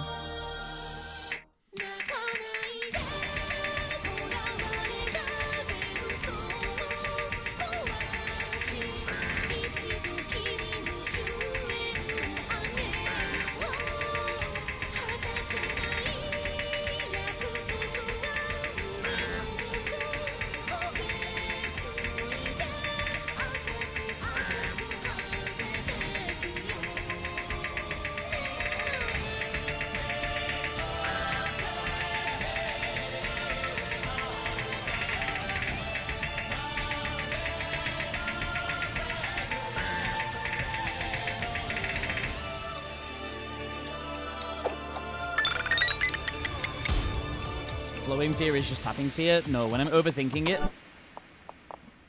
No, it's not, unfortunately. I wish it was. I'm also just putting my cursor at completely random places. Like...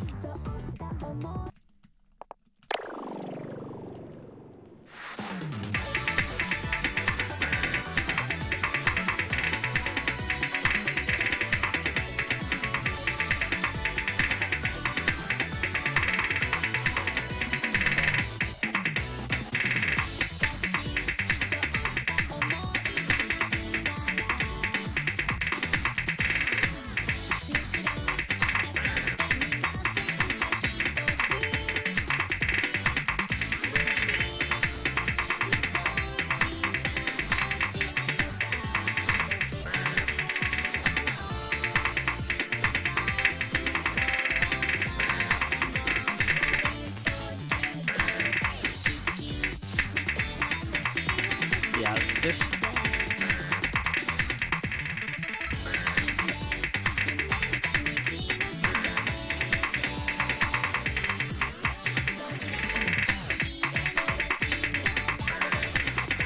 Since even before I could tap this is one of my favorite maps.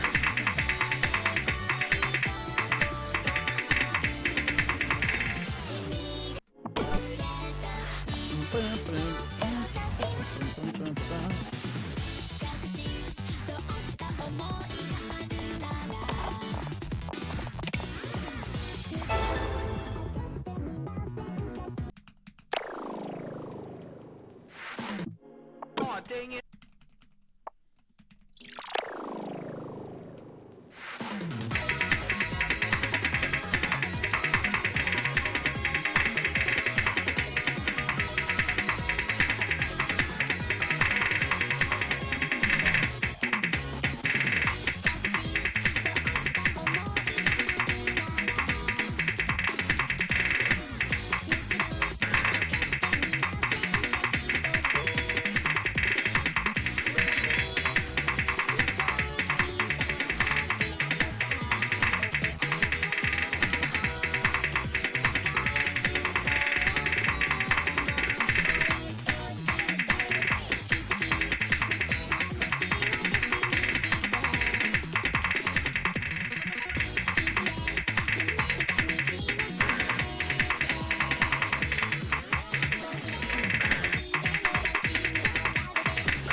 It's really cool.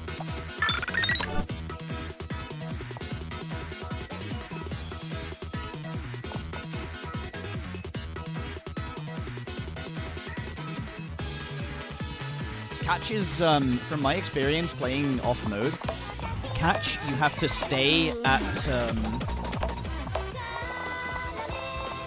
like 3 to 4 stars for a long time. You have to get used to playing anywhere between like 2.8 to 3.8 stars before hyper dashes start appearing.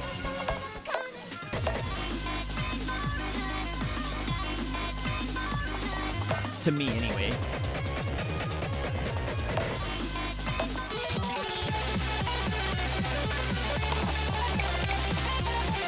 Actually, that sounded really fun.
That's cool as fuck, actually.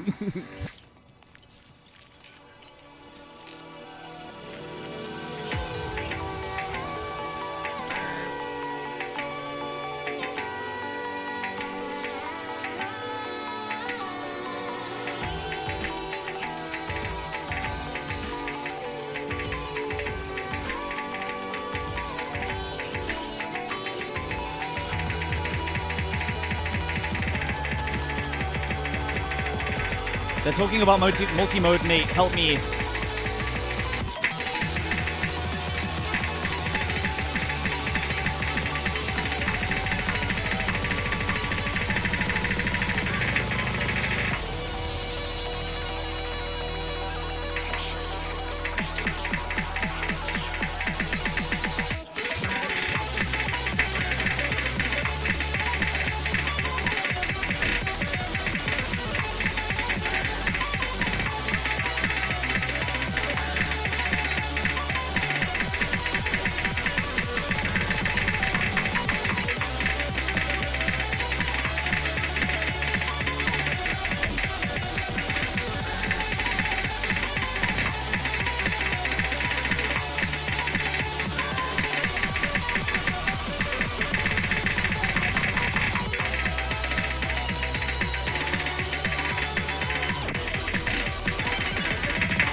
What's the Sidosis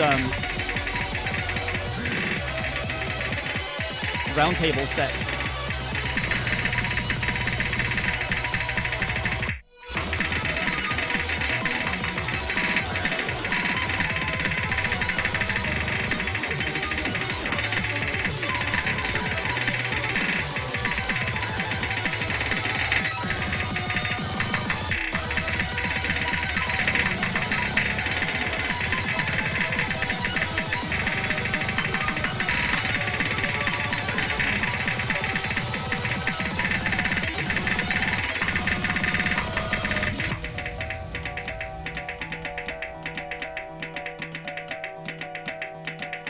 I'm playing this again. This is the map I want to grind today. I've figured it out.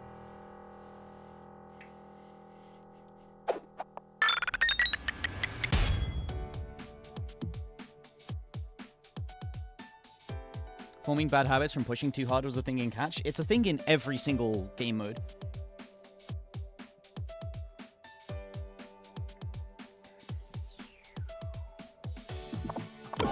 Because if you're pushing to pass, it's like playing a chess game against someone who is too good for you. They will destroy you immediately without you understanding what you're doing wrong. Versus playing a chess game against someone who is just a little bit better than you, where you make a mistake and you're like, oh, that's how they capitalized on that mistake. I can understand that and I can do better. Playing Osu maps in any game mode is the same way.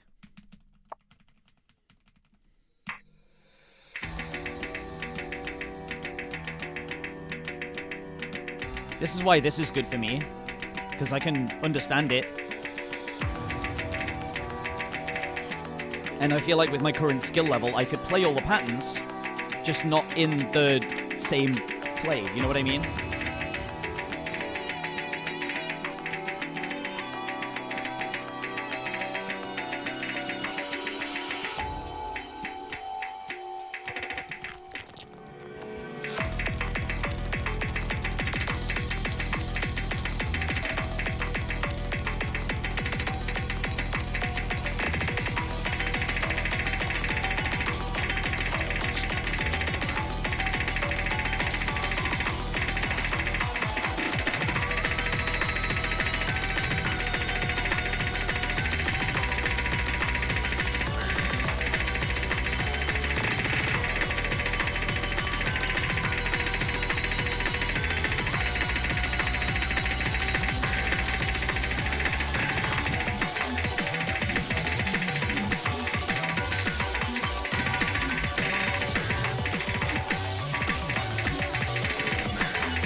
When you assess something like that, you have to be really, really honest with yourself.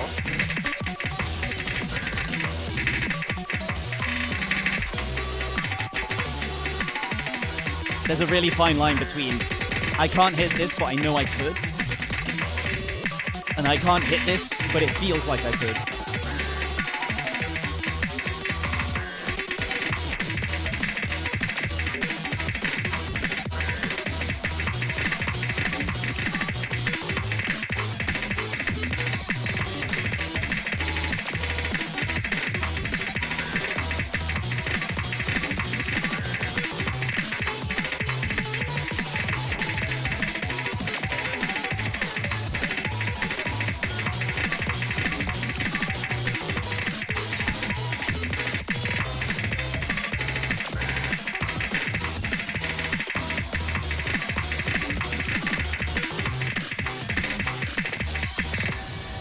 See what I mean?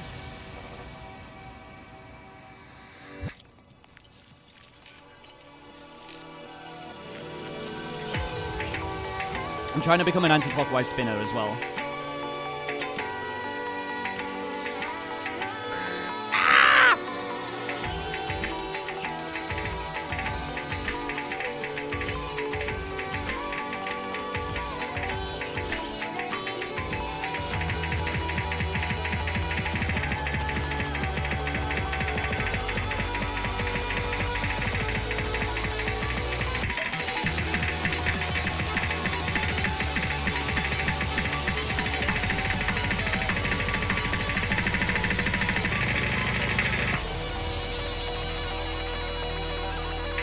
Let's game.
If I hadn't looked away at the accuracy, that would have been a 92%.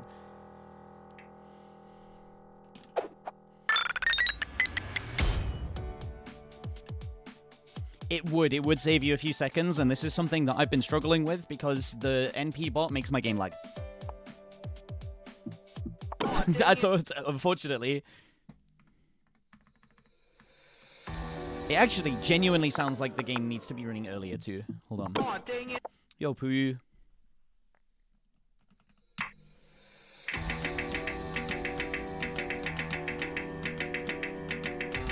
It's fucking warm.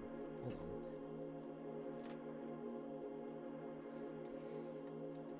on. Oh, dude. Dude. Oh, dude.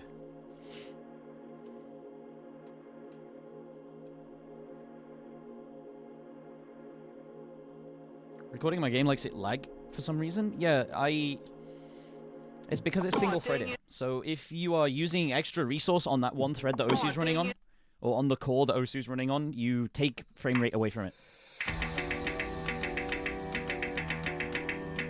But Laser doesn't, because it's multi-threaded.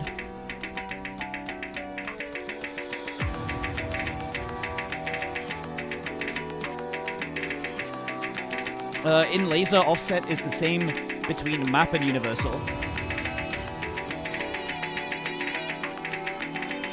So it's the same as universal offset in stable.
Look at what this was.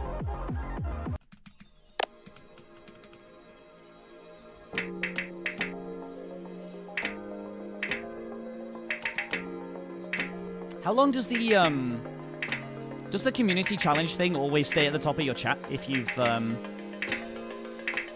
Does anyone see that even? If you've joined after I set it?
Ah!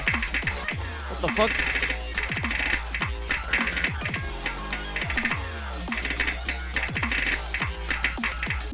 Yeah, that ain't happening actually.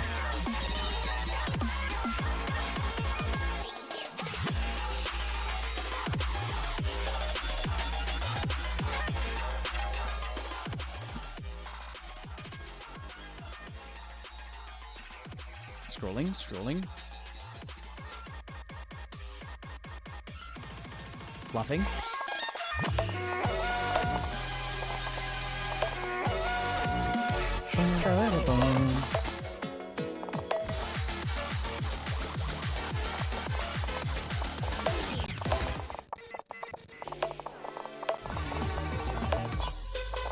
Where was the I went on a spree of downloading old oh, here we go.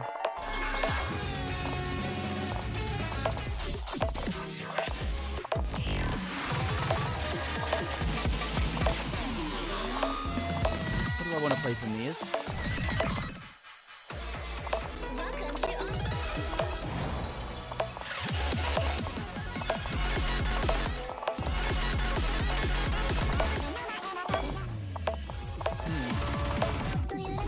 Yo, congrats, man.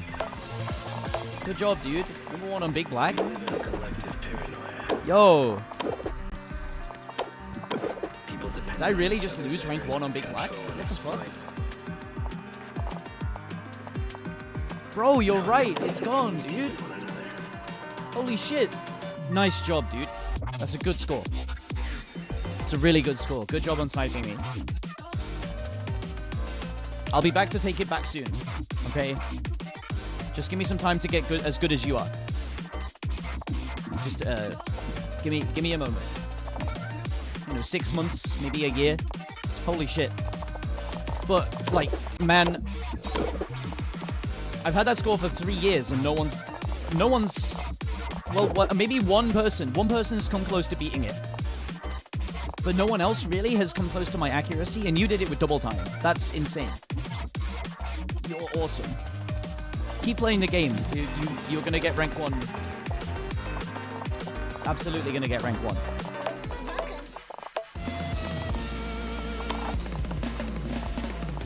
Just have a good gaming chair? I believe it. Gaming chairs do make people very good.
snipe bounties are cringe. Oh, I dang it. literally like. I've never thought hard about it. Who would care?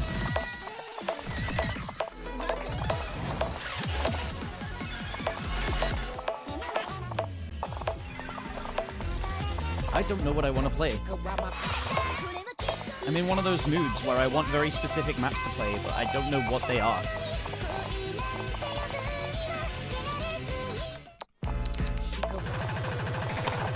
Let's get to work sniping this guy back, okay?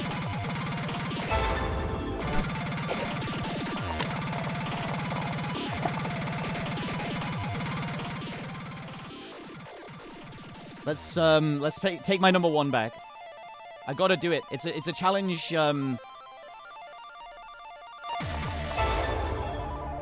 Challenge to my honor. Who's afraid of the big black?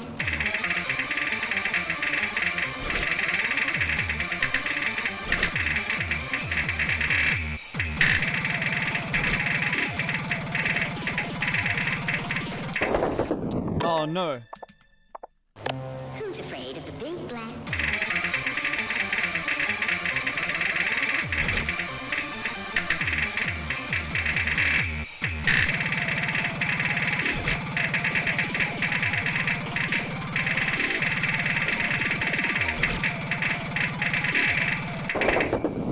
I like how it's 10 stars. It's perfect. It should be a perfect litmus test. Big Black DT should be 10 stars. Who's afraid of the big black?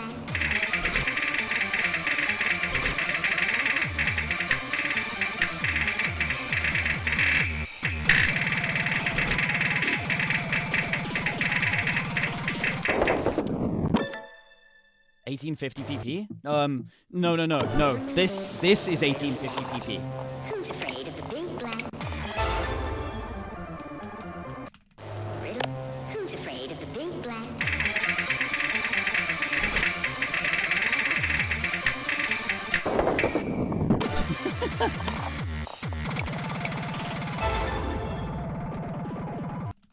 Riddle.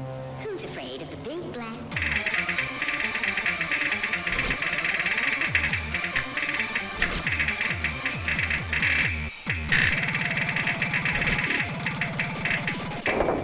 I can't. Man, I've lost this rank 1. Man, what a shame. Fuck, dude. Fuck.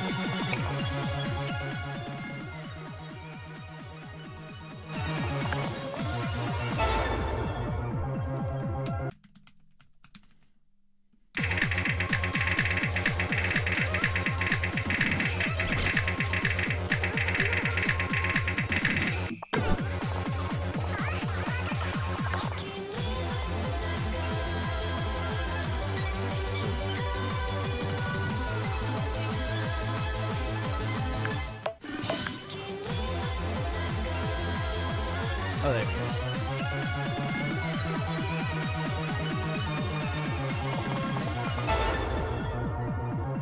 Ba-ba-ba-da-ba.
What do I want to play, dude? Like,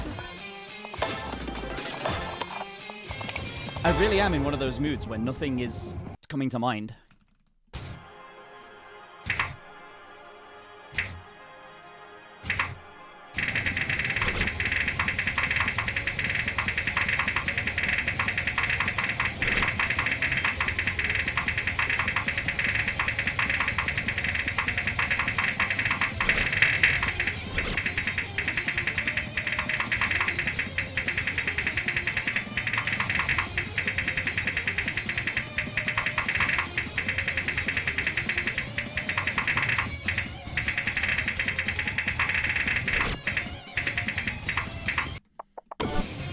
You say you'd probably play pool? Yeah, I'll play the pool.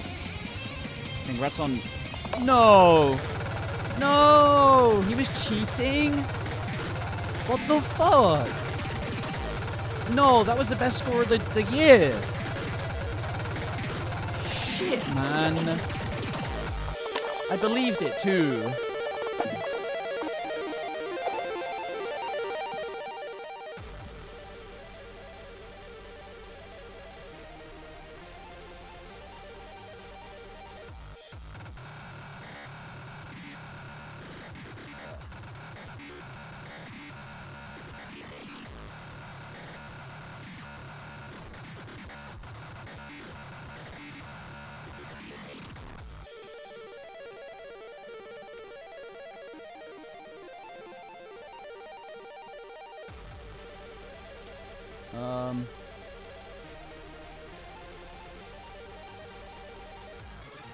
Really wish Watt didn't loot. It'd be good. They're just stuck.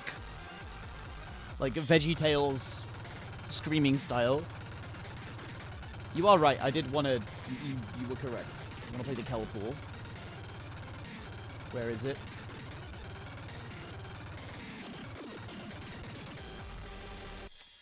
Links spreadsheet. There it is. Because I never got to play this finals pool.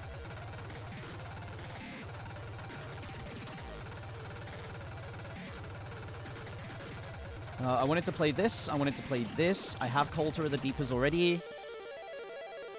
I'll grab Konhoshte. Gonna grab Quackazet Thanatos. Grand Society sounded cool.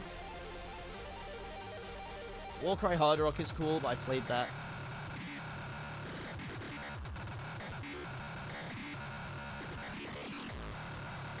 I'm just gonna leave the DTs as they are, to be honest. I can't be bothered playing those. But I'll grab the rest of them.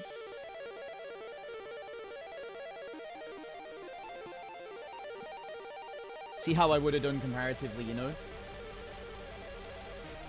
Invisible Strix. I think I'm gonna enjoy Starship 6.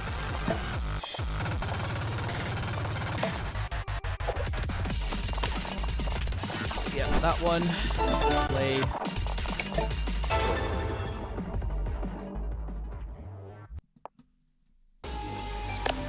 Yeah, you did really well, Eric. You did awesome.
There. This is FCable. Oh!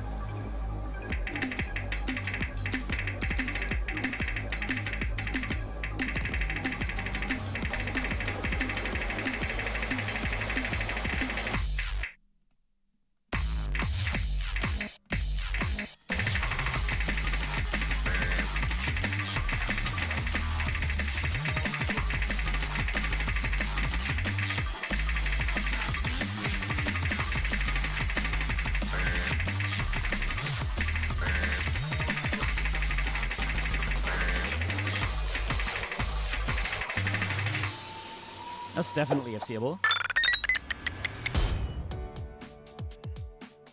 Yo, May COE? Let's go. That was about a 400k run, probably. This is top diff, right?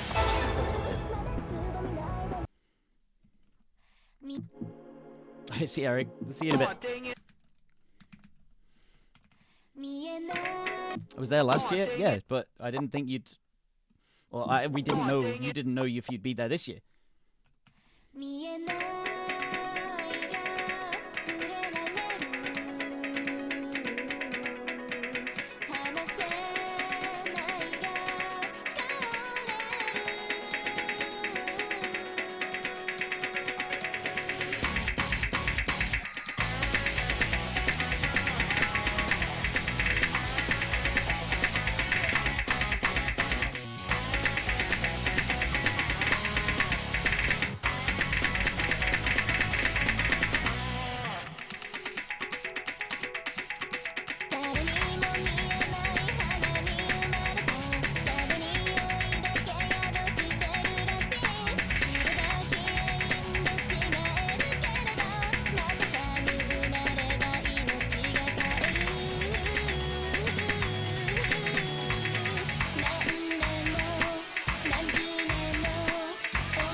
This map feels like they knew that there wasn't enough tapping in the pool and then panicked.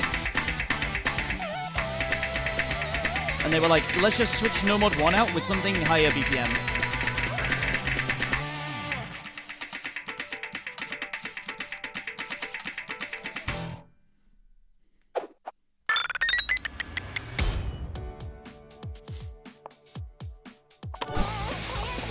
That's my thought on that one. Also, I'm blaming my bad performance on the non-aim skin. I'm playing with the flow aim skin.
Welcome to 2015, Sam.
Wait, I'm way better at this now, huh?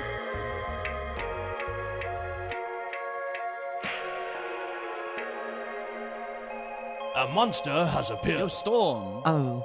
Oh. Oh, wow, it's been a while since I've seen you here. Yeah, too right.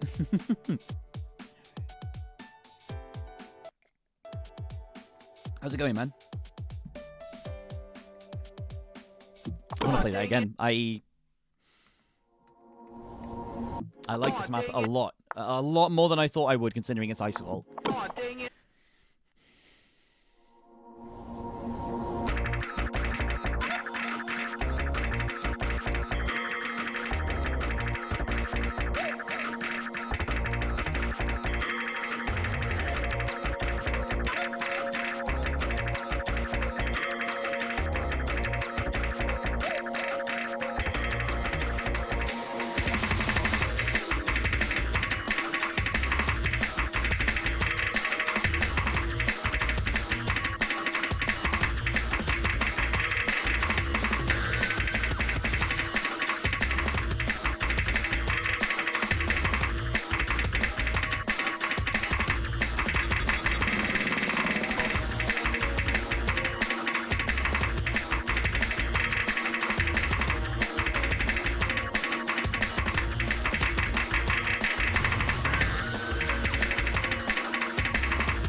Just a reflection of me not being around Inosu in general? Damn. What's keeping you away, man? I'm doing good. I'm doing good. UK is doing good. Oh, dang it.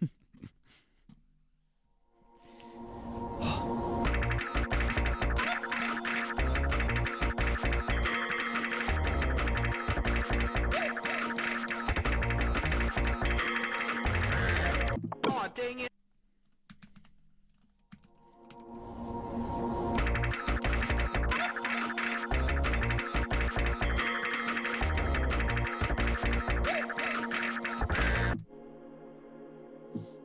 Lost confidence in it and other stuff you wanted to come back to? That's fair.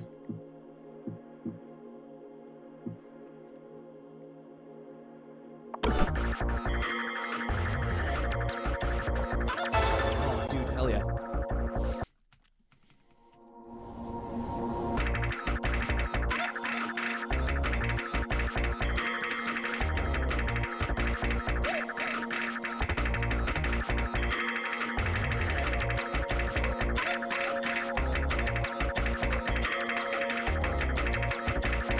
What's speed running what? Oh, dang it. Oh, dang it. Check Discord. Checking.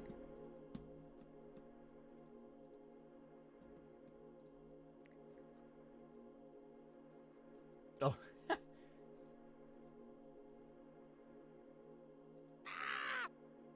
That's quite good. Very good. Oh, dang it.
Have a look.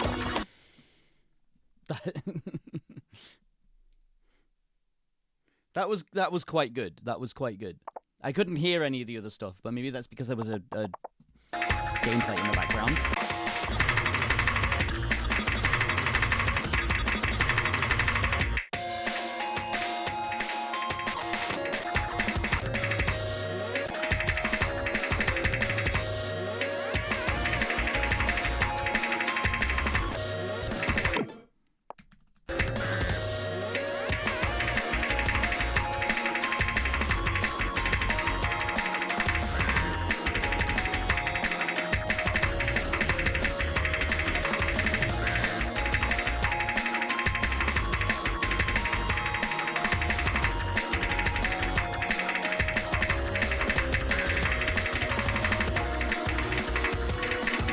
Okay, I see.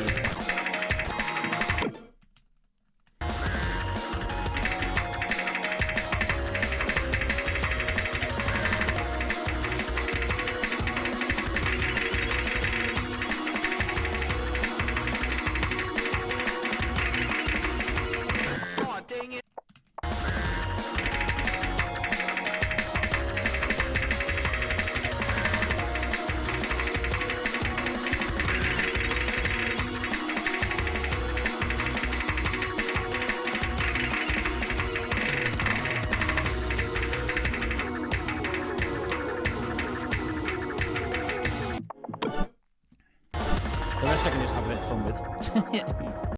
All right. Focus face on.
Nope, focus face gone.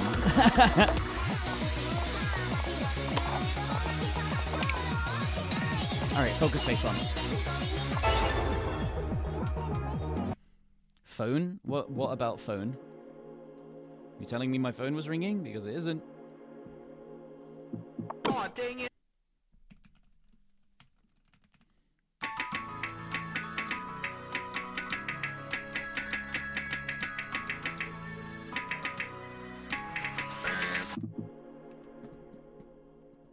Mic low compared to game volume? I mean, it shouldn't be. It's definitely not. Let me boost it anyway. Yeah. There you go. Maybe I'm just speaking quietly today. I'm not sure. Oh, dang it.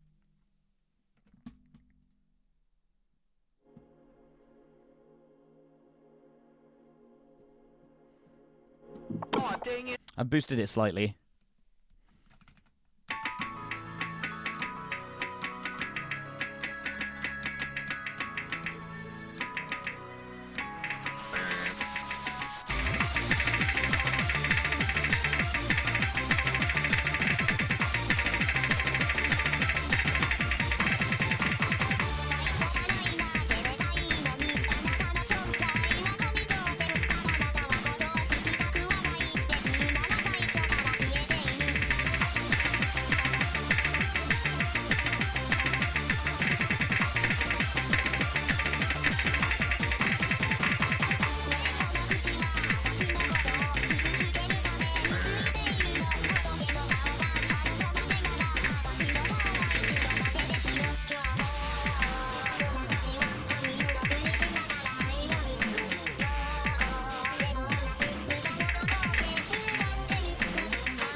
Fuck.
Dude.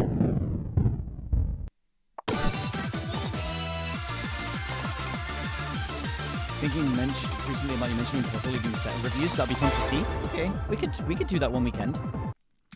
We could do live setup reviews at Epic. Everyone brings a everyone brings a picture of their setup.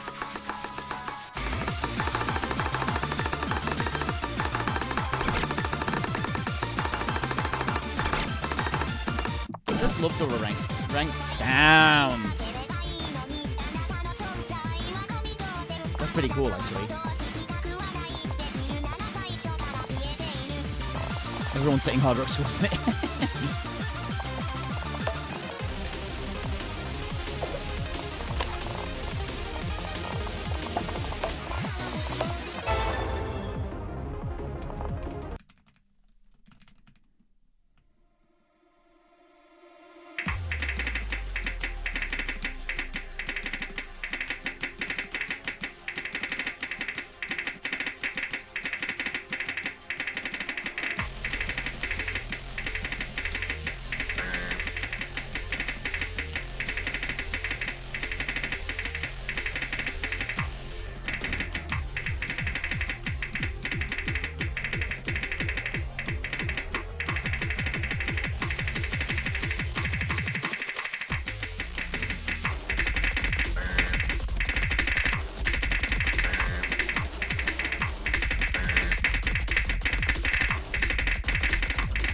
So this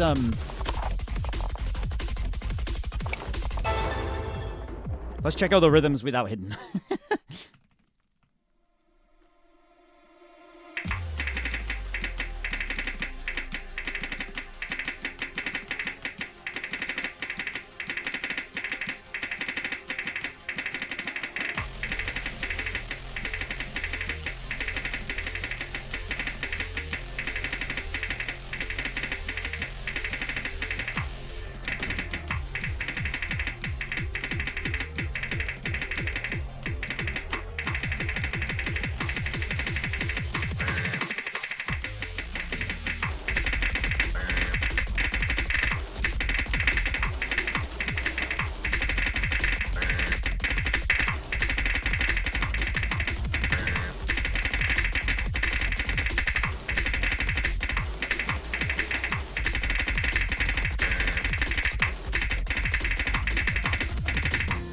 There's no break in that, is there?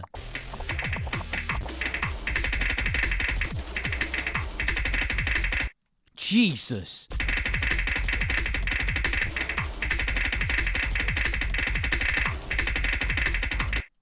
That's just a cut stream.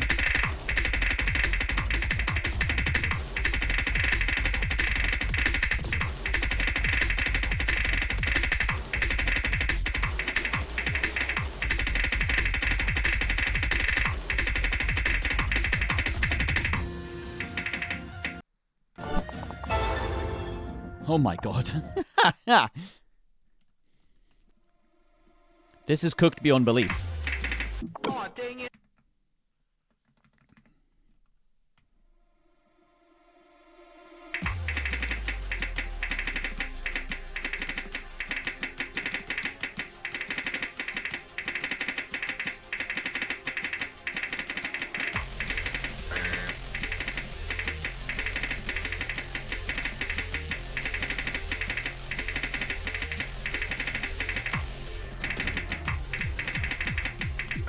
A monster has appeared.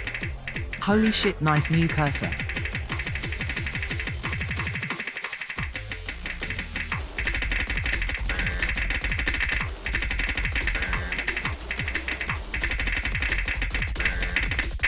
This is cooking my reading something chronic. That's like everything that I know about tech maps is just being flipped on its head by this map. Yo, Jeff. Thank you very much. Appreciate the sub. Nice new cursor. Nice new skin. I'm having a great time with this skin. These Yugen Remastered? Yeah, these are the Yugen Remastered hit circles. And cursor, not the... VV Idki Trail, whatever.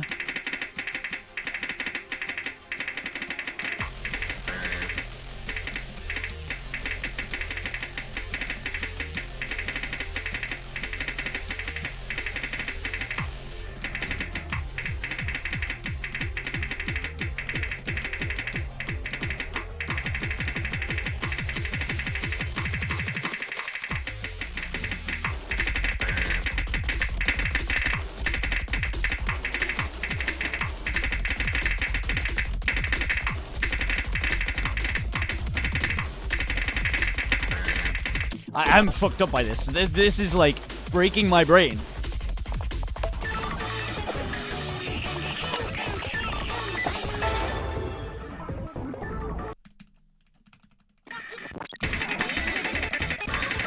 Oh, dang it.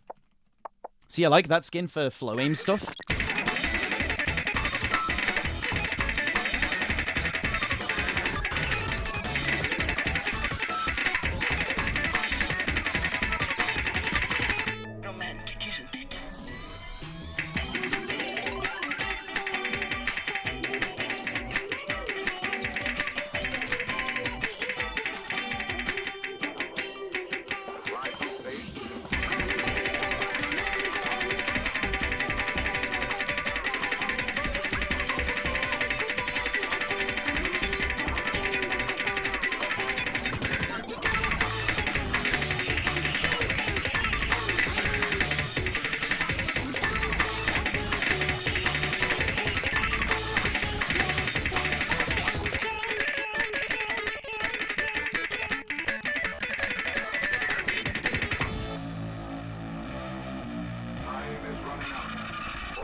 What's going on today? Why is everything freezing every so often? Also here, let me just unprivate this.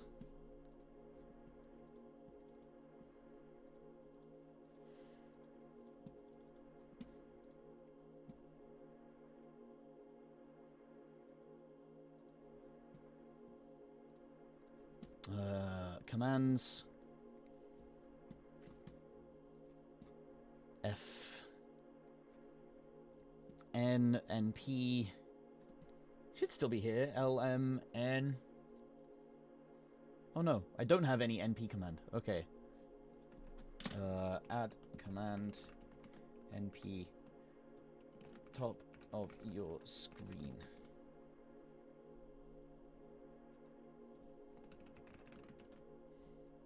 Top of the stream. There we go.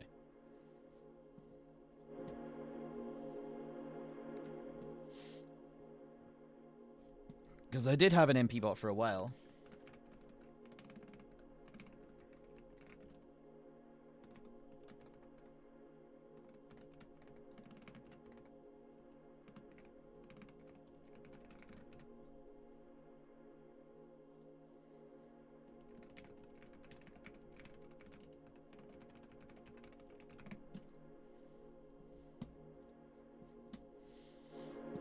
Oh, dang it.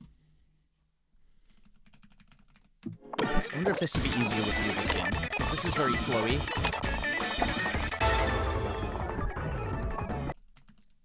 I need to play more stuff like this.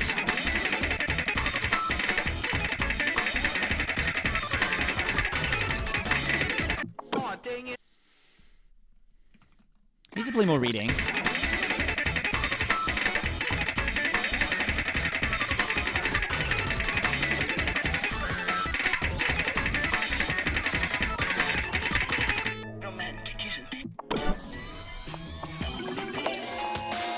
I also want to go back to this. I've not got much time, so I'm just going to indulge myself for now.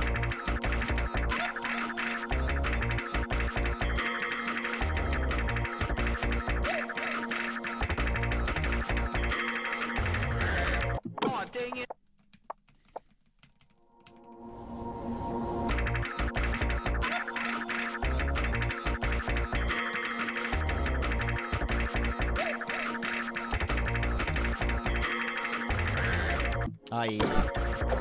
Maybe try a reading skin?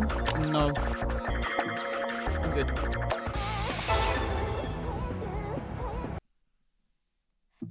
Oh, dang it. It wouldn't help me. Reading skins are for, like, really high density stuff I need to focus for.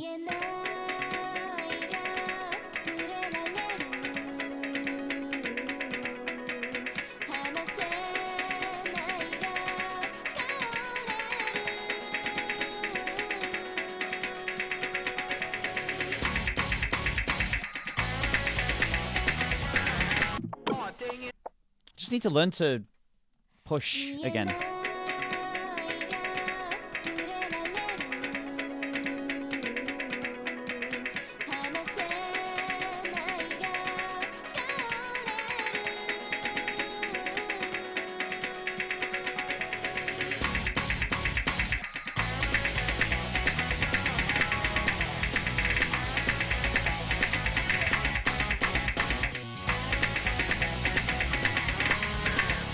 Oh, dang it. Like, this isn't pushing. This is, Oh, dang it.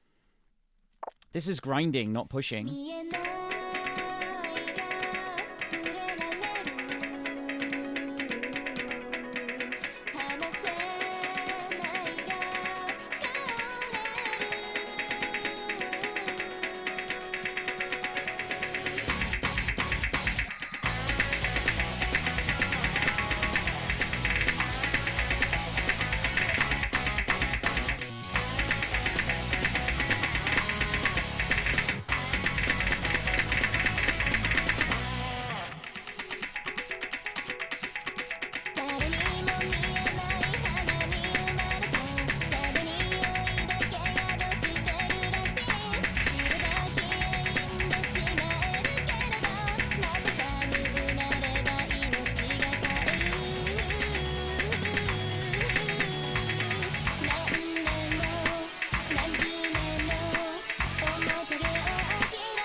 forget.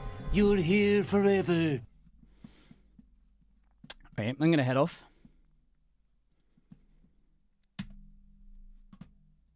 I'm just bothered today. I don't know. Haven't had a good session today. I will head off. I will throw you over towards someone who is going to continue to stream. Have you given your thoughts on the TCOM answer document yet? He asks to a streamer who has been live for 5 hours. Come on, man. You know me by now. You know I start my streams with that shit.